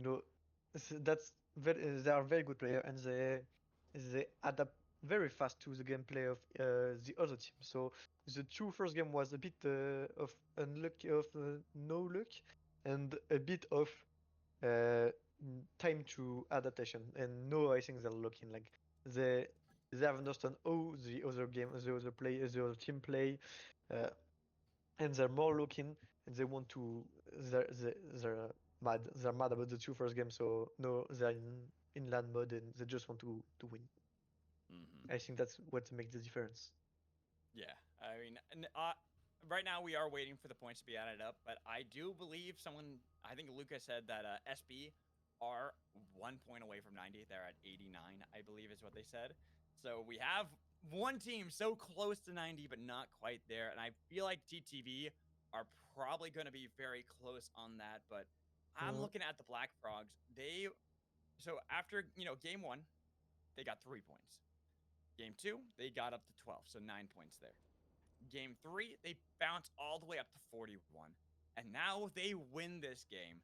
And they got a lot of kills in this one. I wouldn't be surprised if they were right at that cusp of 90 as well. Yeah. Let's see. Yeah, like I said, we are waiting, obviously, for the points to get added up, so take a little bit of time for us. I think, TTV might be already to 90. Like, I don't know how much kills it. Okay, we have the ground king. Oh, we got it. Okay. Okay. She says, "Think, guys." She adds "think, guys" under the board. Okay, we have an equality for the first place. TTV and Stormbreaker are both at 85 points. Wow. TBF is making a huge comeback at 79, bro. I mean, what that's insane. They went from 41. They were down to TTV 27 points, and they bounced back, and now they are only 6 behind them after that game. Did you crazy game? And then we have another tie, Wispenders and the Homie Kissers at 57. PDF still there in the middle at 43 with Dog and TRC, both right behind them at 42 and 41 respectively. Then there is a little bit of gap, but QTS and TWF, it's not like they're just sitting back idly. 26 and 28 is still respectable in this kind of lobby. Yeah, of course. But we haven't hit 90 yet. We have not hit 90 yet. So we're at least go for 2 more games. At least 2 more. So that is, to me, already crazy that we are guaranteed that. But that also is predicating that one of these teams ends up winning that second game between TTV and SB, or even the Black Frogs if they're able to pop off and get themselves over and leapfrog into first place. We could see that we've seen the Wispenders win. PDF have won. There is always the potential for any of these other teams to take one of these lobbies, denying that win. That's why Matchpoint is so fascinating, because anything can happen. You have to play every game, but most importantly is the final one. Yeah, exactly. if you can't, finish the job, Mm. then you don't deserve to win, and that's Yeah. what's cruel, but also super cool with these formats. It's cruel, but it's reality. Let's face it. Yeah. Mm-hmm. So Minato, I'm gonna let you get back into your Yeah. stream as well, because we are getting into game 5. We know we'll have at least 2 more. So Minato, we'll see you on the Dude, I'm loving the other side. analysis, Minato. Thanks for hopping in between games. This is awesome. Thank you. All right. We have had some spicy games. here today. Ok. Like Ok, le chat, on est absolutely parti du coup pour la crazy 5e games. game. We'll leave it to EU to have one of the best ways to start off match point, right? I'll Our tell you what, first man. time we get to see it. This is how you play it. Every team's ready to rumble. Nobody's going down without a fight. And we are here after 5 games with no team past the 90 mark. Yeah, and like every time I get a chance to watch EU tournaments, it's so fun because it's just such a kind of different look. And we see it's like a lot of times like in this kind of meta, very slow start, kind of slow spread out, controlled, but there's some point in any match where just a switch gets flipped and then everyone's just murdering each other nonstop till the very end. It's like the 100 to or the 0 to 100, the right direction, and it's just like so fun to watch. I hope everyone knows out there, I have gone through 3 water bottles now for this cast today. Shout out Magic. I've After a consumed full so shift much of work water. coming in hot. 12 hours too. You are crazy, bro. We love you and we respect you for it. That's why they call me Matt after all. But I love this game, and that is why we are here into Game 5 for the SCT Breakpoint, our grand finals. And right now, Woo! 2 teams tied at 85. We haven't gotten that 90 broken just yet, but we're looking at how teams are positioning, and we got 3 teams at Cold Fang again. This time it's Dog against True Combo and the White Frogs. The White Frogs were the ones able to get some of the camps early on. True Combo kind of suffering this time. Dog got eliminated first in that last game by True Combo, I believe, who were able to chase them out of the Cold Fang. Yeah, and we see another like pretty contested Cold Fang. I thought the White Frogs were gonna head up the catacombs, but they did call the turnaround, look for the winner of maybe this fight between TRC and Dog. Dog, although up camps a little bit, sort of on the back foot because of how split they are. We see Ezib was taken out up here, and the White Frogs now finding the back of TRC. TRC has to be careful of the overpush here. It looks like they call it and are gonna turn together to face this TWF squad. As they do get a nice knock, looking to get rid of Adamex. But Adamex is the first one that is taken down. First casualty, yes sir, is going to be the next one who had that gold armor that is easily going to snipe away. And with a nice crushing defeat there, the White Frogs are going to have to run away, get to the respawn beacon. Should be able to get that off in time, especially with Sid protecting. True Combo weren't really in a position to punish just yet. I think of all the teams down here, though, the White Frogs is going to kind of have the worst position coming out of it because we can see Dog already split off multiple members in Catacombs, another over in Skyrats. And TWF knows this. They know they have no farm to go to. It's literally just Enshrine. If no one is there, they have no intel on that. So they're actually going to just push right back in and look for another fight against TRC. Like maybe their only play here.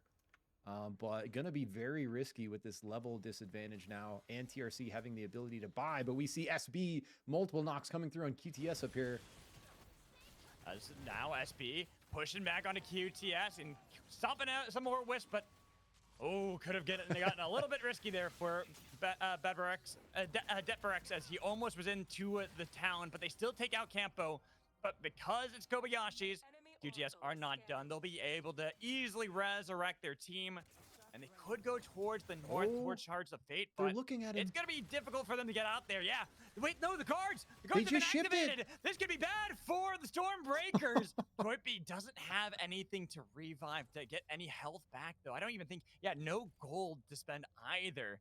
They might just have to go for Deathbox revives, but I already saw recalls there for Stormbreakers. They are already down south. They were hunting to see if they could find Toypi, not realizing that he was able to kind of get around their vision Now that he's spotted out some of these things that he can pick up, He's so can sketched easily out, grab some- bro. For oh good yeah, reason. I'm surprised he didn't pick up any of the potions though. He's Why didn't he grab those so he he could heal just up? is like checking his six, like making sure no one's around. He just wants this res to happen, then he can heal, then he can do anything else. He's like, just wants his team back, and they're back in it. So QTS lives here, gonna be looking to scale their points up still. TVF finding a vault way over in Chaos Steps. We got Dog to their south, who sort of recovered from that Cold Fang fight, made their way up into Catacombs, and then Wellspring, these other teams doing a similar thing. We see the White Frogs, who are kind of on the losing end of that Cold Fang fight, get Enshrine for themselves, catch up a bit and farm, but TRC coming out of Cold Fang, kind of the winners. We see level 6 pretty much across the board, full gold armor, and some nice item evolutions coming through already. So they're going to be looking to fight here. They want to find maybe a little more farm. Again. Then now it's a different team though. It is PDF who have spotted them trying to get that Guardian Archangel, and they've already got him surrounded, and they're pushing up level 7s for PDF. Gonna make this difficult, but they're just gonna be the level 7s, and they should be able to pick up that exotic, but they took a lot of damage for it and spotted out a boombox on the side of Echo. I'm surprised PDF didn't try to pull the trigger on that one, but I guess level 6 for Bishop, not the easiest to try to engage on just yet. Yeah, and I think they see the full 7s all across the way there and don't want to try to over push into a bunch of ults, but we ults of their own. Might have it here. Push into Oh!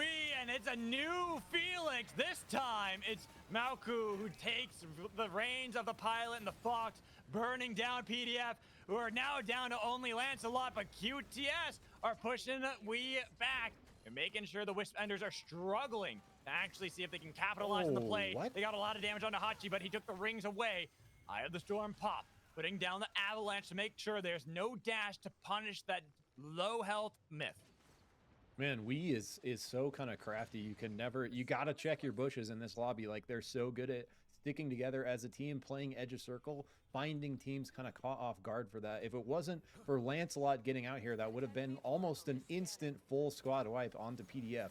So very scary, but they are able to make it out. They are going to run right into our Cold Fang winners coming up from the south. TRC here, though, looking very strong themselves. I think the swap was a little short.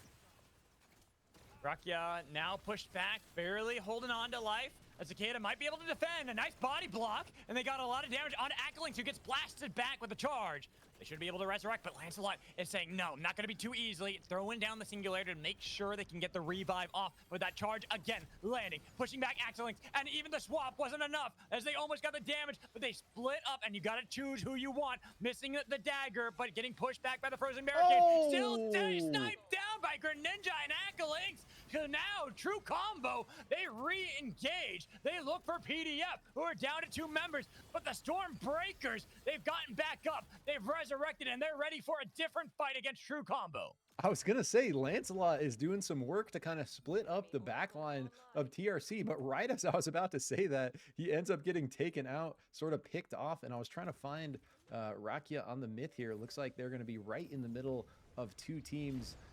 We positioning around this damage soul. No one really looking to contest them. Looks like THK might be making their way in to do it, but it might be a little too late. We just absolutely roasting this thing. They're taken down really quickly. Yeah, it's going to be too late for them to get that, and putting up the Bright Shield to deny Sprocaine that pull.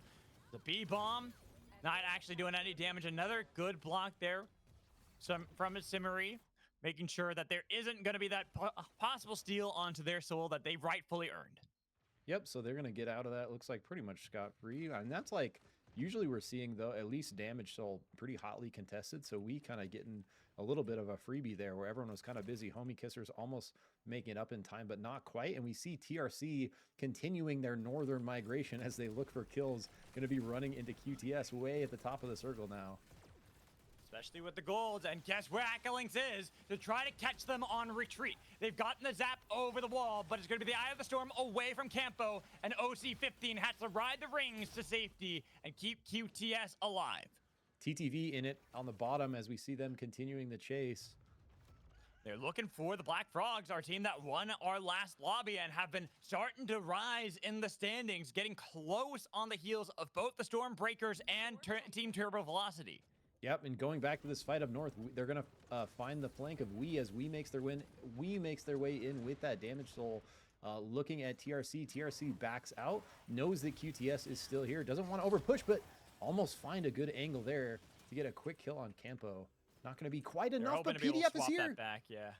PDF are there, and they found OC15, and they blast him into the wall. But he was able, oh no, not able to get to the mantle and get that Bebo boombox off. Instead, now they're running, but a nice pull. Might be able to turn it around. Echo not in time with the blast off, but gets a lot of damage on him back. And now the Wisp-Benders show up, but so does True Combo. 4 teams in the brawl as everyone scatters, but PDF are the team that suffers the brunt, burned down by the Felix. And now Team Wisp-Benders and True Combo, they will do battle as QTS barely survive. A recall will keep them alive, but it's going to be True Combo and the Wisp-Benders fighting. Another flight of the Firefox into the back line, but the burn does not help out with a swap into the back line of the Wisp-Benders, but they're low. You got to be careful, True Combo. Another singularity lands, but where's the damage? It doesn't pop to actually take down more shock. Instead, it's going to be Campo, of all people, finding Fluffy Fish alone. This Oath doesn't have anywhere to go with the static built up, but they have to be so cautious with the Wisp-Benders nearby. What a crazy fight. And TRC, you know, looking for these dirty Celeste ult swaps with the Void. Fate Strike's having a, you know, incredibly huge one last game, trying to repeat it there. Not quite the angle they needed. Still looked like got a couple members, but we actually fighting that so well, kind of fully recovers and puts it to TRC. Now if we look at we, level 12, 11, like full item evolves, double pink on the Myth, double wings on the Bishop, like already looking so scary in this game. So if there ever like was a game for we to kind of abandon their patient side of the circle strategy, it would be this one. They need to be hunting kills here because their kind of power advantage is looking very strong this game.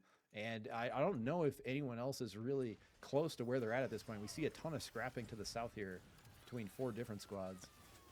Especially because they are in the middle of the standings right now. As TTV, one of our teams at the top, are looking to see if they get more picks. But Homie Kissers were able to snipe that away onto the White Frogs. But now they are in a bad spot. They're pushed back. Wait, what?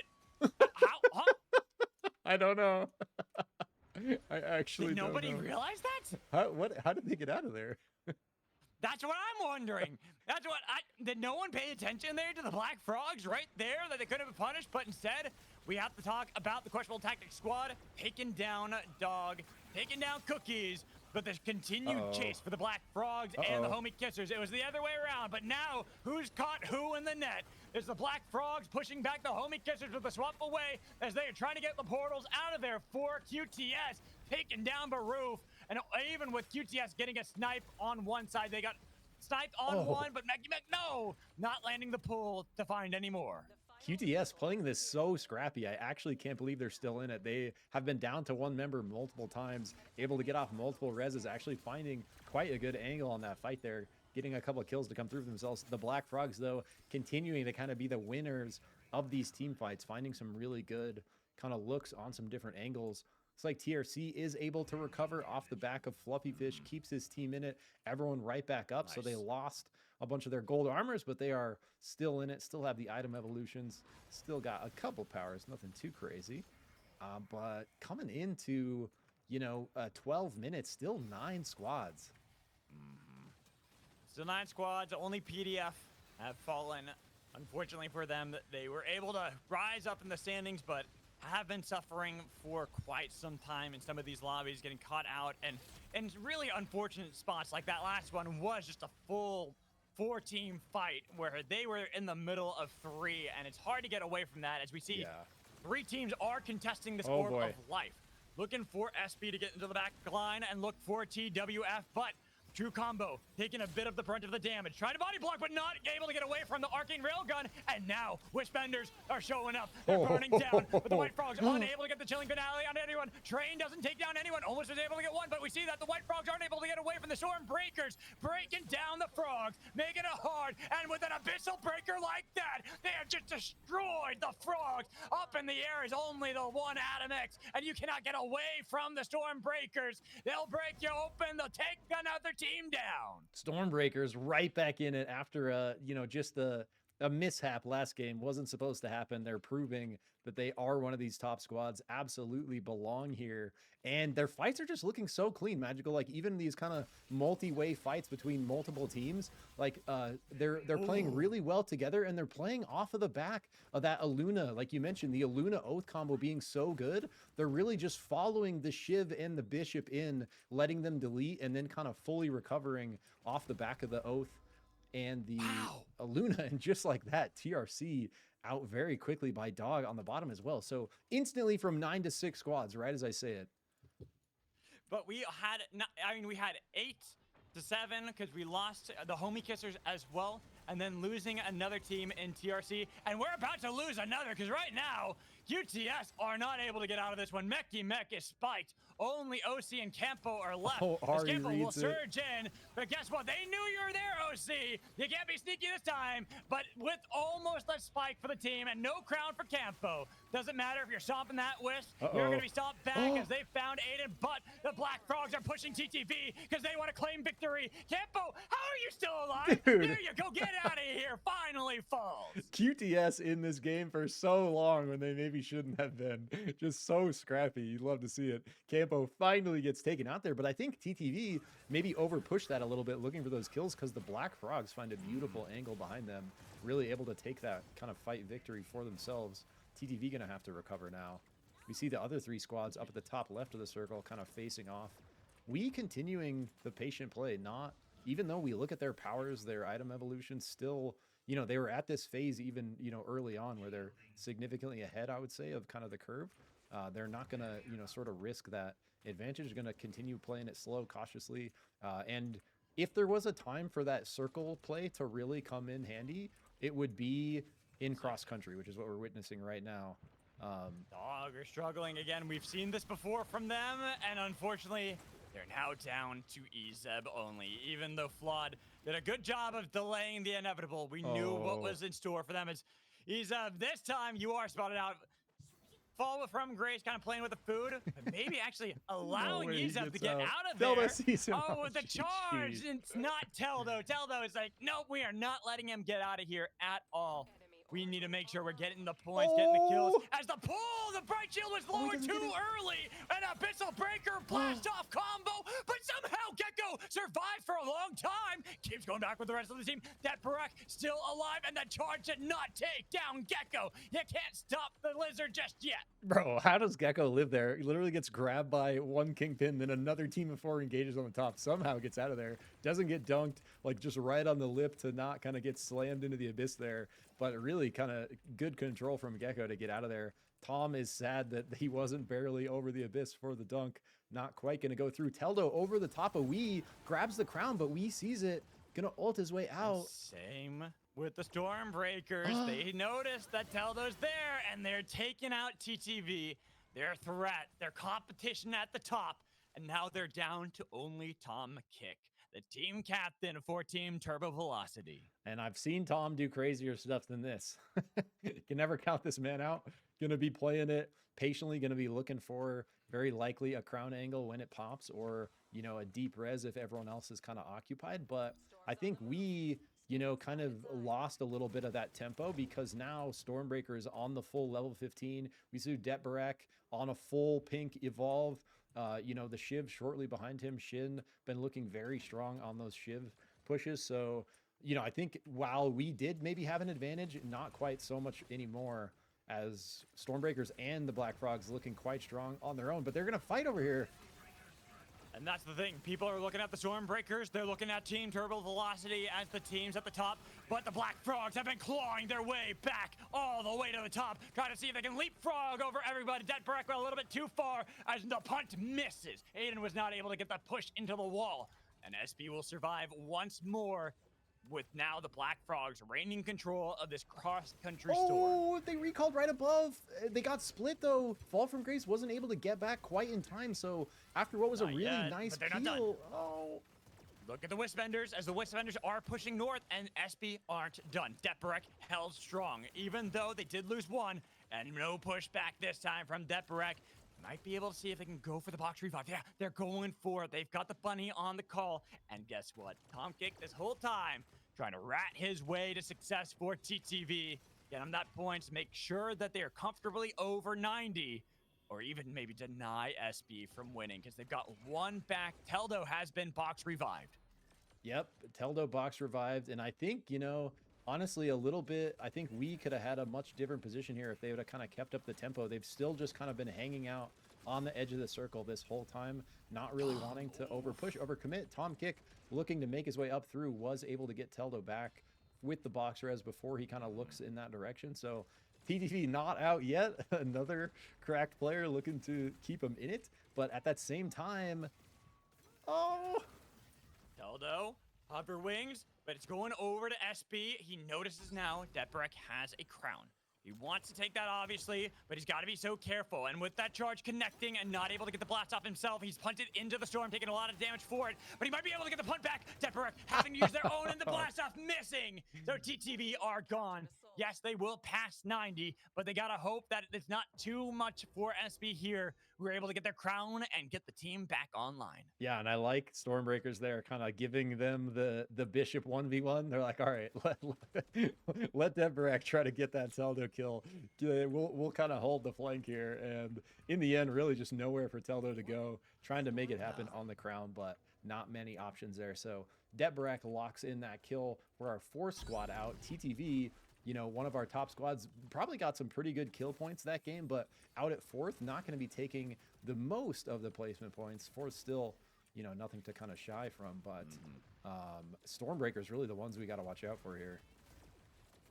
Same with the Black Frogs. You can't, like I said, you can't count them out. They were only 6 points behind both TTV and the Stormbreakers as they try to break down the shield. But the Wisp-Enders waited patiently like they've done every game so far in the finals. And they take down 2. They're even getting the blast off, connecting and getting rid of Deborek. The engage for SB's gone, but they're trying to revive. They'll push back, deny with a nice flight of the Firefox to burn down the Stormbreakers, getting broken alive as Treadsy still treading water for TBF, but the world and the Wisp Enders controlling the circle, even with a crown.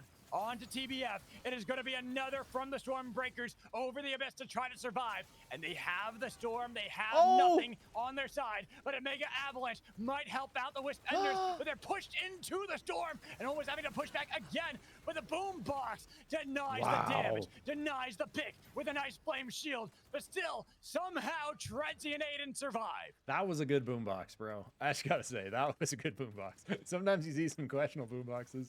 That one did exactly what it needed to do. Keeps the whole team alive when they're very low. They're able to recover, remain a squad of 4, but these kind of stragglers on both teams are putting up such a fight to really make we work for these last kills. But remember, every one of these knocks going over to we is another kind of kill on the scoreboard. So honestly, the more these teams res, as long as we can keep getting these kills and finish it off before like a full crown proc. Portals.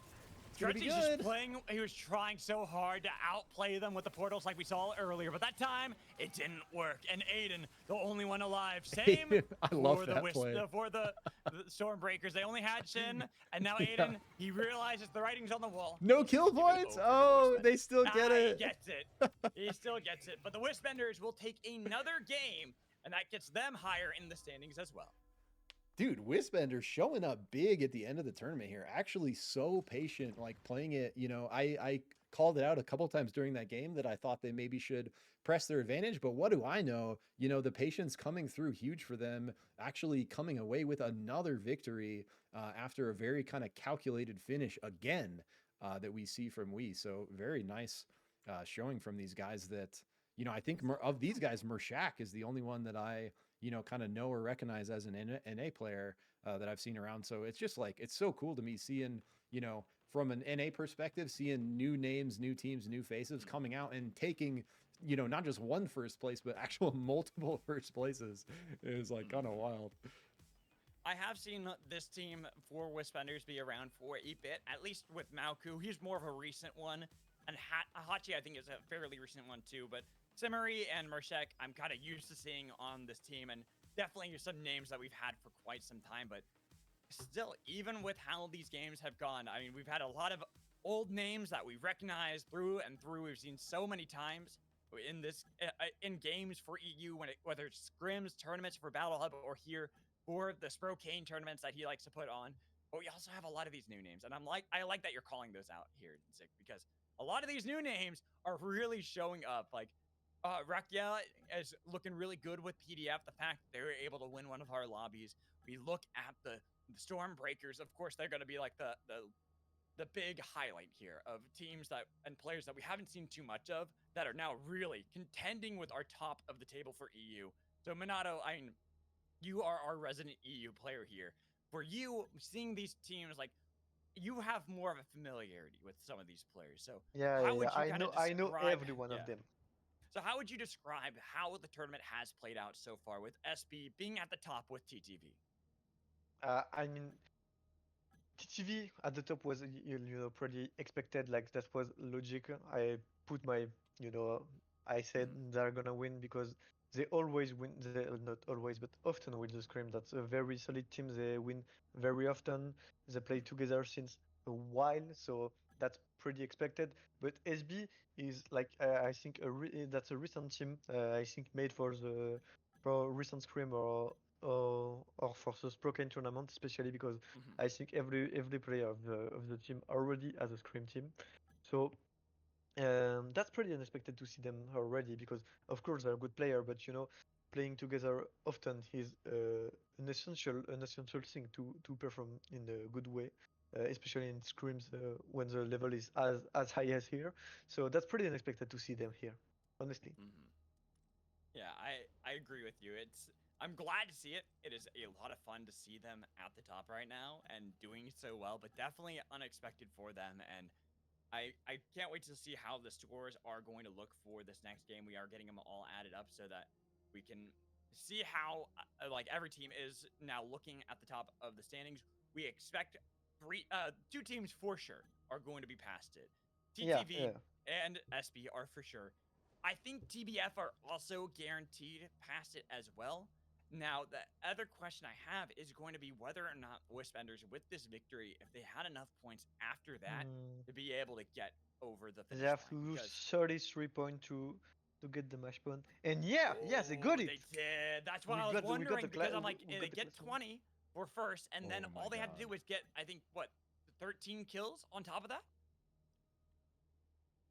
Yeah, do a lot. Let me show that really quick. Hold on. I almost forgot. Gotta show that for everybody so they can see. But I'll let you talk through it, but because you, like I said, this is definitely interesting to see. 4 teams have now passed the 90-point mark. Yeah. So if one of these 4 teams is doing a top 1 now, they win the tournament and they win the $800 cash prize, and 800 euros. But they win the tournament.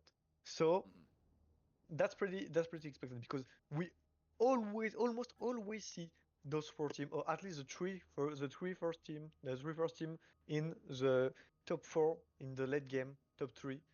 So there is a high chance that we can see one of them win the next game. But there is team that can still win, and I think THK and Dog also want to win. They can win. They just want to lose like that. So they maybe gonna play differently and maybe focus more on those teams. So they don't win, even if they don't make that much point. If they delay another team from winning, they still have a chance to make a comeback. So I think is gonna be pretty excited from now. Is the team gonna change their gameplay? I don't know, but I think that's gonna be interesting to see. Me too. I'm very excited about this one. And I will say, we look at our teams here at the top. SB and TBF have won games in our finals, but TTV has not. They have gotten top in pretty much every one, but they have yet to actually win a lobby, while Wispenders have won 2. So, if we go based off of that metrics, WE are actually a team that is above everyone else. They're the only ones that have taken 2 lobbies so far. And right now, you are playing for the win. You are not playing for the kills anymore if you are these 4 teams. You can ride it out if you want. People can call it scummy if they want, but this is Match Point. You are here for the prize. You're here for the title, and you want to be the SCT Breakpoint champions. So we will see how these 4 teams are going to stack up going into our 6th game of the day. Dominato, before we let you go back to the stream, any thoughts on what we could possibly see going into normal weather for Game 6? You Yeah. are the drop leader. Let's see what's good. Okay. Good luck for the cast, my friend. Yeah, you too, bro. That's it. I'm back in it. So we got the scoreboard up. We got shipping into. It's crazy. This is already our sixth. So is this our 10th Comme game on a up pu to today, voir, Magical? Are we already on 10? Maintenant, on est This is sur our 10th game. This is our 4 teams 10th qui peuvent game potentiellement right win now. TTV, So, WE, we possibly TBF could be et ending on SB. this game. Si une de ces 4 That is teams-là not fait un guaranteed. top 1, c'est la It is match point. And so whoever gets first out of our top 4 teams, then that will end the game, that'll end the tournament, we'll have a winner. But So, dude, it's actually such a spicy format. So it's like literally, I think you guys might have just been talking about this, but like there's 4 teams you got to look out for. It's SB, right? It's Stormbreakers, it's Yep. the Black Frogs, it's Team Turbo Velocity, and it's We. What does We stand for? Wisp Enders. Wisp Enders. And then just like, you know, in the contention to maybe Crest 90 is the Homie Kissers. And then the rest of the lobbies basically 50, you know, right around 50 or below. Like TRC, Dog right at 50, PDF, QTS, TWF like down a little bit, but like still above 30. So, you know, really able to mix up the lobby if they come through with big points games. But it's really those top 4 teams combined with the Homie Kissers maybe having a big game, which they definitely have the potential to do here. We've seen a couple, you know, really good kind of games and fights out of them that, you know, these bottom teams are looking to play spoiler here. They're just looking to, you know, maybe we might see actually a little bit of a shift here, Magical, where this bottom half of the lobby is. I actually saw Dan Bridges on the White Frogs, the Black Frog sister team, say it in the lobby. He said, "We are 10th.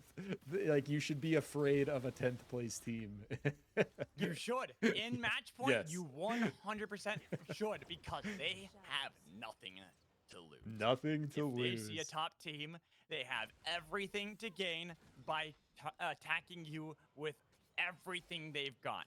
So you, as one of these top teams, should fear any team that is outside of the top 4. And right now, PDF, they are doing battle with QTS. Not necessarily the team we'd expect them to want to fight, but Rakia is going to be resurrected while Choipi unable to stop that. The Wisp not stomped down, but Choipi's life will certainly be stomped. Yeah, and despite both of these teams kind of being like, you know, toward the bottom of the lobby as far as the points go, both like putting on such a good performance. We've seen both PDF and QTS have crazy, you know, kind of plays where they're down numbers, down members, and able to pull it back through a crown, through a crazy res, you know, through some big play. So like, and QTS was in that last game for so long after they had no business being there, after they had like 1 member left just a couple minutes in and playing on the back foot the whole time. So, you know, just more kind of spoiler teams coming in, looking at the flank of Dog kind of our middle of the pack 50-point team here. So it is a little funny to see these teams at the middle of the pack, both Dog and PDF. Now scrapping with one another, kind of looking for these early knocks, a couple of extra points. For both teams, will help them out, especially if they're able to win this lobby and deny any of our top 4. They want to get back up, but PDF, they answered back immediately as they take down Cookies, but the pullback from Flawed trying to resurrect their myth, while Sinoid had the flank. Low health on PDF, but because Dog did not have a good position, they were too afraid of getting flanked from another side, and that's why they decided to fall back. Yeah, and Echo kind of being one of the main players to keep an eye on PDF, had such a good play there, waited in this bush for the myth to walk up, had a super clean wall punch. They had no idea he was there. And we've seen Echo, you know, constantly kind of making big plays to try to keep his team in it. And I think at one point was the rank 1, maybe you still be the rank 1 Bishop for duos. That might have been like before the previous reset, but definitely, you know, a scary player to be looking out for. And I think pretty much just one tricks the Bishop. And I remember that the Sprocaine tournament we did Magical 2 weekends ago, Echo was the one doing crazy stuff on the RJ that was reminding us of prismaticism. Yep, very much so. Like, just seeing some crazy plays. And that, I mean, that's the thing about Bishop, right? You can make some very crazy plays, though Hover Wings did get nerfed. It is still available, and we have seen many a team get the double Hover Wings still, despite the nerf to its epic status into legendary. Yep, and yeah, I think like we've seen a lot of teams getting it still. It has been trading hands, but it almost always finds its way back into the hands of a bishop. We saw one game where Fate Strikes had double wings void, but besides that, it's pretty much exclusively the bishops out here in EU that get to play with the wings. Usually it ends up being double wings somehow. These guys are just so good at kind of target farming, you know, the powers they're looking for, that very often we see, especially getting towards the final circle, double wings bishops coming in for multiple teams. And the white frogs. So right now, yeah, this is kind of what we were talking about. The fear any of these top teams should have. They see a team at the bottom, they should run. And that's even why I think we saw TTV. They went for a solo Dawn Caps far, far, far away from any other team, because they know it is not necessarily about kills in this game. It is about survival. Survival of the fittest. As right now, Adamix was trying to mix into the back line, but he is pushed back by SB, and they're not afraid. That Brex looking for the play onto the White Frogs as they decimate him, but maybe a little bit too far. Has to go back, but over the abyss, not spiked. Somehow, Stormbreakers were able to find the picks, get the plays, survive, and we have our first team eliminated, PDF, out at 10th. Yeah, so QTS finding those last couple members of PDF off of that fight and finishing them off. So actually big kill points for QTS, like wanting to try to, if you're going to try to keep yourself in it, like this is the game, you got to go big. So a couple points on the board for them early. They want to try to roll that farm into more early action, because you really got to, like, if I look at where they're at on the board, if I can find it real quick, I'm not going to be able to find it quickly. Let me see. QTS, I believe, are at the bottom right now. QTS 35. Okay, yeah, it's got to be, you got to have a couple monster games back to back, but it's still not out of the question. If you have a 30-point game and then a 30-point game and none of the top teams wins these two, like all of a sudden you're above 90 and then it's another one to win. So definitely, even though you're at the bottom, like with this format, you're actually not quite out, because the winner is, there's actually no true winner until it's done, right? Until someone's actually won that game above 90. So it's like, it's actually such a kind of weird, you know, mentality to go in with. You're like, well, we do have a chance, but it's like way out there.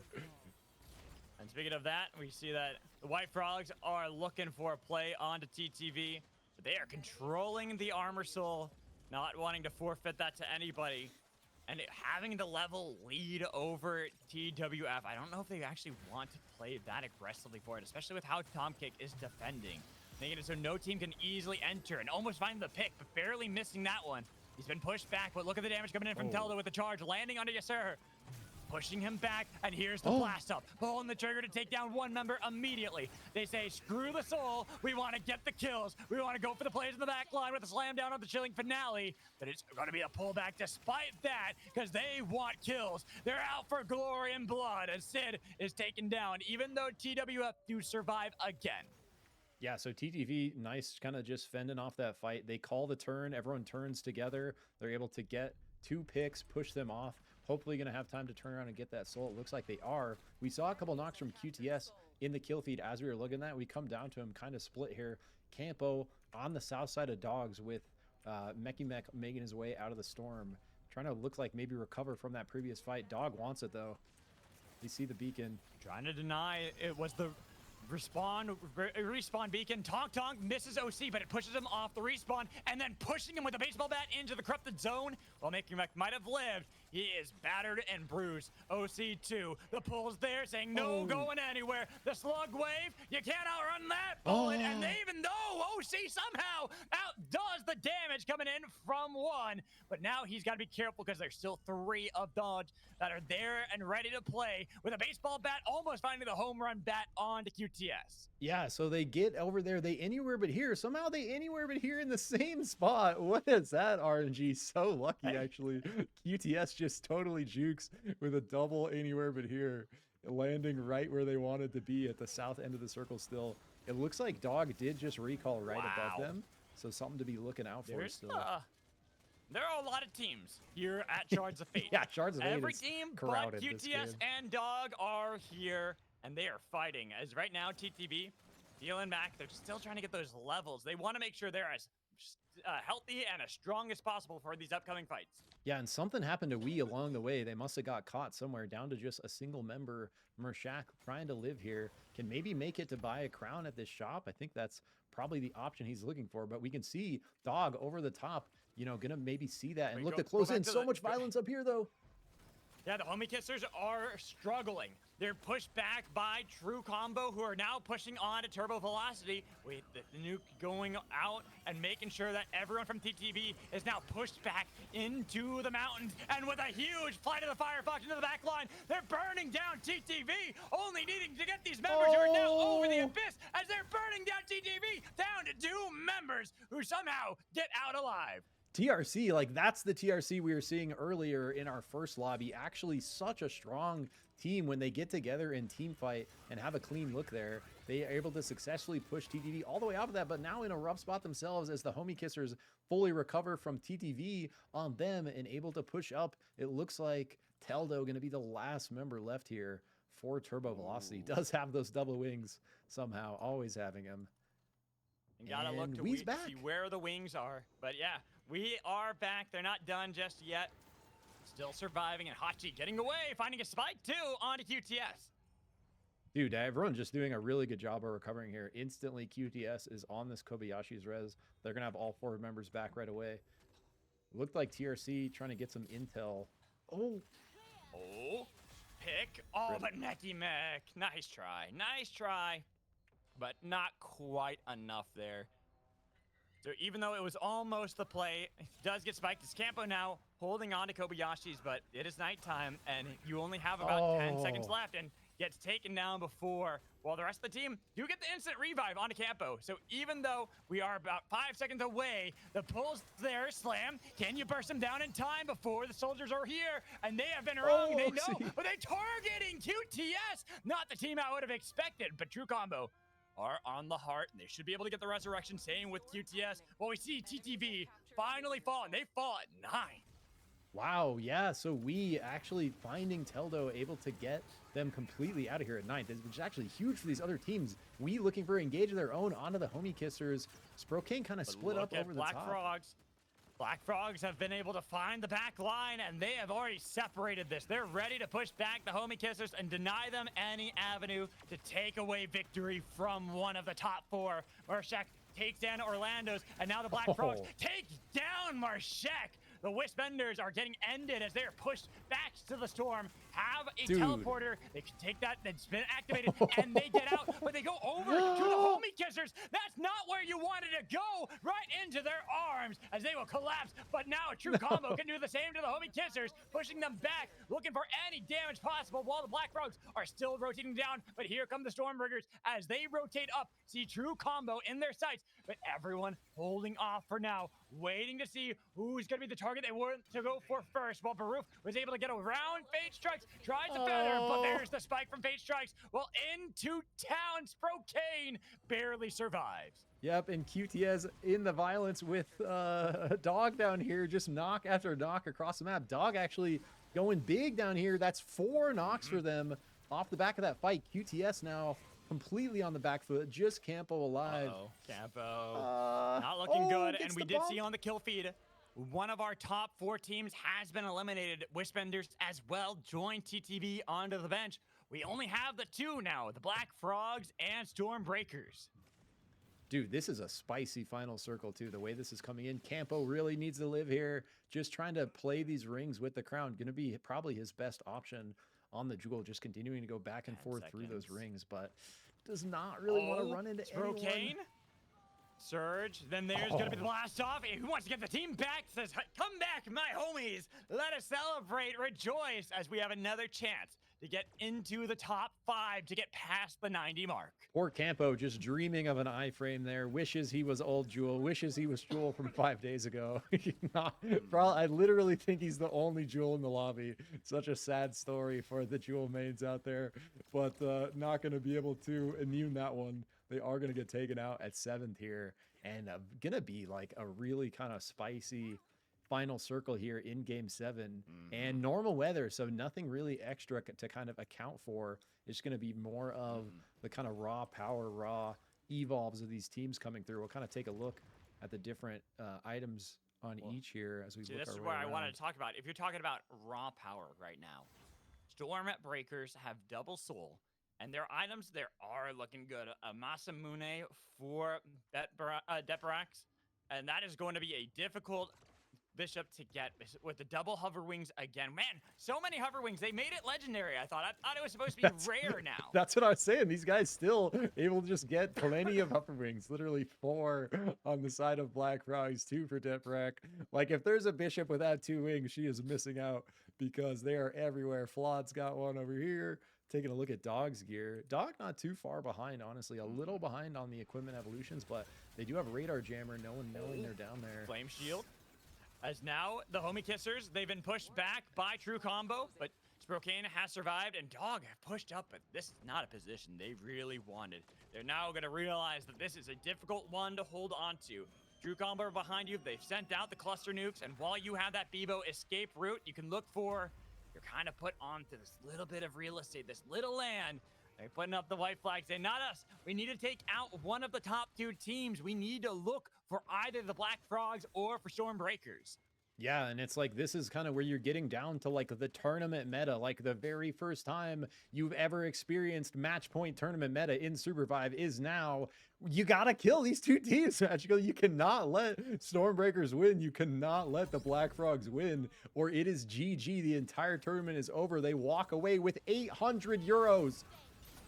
As right now, Greninja, he tried to go for the play in the back line with a huge flame shield, but Oh. the True Combo squad has been comboed down only to 1 as the Stormbreakers push on a Dog, and they have found a break in the chain, and they've pushed them back, and they've got the damage. Senoi taking a lot, but a nice spike out of nowhere from Dog will keep him afloat and make it a little bit more difficult for the Stormbreakers, while only having a couple teams here that will be fully spotted Dog. up, but not one of them being the True Combo, as they have been eliminated by Dog. Dog is putting up a huge game. If they can win this game, keep these like top 2 squads from taking the tournament and scale their points off of the kills they've gotten this game with a first point placement, like that's what Dog needs to maybe be above 90 for the next game themselves. They're at, I think, 51 or 53 right now. Needs to be a legit 35, 37 point game to be able to make that happen. But we've seen a lot of kills on the kill feed coming through for Dog this game. So just have to continue playing it well here. But someone's got to look for these flanks. This third party onto Stormbreakers has to happen here. But no one is feeling confident enough to play into them just yet, especially like I said, the double soul that they have, the hover wings for Bishop.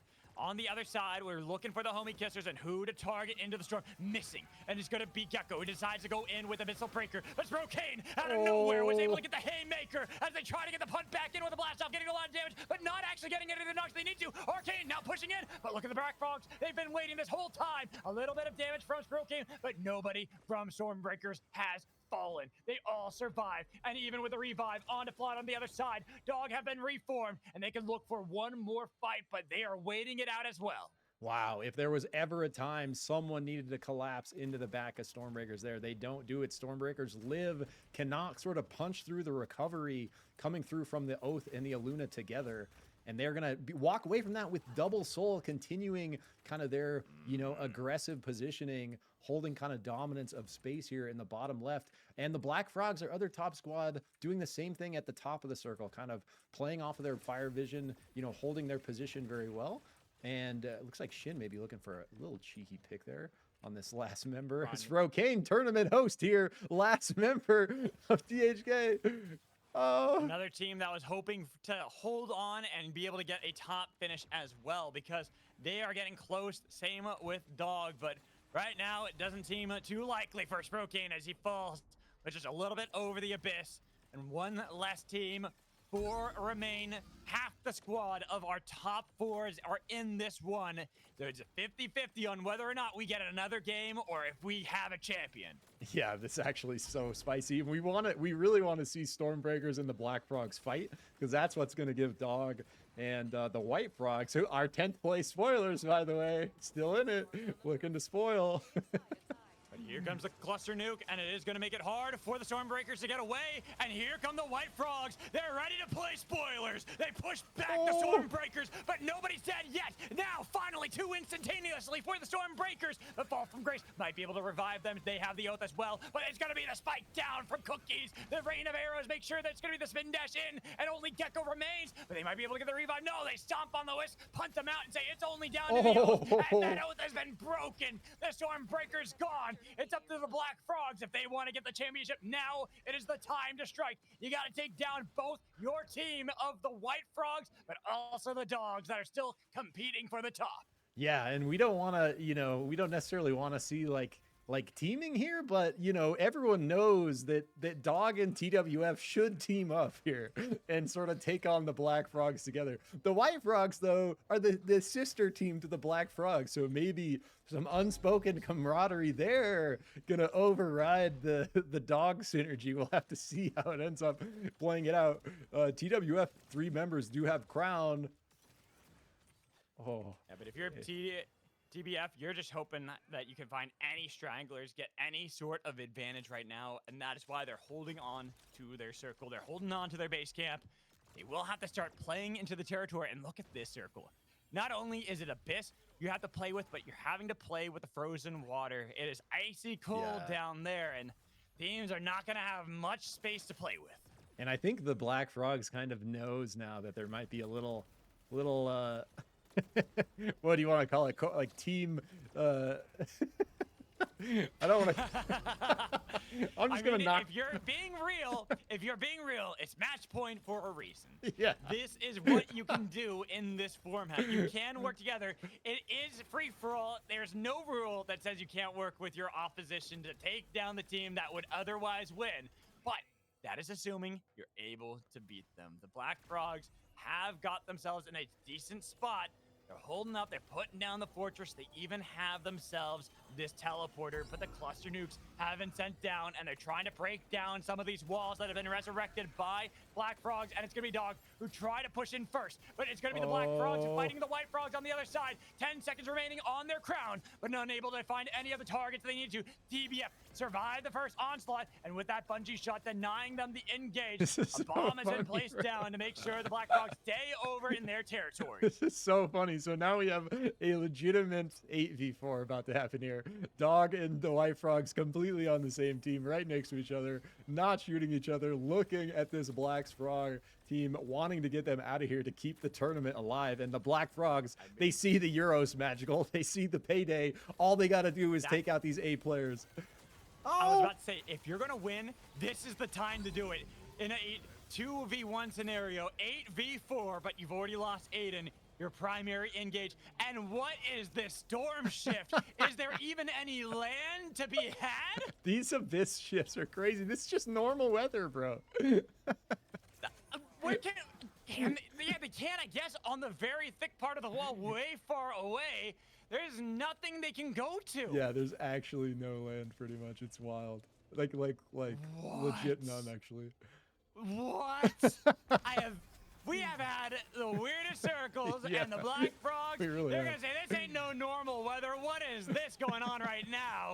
As they are pushed back, try to portal away, but Clarny's been spotted out and taken down. Only Trenzy remains. He tries to outplay them, but they all focus on them. And now the gentleman's agreement is done. It's a Dog versus White Frog, as it's going to be the chilling finale, trying to push into the frozen terrain. These icy waters are starting to be crispy as they take down the Dog, push back over to the Abyss, but the White Frogs are still fighting against Cookies. Talk from Izu, sponging into the Abyss and into the storm to take him out. Now it's down to Izeb with Cookies. They throw out a nuke and say, hey, we look for one, and they find it with the Zeep. Even with Adamex surviving this Bebo, he's got the land to play with, and he's got a baseball bat to whack back, but now you're in the storm. Again, the whack back, but Adamex saves it for the White Frogs. Dude, what a crazy game, bro. So close there for Izeb, almost able to pull out the full victory. But the White Frogs, our 10th place team, our spoilers play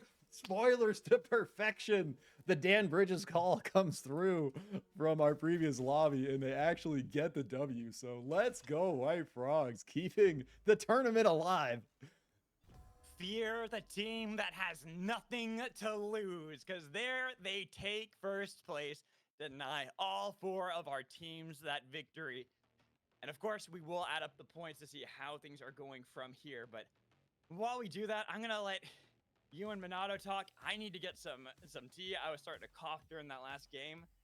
So I will be right back. Yeah. I'm gonna, like I said, you two, jibber jabber. I'll be back in just a sec. Yeah, no worries. Okay, man, what do you think about this game? Like, Dude, I the fu- think just if there is a word, if there is a word about this game, that's griefing. yeah, bro. It's just such a weird spot where all of a sudden there's 3 teams left, but only one can end the tournament if they win. And we see just some Yeah. legitimate teaming there, just actually 8v4 in the end. It's like so funny. Oh my god.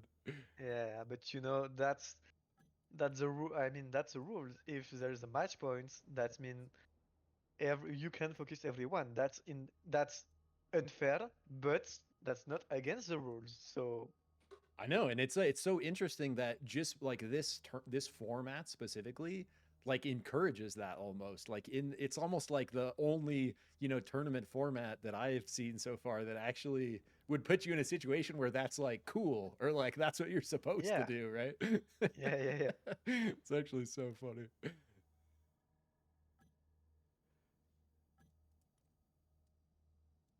I think we'll just go I back. think our 4 team, especially TBF, are a bit mad about being griefed.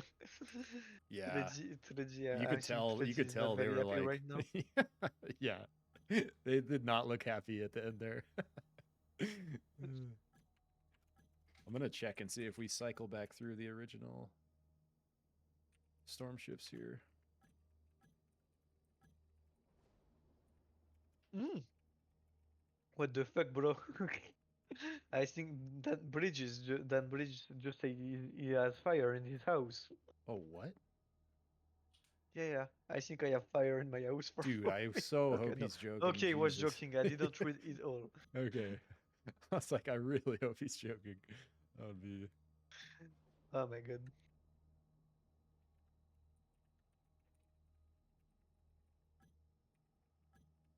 Okay, for now, let's wait to see the new classment, the new leaderboard, the new board, to see if any team come through also 90 points.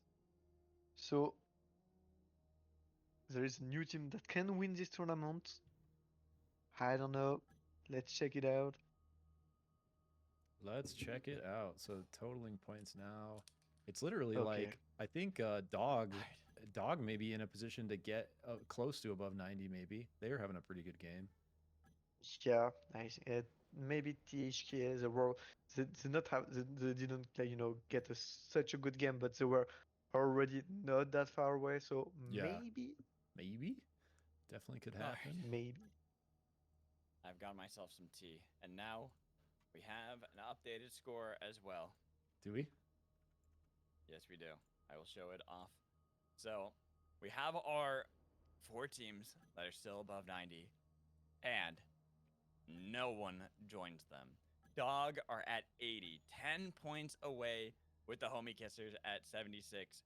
True Combo 62. The White Frogs jump up a lot. They bounce over up into 58.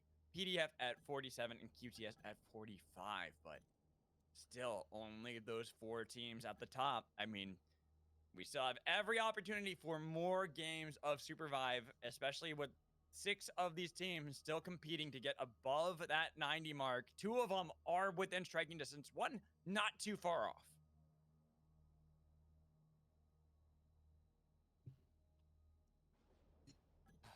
So I think no, Dog and THK are really gonna try out for this win, but TRC, TWF, QTS, and PDF just want to int SB, TBF, and TTV, and WE.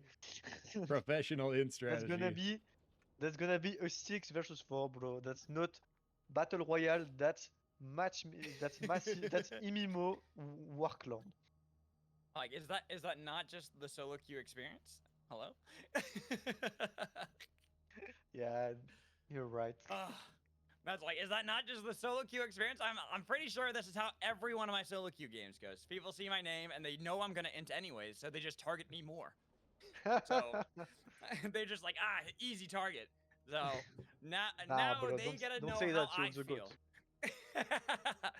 But I will say, this is why I like the match point. The match point is crazy to see how these kind of things can go and how you can adapt on the fly, kind of try to take down teams, try to get past 90. Because think about it, Dog and the White Frogs, they work together for now, but Dog Yeah. are only 10 points away. If Yeah, Fake has but- it, there is no freedom, there's no friendship there anymore. The friendship Yeah, lasts there while is they no aren't at friendship. 90.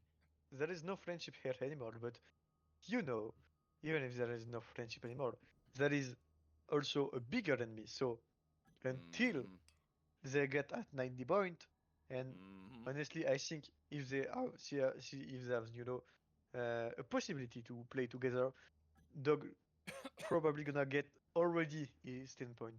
So no, just Mhm. want to work together again and int those 4 teams. There is no need to for them to stay to don't fight each other. SB Dog is at 10 points, yeah, but they're probably gonna do 10 points. Like 10 points is not that much. Exactly. That's like we are getting close to that, and we are getting close to game 7. So now this will be our 11th game that we've had today, which means we will start cycling back through our storm ships because usually it's the 10 that we have for a lot of these tournaments. So now we are going back. I believe we are going to unstable portals, which we started off the day at way back at the beginning, and now we get to start it again to see how this is going to go. So Minato, thank you for joining us for the analysis, and we will see if we have another game or Yeah, not. coming in after on this game one. 11. What the hell? What the Mm. fuck, yeah, bro.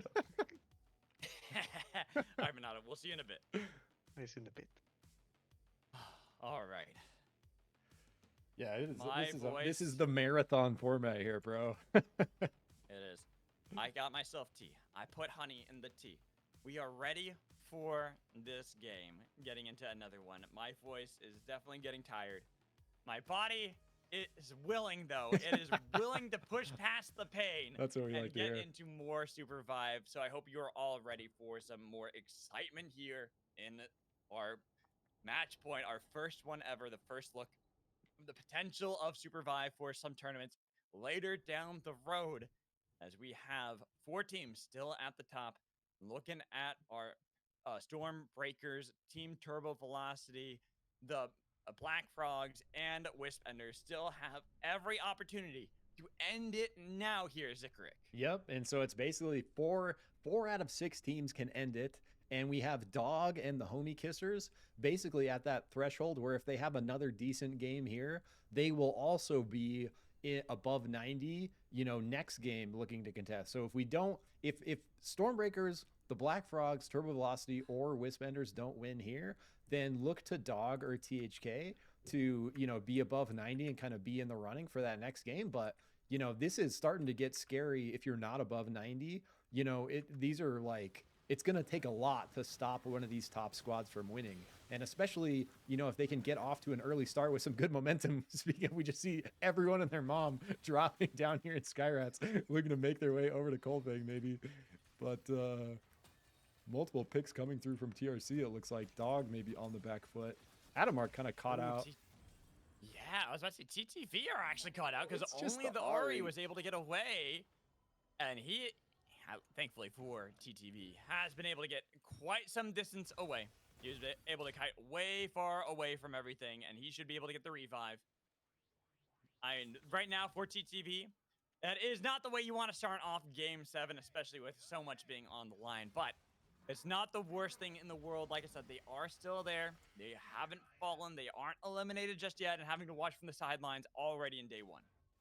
Yeah, and it's like, it's funny. These other teams that, quote, can't win this game are like, none of them are bad teams. Like, we've seen really good fights come out of like basically this entire scoreboard. So I like look at the scoreboard and I'm like, it's kind of weird that, THK, Dog, like TRC, like aren't really in a position to win at all right now because they've had some good fights. Like they've put up some good points, but kind of being behind that 90-point threshold, even if it's just a little bit behind, you know, puts you literally a full game, if not more, behind these teams that have already kind of crossed that. And now, you know, it's a little bit of a different tempo where if you are one of these other teams, you're now playing for the win, right? You're playing for like position 1, which can often be a different strategy than if you're playing for kill points, right? So we might actually look to see a little bit of a different strategy from some of our top teams to maybe play a little more patiently, play more to the edge of the circle, kind of like we see we doing,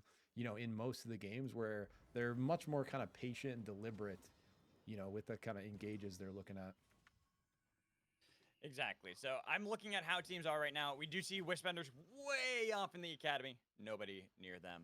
And we even see how TTB, having lost earlier on, they decided to go all the way to Catacombs, then into the desert, and they might be able to go back through Entrine, but they aren't really looking for any fights. I doubt any of those teams are. The teams that will be, though. The Homie Kissers probably going to look for some.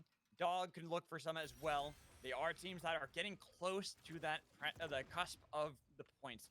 All they need to do is either make sure they're getting the kills or they're getting the placement for it. Because I believe Dog 10 points away from 90. The Homie Kissers were 14. So very close for both of these teams to join our top 4. But they have to not only join the top 4, they have to make sure that neither of them win this game. None of the 4 in the top win if they want a shot at taking away that prize. It's actually such a weird strategy to have to like plan for. You're like, okay, we need to do decent. These other 4 teams also need to not win. That's our plan to move on. And only so much of that is in your control, right? It's like, but it's so cool, this format. It's literally the first, big bomb. The first time we've seen this kind of format in SUPERVIVE.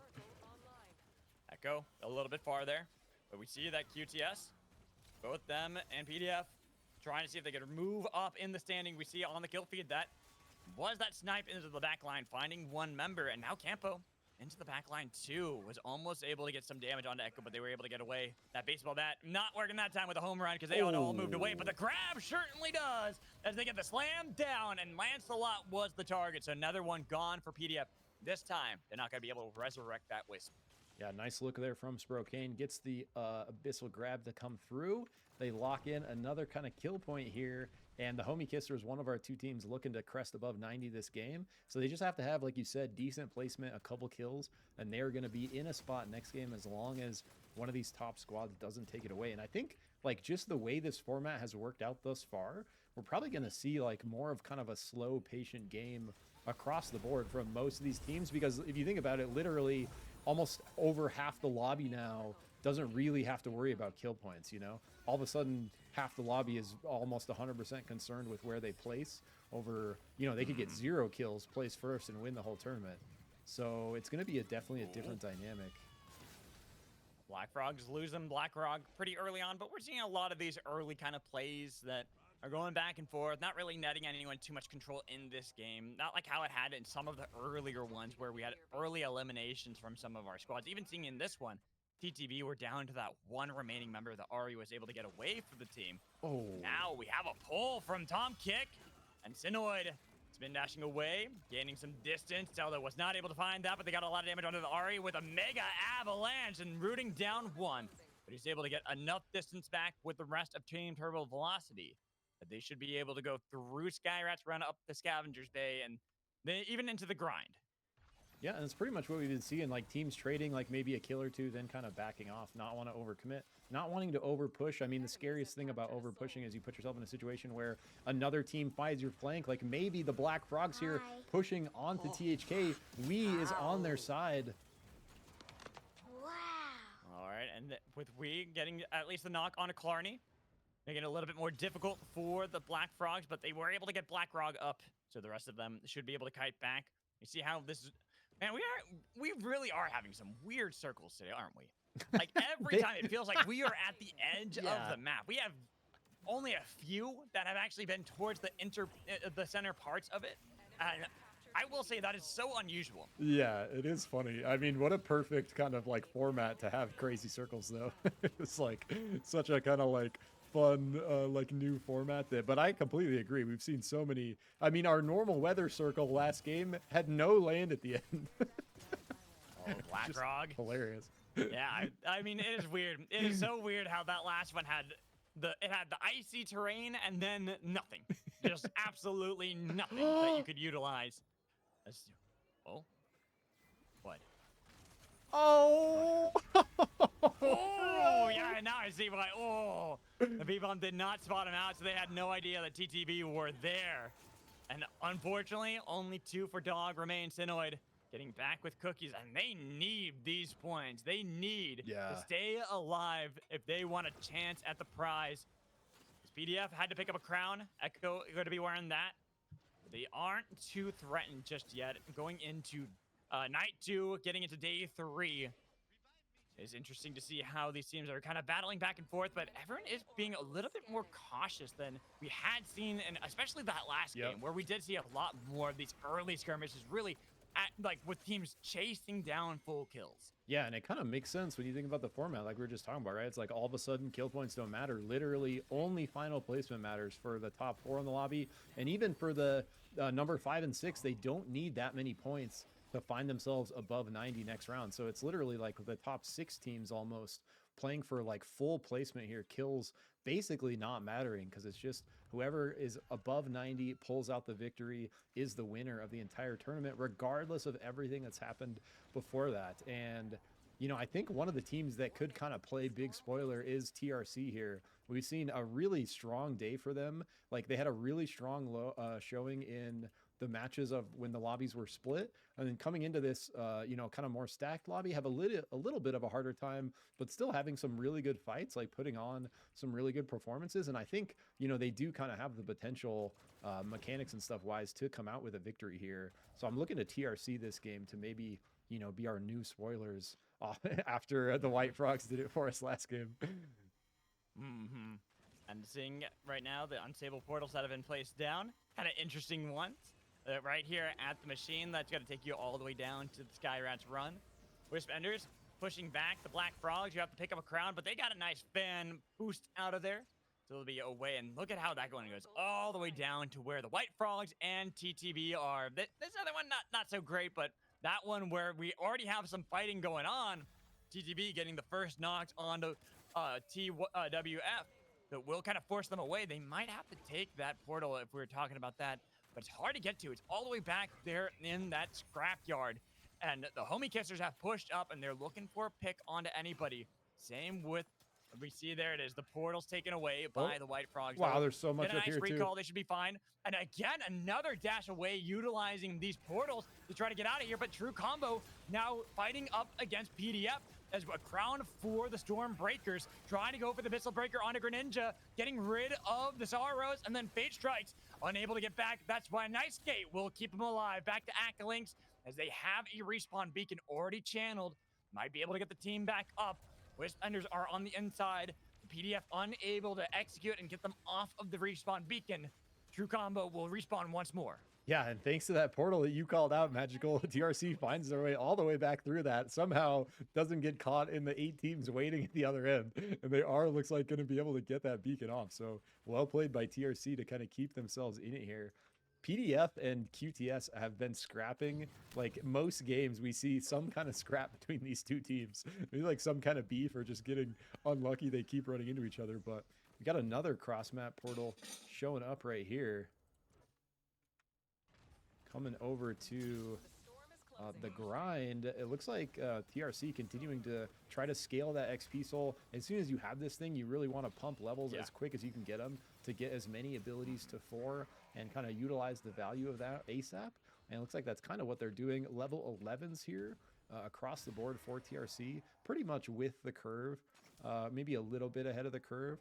See TWF rocking level 10s and 9s. Dog right with them on the 11 and 12s.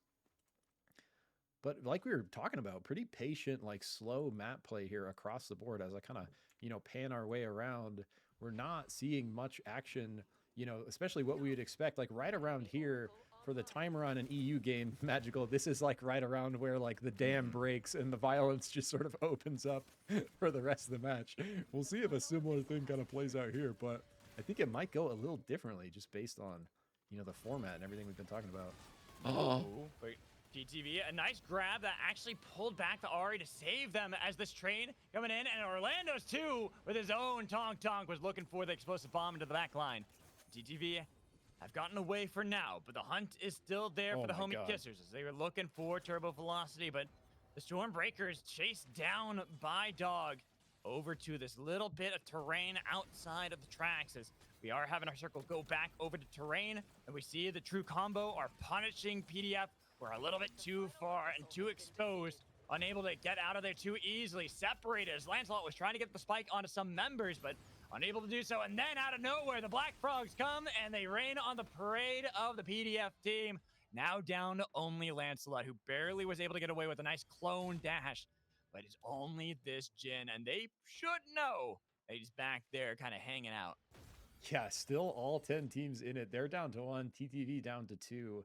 Teldo and Tom Kick on the classic kind of two-way bush split here, just waiting it out, trying to look for a good res or crown as the map starts to close in. But it's just so crowded, Magical. Like literally every squad 10 left teams.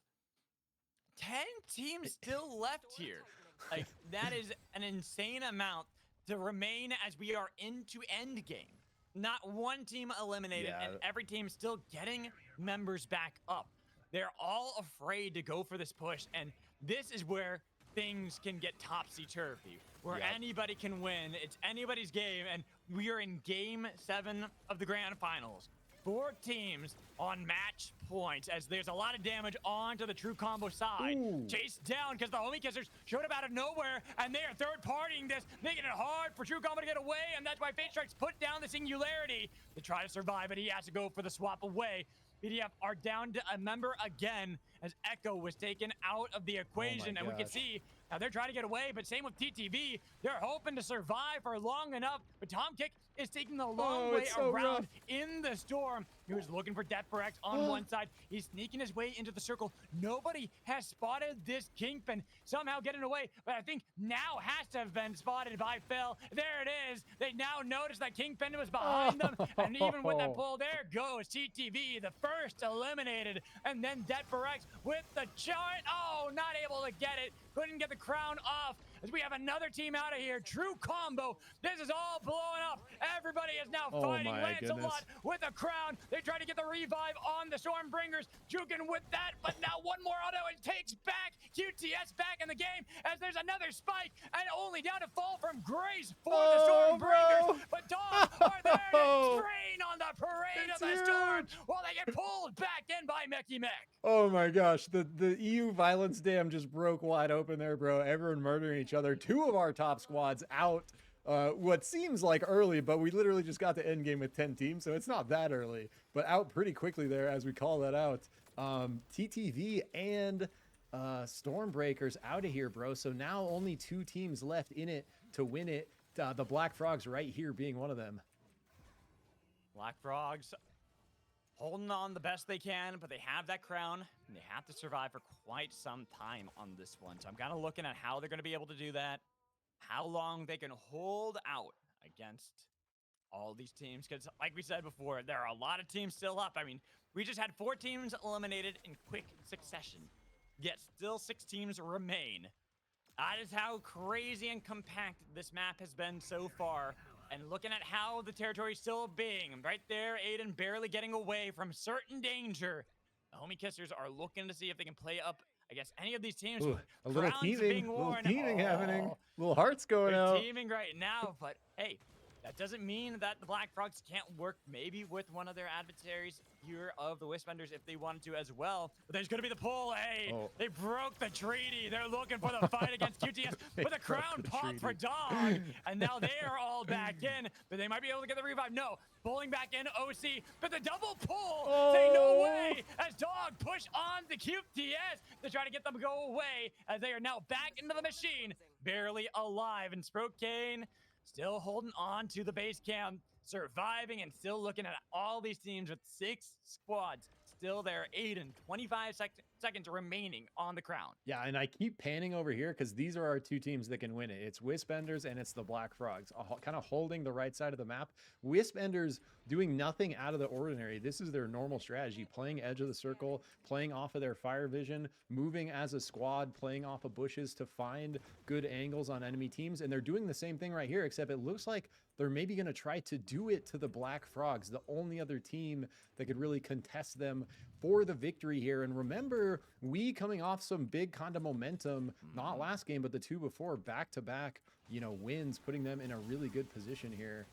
Mecky Mac missing the pull, though, and then a nice heart piercer to push him back into the storm, and revives Dog back in the battle. Campo over the lasers. Might be able to respawn. Oh, I know there's not really a respawn beacon. There is a crown, but now how do you get back with that crown? It's This is taking a lot of damage. The Chonkers hit him, but he was able to get back, and look at that. Wispenders see him. They know you're Dog, there dude. for Campo. Mortar sent out, lasers everywhere. Oh, no. I don't know what Campo can do. He surges over here. A little bit better for himself, but still 1:40 remaining on the clock. And here comes Sinoid to try to rain on the parade of the Questionable Tactics squad and deny them an end to the game. As we still see that Dog and the Homie Kissers, they're alive, and they pushed back Campo, who forces out the ult and taken down by one hammer strike. Campo doing his very best there to keep TTS in it. Nice read there by Sinoid on that final hammer to know he's got really only one spot to go off that ult. Fishes it, gets the kill. Squad wipe there. So number 6 out, 5 squads left. Only 2 that can win the whole thing. It's the Black Frogs and it's Wispenders really holding down this top right side of the map. And look at this shift, Magical. This next storm shift plays right into the hands of our top 2 teams. And the Black Frogs sitting at level 14 with XP Soul.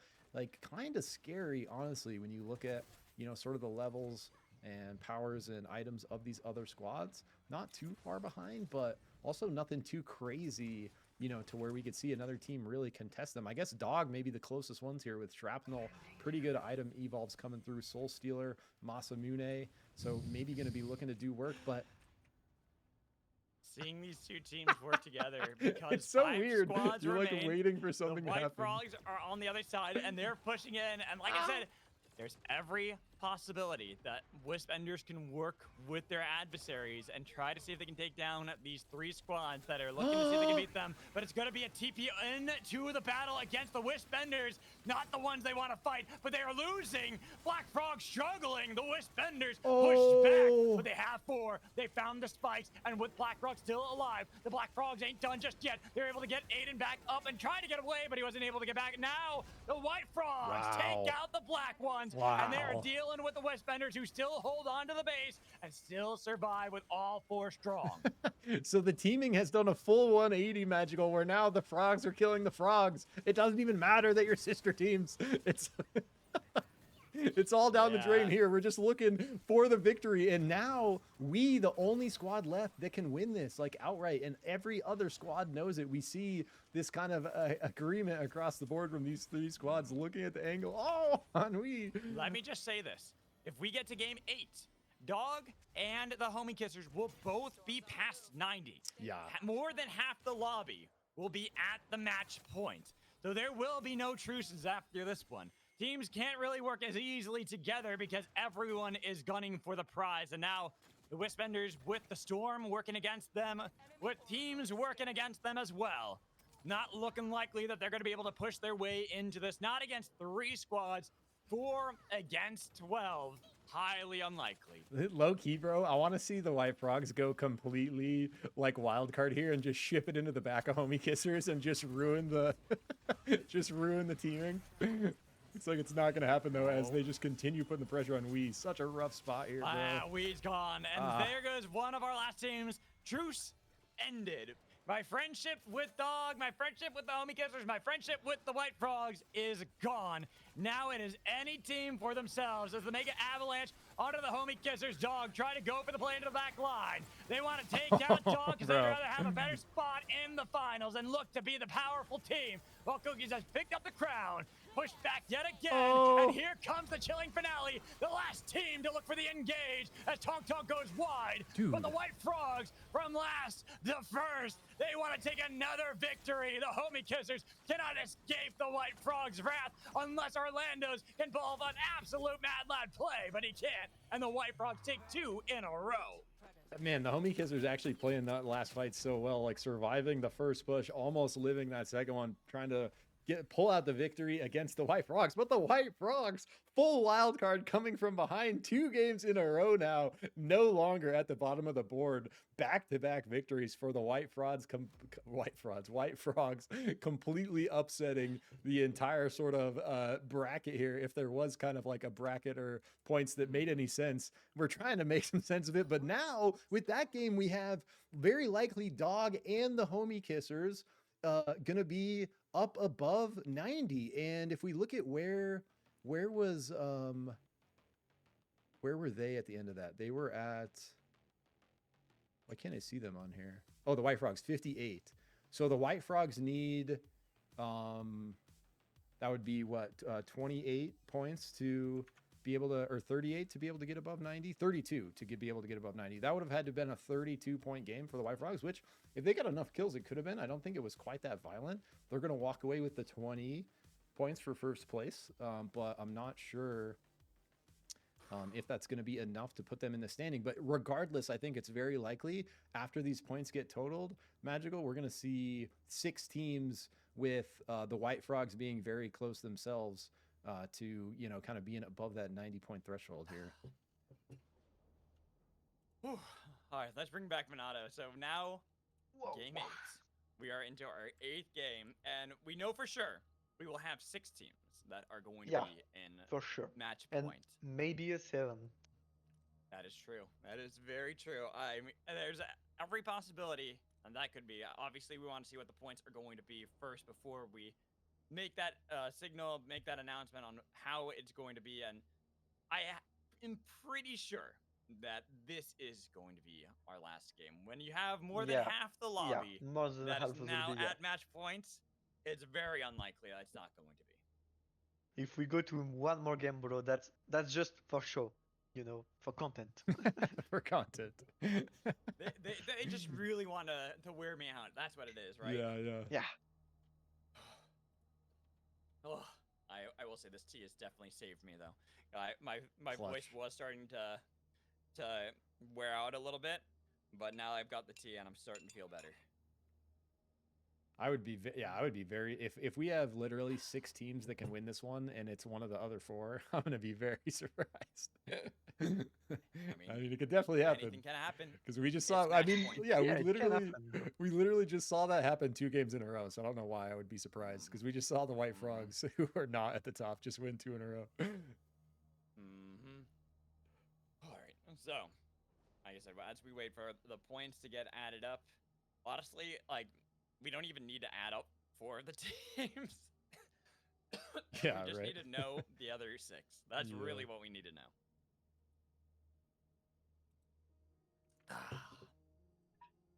All right, so what Guys, do we I think don't so know far? for you, but no, right now, like, I'm so my voice is almost down, bro. We can hear it. I'm Gotta, like, gotta get tea and honey. Tea and honey. That's the way to go. Yeah, I pulled out my Red Bull. It's saving me.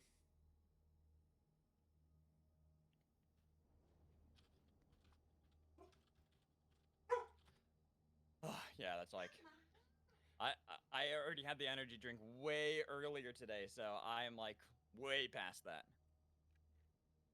I'm glad you're keeping it to 1. That's a good look. Yeah. Well, it's because after this, I'm going to eat dinner, spend some time with my wife, and then go to bed. Well that is my deserved. plan. Well deserved. I've been up since 2 p.m. yesterday. Was when I. So. You're Hold on, my dog is crazy. attacking my wife really quick. Elfie, why? why are you doing that? She wants attention, that's why. Elfie, knock it off. Okay, so once we get the points, we'll be able to get into our next game and potentially our final one. It will be game 8. I'm just waiting to see what it's looking like for us. Man, I really have to drink this tea. I need all the honey I can get. This will be 12 games for us, by the way. Yeah, 12 that's games. a lot of games. Yeah. That's crazy. Keep in mind what a lot of like Battle Hub have been trying to keep people to is 3 in a day. 3-12. We're close. Yeah, the same shit, but that's detail. Yeah, so that's why we're getting close to that our own breakpoint here in these games and seeing how that is. I think everyone's getting tired because what time is it over for you right now, Minato? Hold on. It's midnight and 30 minutes. There you go. Yeah, it's starting to get late over there.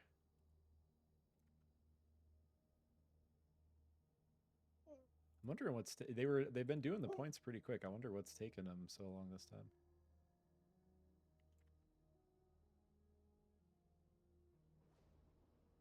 Honestly, guys, Could be that they're getting tired here. I Hold on, think the gotta next feed my game dog gonna really be quick. the last one, but I don't know who's gonna win this last one game. You know, It's I'm gonna very be excited. Spicy.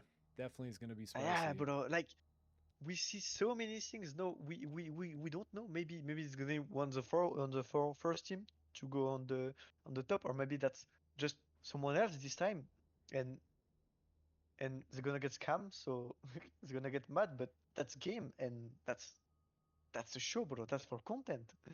We have so much content to do, bro. Oh It's wait, gonna be so excited. is my lobby lagging? I don't see lobby chat. The hell? Got it. We got our last one. So, well, not our last one. We don't know yet. We will find out. I'm going to show what has happened so far. So, Okay. obviously, we Oh. knew. Oh, so we Oh my knew that it was going to be our 4 from before, and we knew Dog and the Homie Kissers were going to make it. The White Frogs. Yeah. 5 points Yeah, away. 5 points away.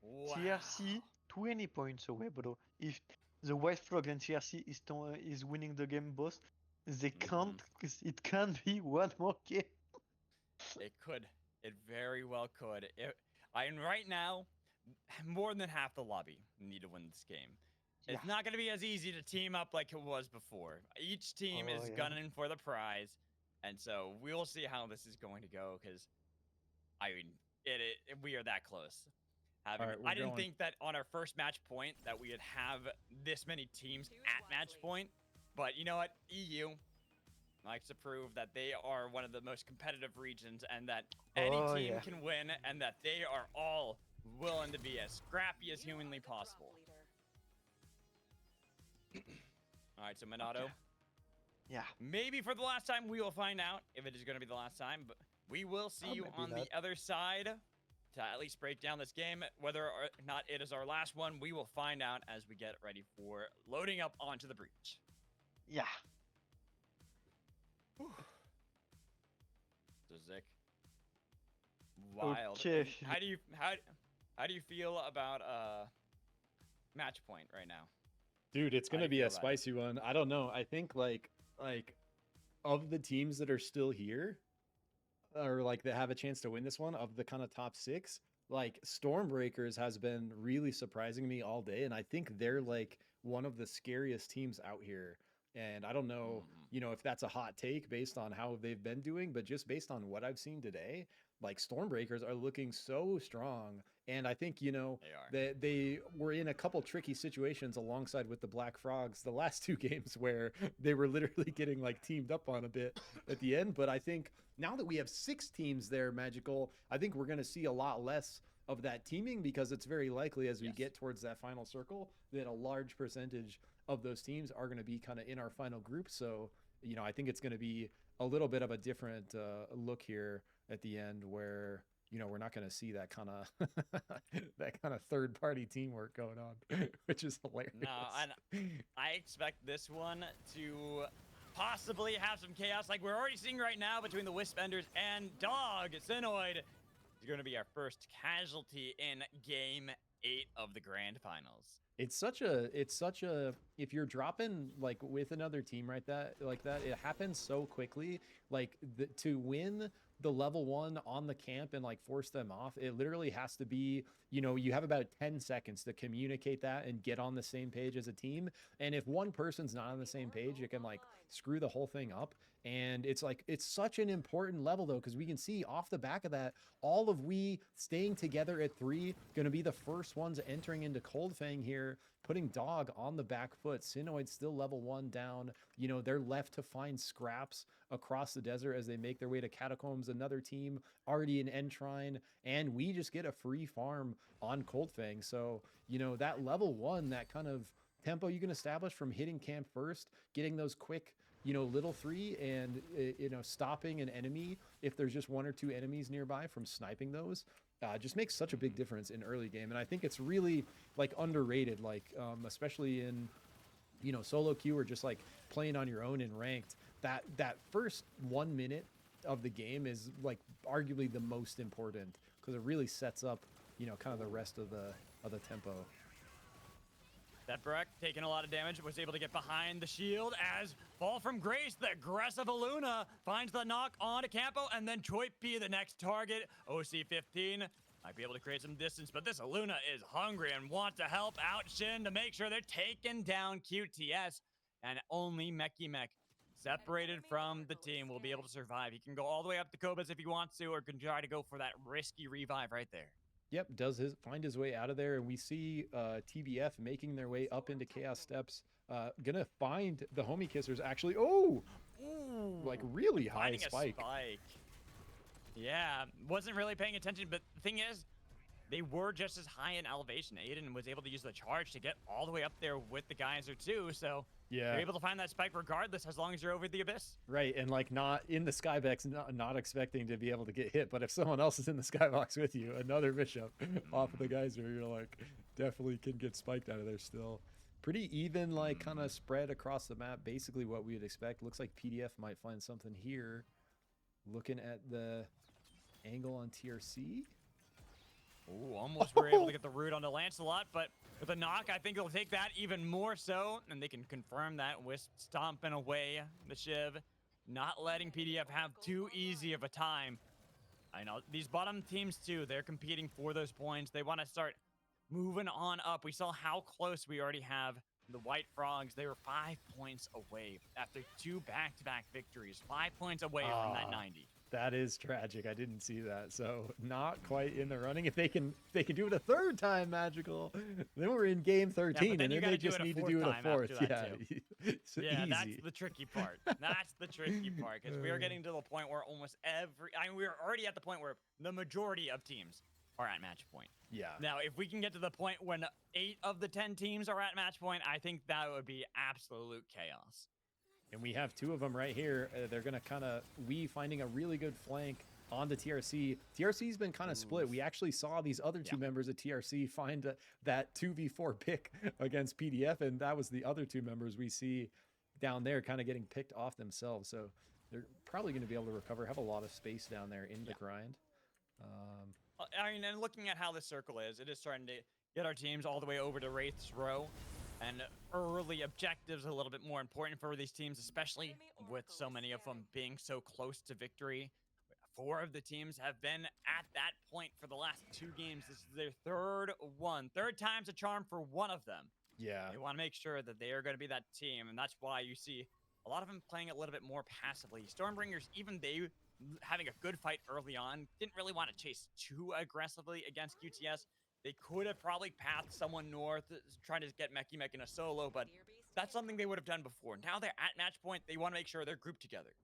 Yeah, I think those guys and the Black Frogs are kind of maybe going to be the most hungry for it, have been kind of hanging out at the top for a hot minute now, having multiple games go through where they're not able to pull out that first place. But like we mentioned at the beginning, having more teams now over that threshold, we're likely going to see a lot less sort of teaming up in that final circle. So probably going to be like a more realistic, even look here.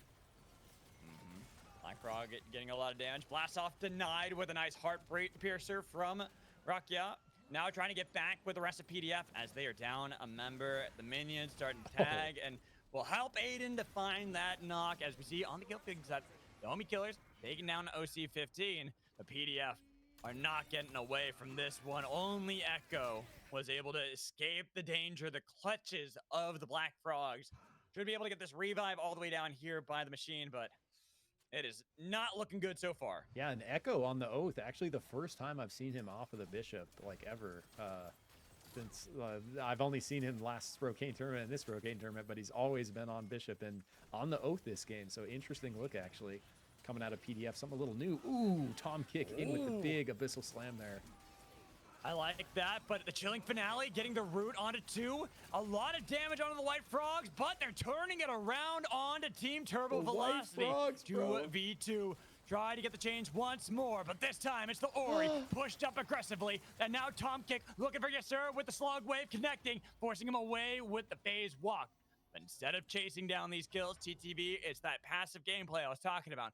Going for more of the assured strategy, not overcommitting. Dude, the White Frogs just showing up so big the last 3 games, bro. Truly playing their 10th place spoiler position to perfection, coming away with back-to-back wins. And what looked like a really good potential fight there against Turbo Velocity. Turbo Velocity able to barely turn it around at the end there, force them off, get their wisp back up, and kind of hold their ground in gridlock. But the White Frogs been putting on a show for us. Yeah, they really have. And hey, you know, Dan Bridges did say that they were going to play spoiler, they were going to look to play aggressively, and they have done so in these last games. Love it. And you got to love that from teams at the bottom that are not giving up. But right now, it ain't looking too good for them.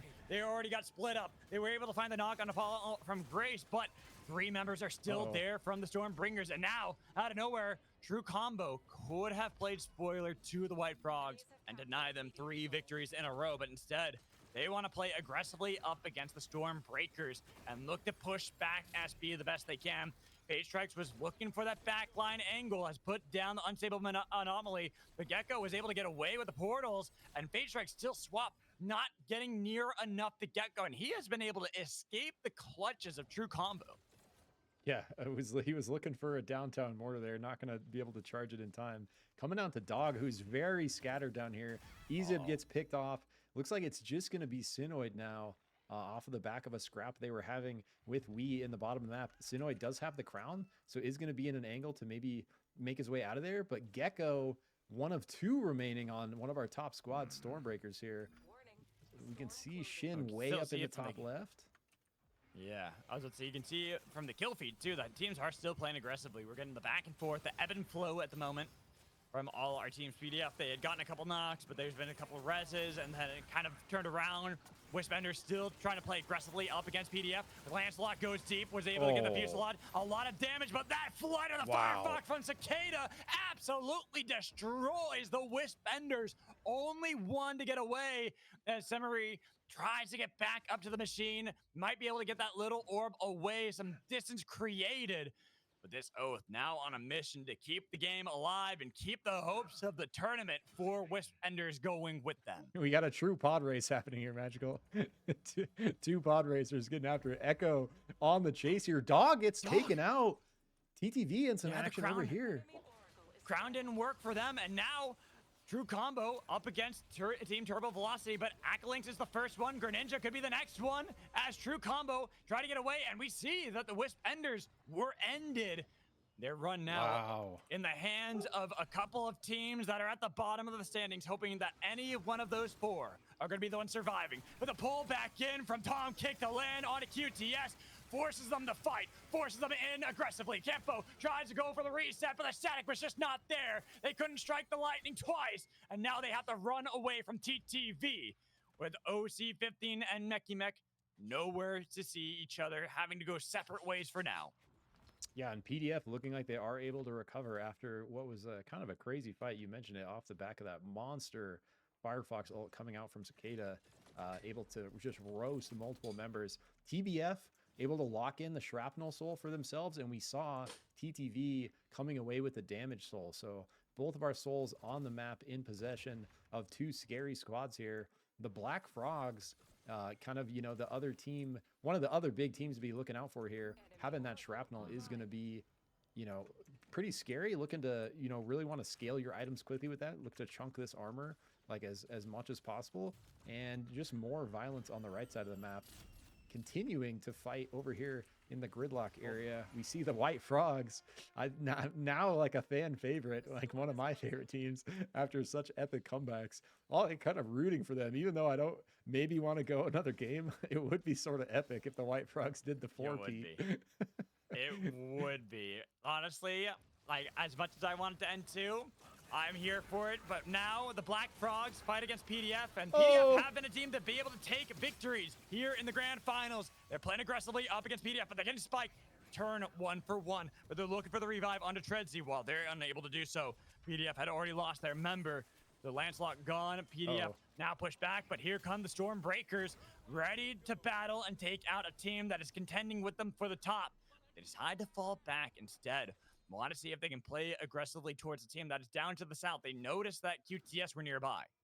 Yeah, we saw a couple heart emotes coming out from Stormbreakers there. So maybe a little teaming still happening. They looked like they did not want that fight against Black Frogs, leaving them to their own devices up here against PDF. Oh, the big punch. Letting them have their duel, letting them have their fight. But Rakia still looking for the damage on the Clarny, but Clarny with the resets, and now PDF again are pushed back. But here come the Stormbreakers pushing back PDF. They see Black Frog, and they are a little worried. I like the emotes that are being sent out from the two teams, but I know that they're worried about the third-party scenario as the Homie Kissers are only down to Sprocaine, who's able to get a recall back to the rest of the team, where Baroof and Arcane are also resetting. But TTB against True Combo. A swap away from Fate Strikes leaves alone Mr. Fluffy Fish. And with, I think, now 2 members for True Combo, we are getting close to some teams joining the bench, joining with Wisp Enders and with Dog. Turbo Velocity looking scary this game, though. Magical, like, kind of have the tempo. Level 14s with Damage Soul over on the right there. This is like, you know, they see the kind of 800 euro prize pool. They're like, guys, we just need to win one game. Like, let's just win this one and get this over with and walk away with our money. And so I think we're going to see an angry, kind of calculated Turbo Velocity just looking for really good fights and not, you know, not kind of over pushing, overextending, knowing this is their chance to really lock that in. And I think the Black Frogs want to do the same, although I think they're probably a little more on the side of just fighting for the sake of fighting. So, And the thing I want to say too, for like Team Turbo Velocity, while they are at the top, they have a lot of points. They have yet to win a game in the grand finals. True. What better way to win than the game that actually matters? When you are at match point, it's the only one that does. You just needed to get the points to get above 90. Now is the time to pick up the victory. The other wins, the teams like the Black Frogs, the White Frogs, Wispenders got earlier, they don't matter because those were not match points. This is where it truly matters. Adamex gets the spike onto QTS to revive the team, but it's going to be the clap back. Try to see if they can get the singularity for Fate Strikes. Swaps away, but wasn't able to get the damage done. He still has the crown in the forge as one uses the chilling finale for the White Frogs. Wow. But QTS are still in danger. They're still struggling. But here comes Orlando's out of nowhere to crash the party of the White Frogs and take them off of the respawn and get the team back. Singularity doesn't matter. No damage is to be found as Sid tries to get back. But still, the Homie Kissers are alive. 2 are there. They're going to be able to revive Arcane and Baroof back once more to try to take victory. What an insane play from Orlando's there. Just ships it in completely solo with the bomb, gets the kill, and it brings everyone back out of nowhere. We saw multiple crowns kind of facing off, but no one expected the Bebo to come in from the north and kind of spoil it. Fate Strikes continuing to play this crown really well, was looking that whole time for the angle on Atomics. Atomics able to proc that crown barely, and we're back in the same spot where Atomics is in a bush down here, and Fate Strikes fighting for their life with the crown. Fighting, trying to get back with the crown. The spikes on the other side as Sprocaine tries to get away. But QTS, they might have been able to find it, but they haven't revived the full team just yet. They need to be able to stop those wisps as the Homie Kissers were able to get that B-bomb onto Sprocaine, so he should be resurrected, while the White Frogs are still only down to their one player, Adamex, the Jin player who has been playing it through and through this entire tournament, now trying to keep the team alive, while The Stormbreakers make sure the Homie Kissers aren't going to get too easily back in the game. Oh. We've been pushed far away while Mech still holding on to the crown, and they see Adamex. They want to take down. Do they actually want to go for this one, or do they want to leave one more team? I think, yeah, they and went maybe have a better angle later. some heart emote communications there. Actually, Atomic's going to stay in it somehow off of some clutch emoting, winning the hearts of QTS. And well, dude, the Homie Kissers get knocked out by TTV over here on the right. That was such a crazy, scrappy fight. I kind of lost track. But in the end, Atomic's like still alive somehow. At the end of all that, he almost got the snipe on the Fate Strikes crown, and Fate Strikes was making his way over that huge wall over here. Not quite able to do it, but basically the fourth member of QTS at this point, right, Magical? Honorary fourth member over Pretty here? much.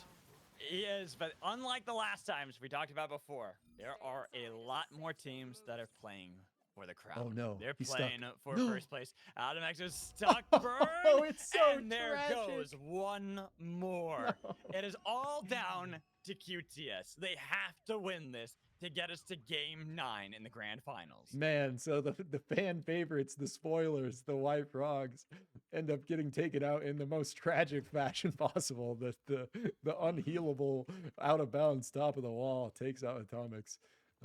Maybe the only thing that could take him out, because he was alive for way longer than he should have been there.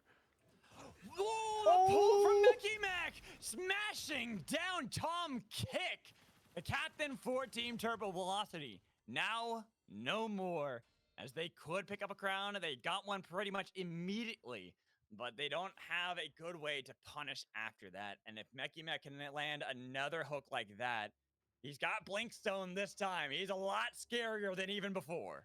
Yep, and they got to do it. QTS is actually the only team that can take this into a game 13. If QTS wins this, we are heading into another round. If any of the other three teams win, they are walking away with first place, 800 euros. So QTS kind of back to the wall in every way possible here. Has to make a big fight happen. Has to kind of, be the victors at the end of all this to keep it going for themselves. And not a too bad of a spot to be able to do that, but it really depends on if these other teams want to let that happen, because we could almost see some teaming the other way now, Magical, where now the top of the lobby's teaming to make sure the tournament ends after this game. And especially for these three teams, it is all important because these were the three teams to break 90 first. Each one of them in contention for that first place and wants to guarantee it for themselves. QTS will be able to stay safe for a little bit of time, but look at how the storm shifts. It is forcing teams either towards the Black Frogs, if you're going to go north, for the Stormbreakers, or towards Turbo Velocity down south. With 30 seconds remaining on that crown, I wonder who's going to pull the trigger first. If it's going to be the Questionable Tactics squad, or if it's going to be the Stormbreakers. Something's got to give. Someone's got to go for a play sooner rather than later, because time will run out. The storm will force your hand. We saw some emote intricacies happening where, but they're pushing. QTS looking here. This is it. They make the first call, but QTS now getting flanked as the Stormbringers want this tournament to be over. They take down two of QTS. They look for the third with a spike onto one, even though they do lose a couple on the way out. Campo is able to hold on for the team, but SB are playing up north. Ball from Grace has spotted out Campo, who missed the spear, was not able to get that, but he gets a little bit of damage and no static to connect. We will end the tournament. Someone will be crowned the champions of the SCT Breakpoint. We are at that match point between the three teams. Poor Campo, just feeling the jewel nerfs every single game we pan to him right there. Probably hits that spear if the cooldown is normal, but the cooldown's longer now. Not able to turn the spear, get it off in time. And yeah, maybe another case in point why they are the literal only jewel out here. I respect it, sticking with that main, but after those nerfs last Wednesday, Jewel being in a much rougher spot than she was. We saw a couple different plays where Campo would have normally lived, but not able to with that Invuln taken out. But off the back of that, Stormbreakers with Gecko getting a crown, actually. So not all the way out of this. And I'd be, kind of surprised to see these other two teams just patiently let this time out. We see Storm Grenades going out, one on the bottom of the Black Frogs here. But it's harder for the Black Frogs to kind of make this play, because they're the team that is kind of pinned up there. They're going to have to go through the storm unless they have some way to Oh, get that over Saros it. portal, They here it have is. the teleporter. There it is. They've got the Saros portal, and they're the first ones on the call, but they are Oh heavily my punished. gosh. TTV absolutely destroy them. Abyssal Breaker from get-go does not stop TTV, who dominate the canyon. This is their territory, and all they need to do is win this one game to show their dominance. The old guard, they are the strong guard. They are the heroes of the game. This is the team to beat, but TVF are almost back in it, but they're pushed back as Black Frog the last one. But Tom Kick said, I will win the tournament. I am the king of EU, and all shall bow before the champions of Breakpoint. Dude, I said it at the beginning. TTV looking hungry that game, looking clean, seeing that $800 Euro prize pool, wanting the whole thing for themselves, knowing this could be match point if they just put up a strong showing. Ever since they got their hands on that damage soul, just continuing to find good fight after good fight. We saw they were so ready for that Saros portal, bro. We've seen the Black Frogs do that multiple times. This time, Turbo Velocity completely ready for it, shuts it down instantly before, you know, our third party has a chance to happen on the south, and just, you know, kind of textbook, you know, turning that engage around on the Black Frogs, and then, you know, wrapping up the final kills onto Stormbreakers, closing it out for a Team Turbo Velocity victory here. 800 euros going over to the winners of the Sprocaine Breakpoint Tournament. Minato.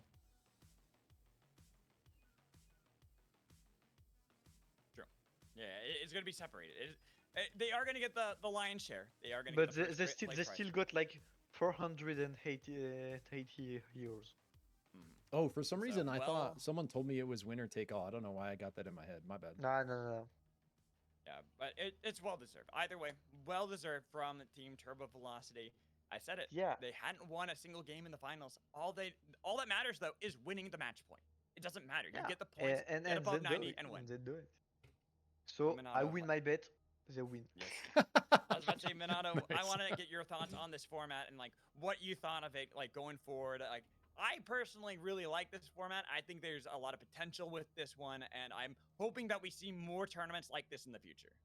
Yeah, I really like this. Like that's very like, you know, super cool to watch and to cast. Like we have so much suspense. We know we can see like things that never happen either. So like the team of like we see never happen either in the other situation. But no, we're super. That's super fine to watch. That's very enjoyable.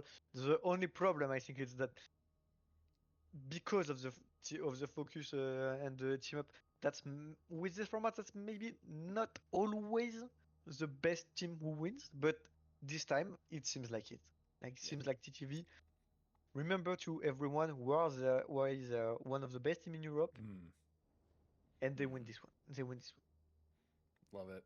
Well, thank you for Minato for joining us. And then I'm going to give Zikrik a last thing to say, and then I'm going to say something on stream to everyone before heading off. So, Zik, I mean, it's your time to shine. Minato just nailed it. Like, that's such a good summary. It's such a cool format, such a different format that we literally saw stuff we've never seen in SUPERVIVE multiple times today. We've saw games, like just stuff we have not witnessed before, between the teaming, between like the different storm shifts playing out the way they did, these crazy final circles being in the weirdest spots. But just like, yeah, even though a bit of a longer format, you know, and not necessarily quote the best team, you know, just based on the format, you know, not necessarily showing who's the best team outright, but in the end, it looks like one of the best teams definitely walks away with the victory here, you know, coming away with the only game that matters, game 12.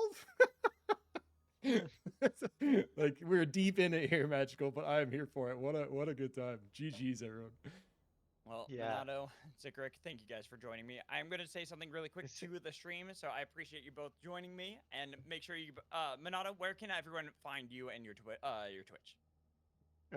So they just have to type twitch.tv twitch.tv /minatot MINOT. Oh, bro, what the fuck? just send me it in Discord. Send me it in Discord. Yeah. Minato, I think that's MINATO, right? That's how you spell it? Yeah, that is at the end of my pseudo Minato, I add tutti. because Okay, Minato T's. was already taken. 2 T's at the end. Okay. Got it. So I think I got it. So all right, there we go. But I'm gonna say something. Thank you guys for joining me, and I will talk to you in a little bit because I want to talk to you guys afterwards as well. So give me 1 second. Well, thanks to you to let me, do my French cast at the same time that you're doing your. That's very enjoyable to discuss with you, to talk with you at the end of the game and to cast this event. Yeah, I thought that was awesome, bro. Having you like step in for a little analysis between games, that was great. So yeah, appreciate you Yeah. joining us, bro. And also, we have to do like the special thanks. I already done it at the between the qualifier and the final, but I have to say we have to do a special thanks to Sprocaine and Izuna who 100%. just made this event and do all the work around it. So thanks to Sprocaine and Izuna for making this possible. Yep. And Uh, thanks to Mr. Ice-T who was on the team. I don't remember the team name, but who was on our lobby on the qualifier and an anonymous person who gives the cash prize. And so also thanks to TC who gives the same amount of cash prize for the that we got They matched initially, it. and Yeah. also thanks to Nice. you guys. Thanks to you guys to cast this event, to cast with me. Dude, yeah, beautiful. Perfect shout outs there. And last shout out to all the players just putting on an epic show for us. Like really fun games Yeah. to watch. So yeah, that pretty much sums it up. I'm gonna go ahead and end the recording there. GG's everyone. Yeah, GG's.